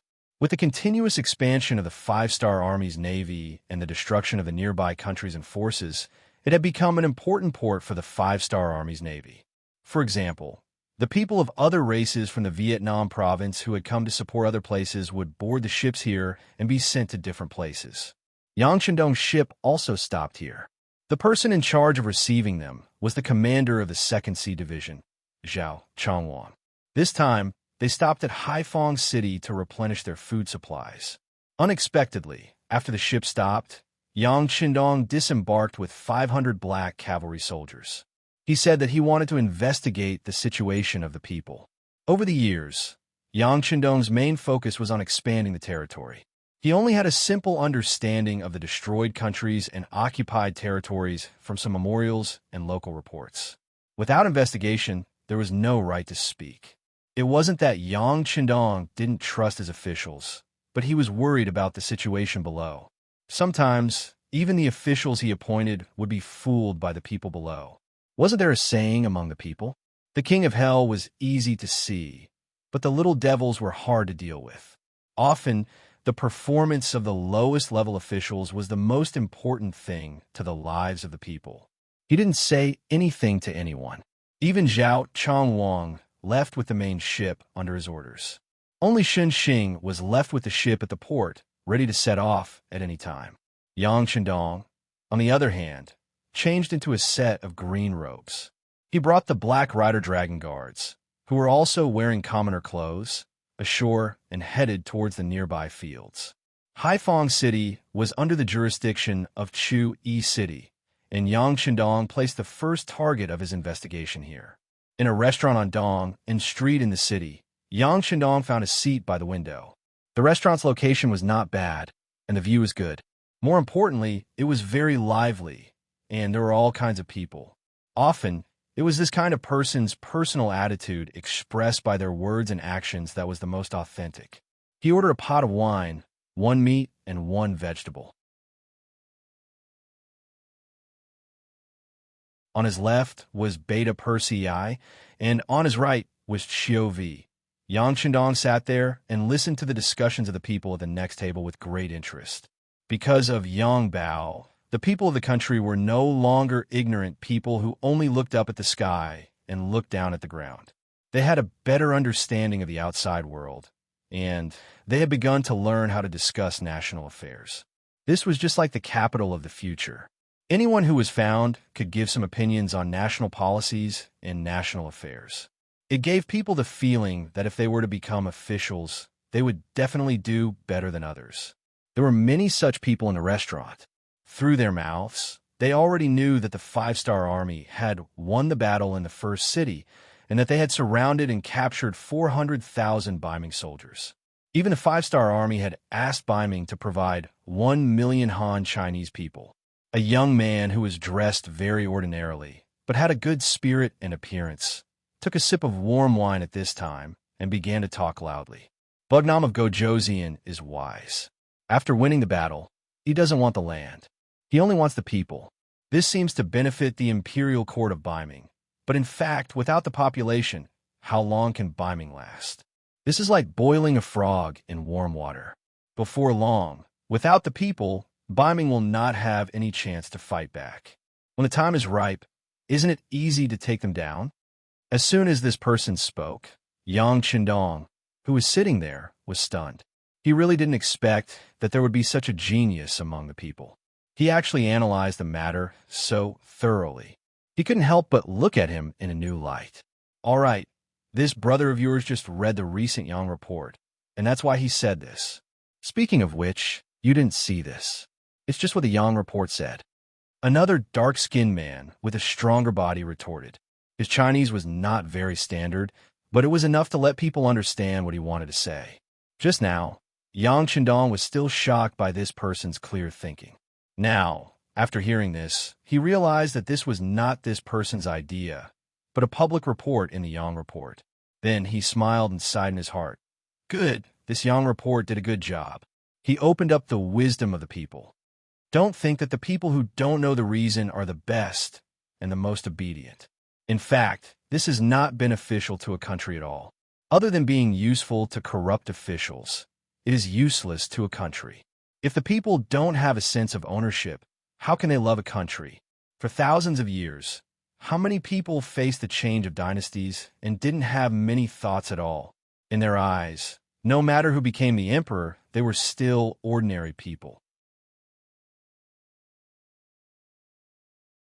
As long as they could eat their fill and wear warm clothes, it was the same no matter who the emperor was. This was the drawback of not having the spirit of a master. Often, there were a lot of people like this. They had no beliefs, no goals, and no understanding of the outside world. Once someone stood out and urged them to rebel, they would be easily fooled without knowing the truth. With the wisdom of the people, things would be different. They would have their own judgment. Once something happened, they would be able to analyze it in their own way. In the face of such smart people, it would be even more difficult to make use of them. In the restaurant, everyone laughed. The man who spoke first didn't get angry because he was exposed.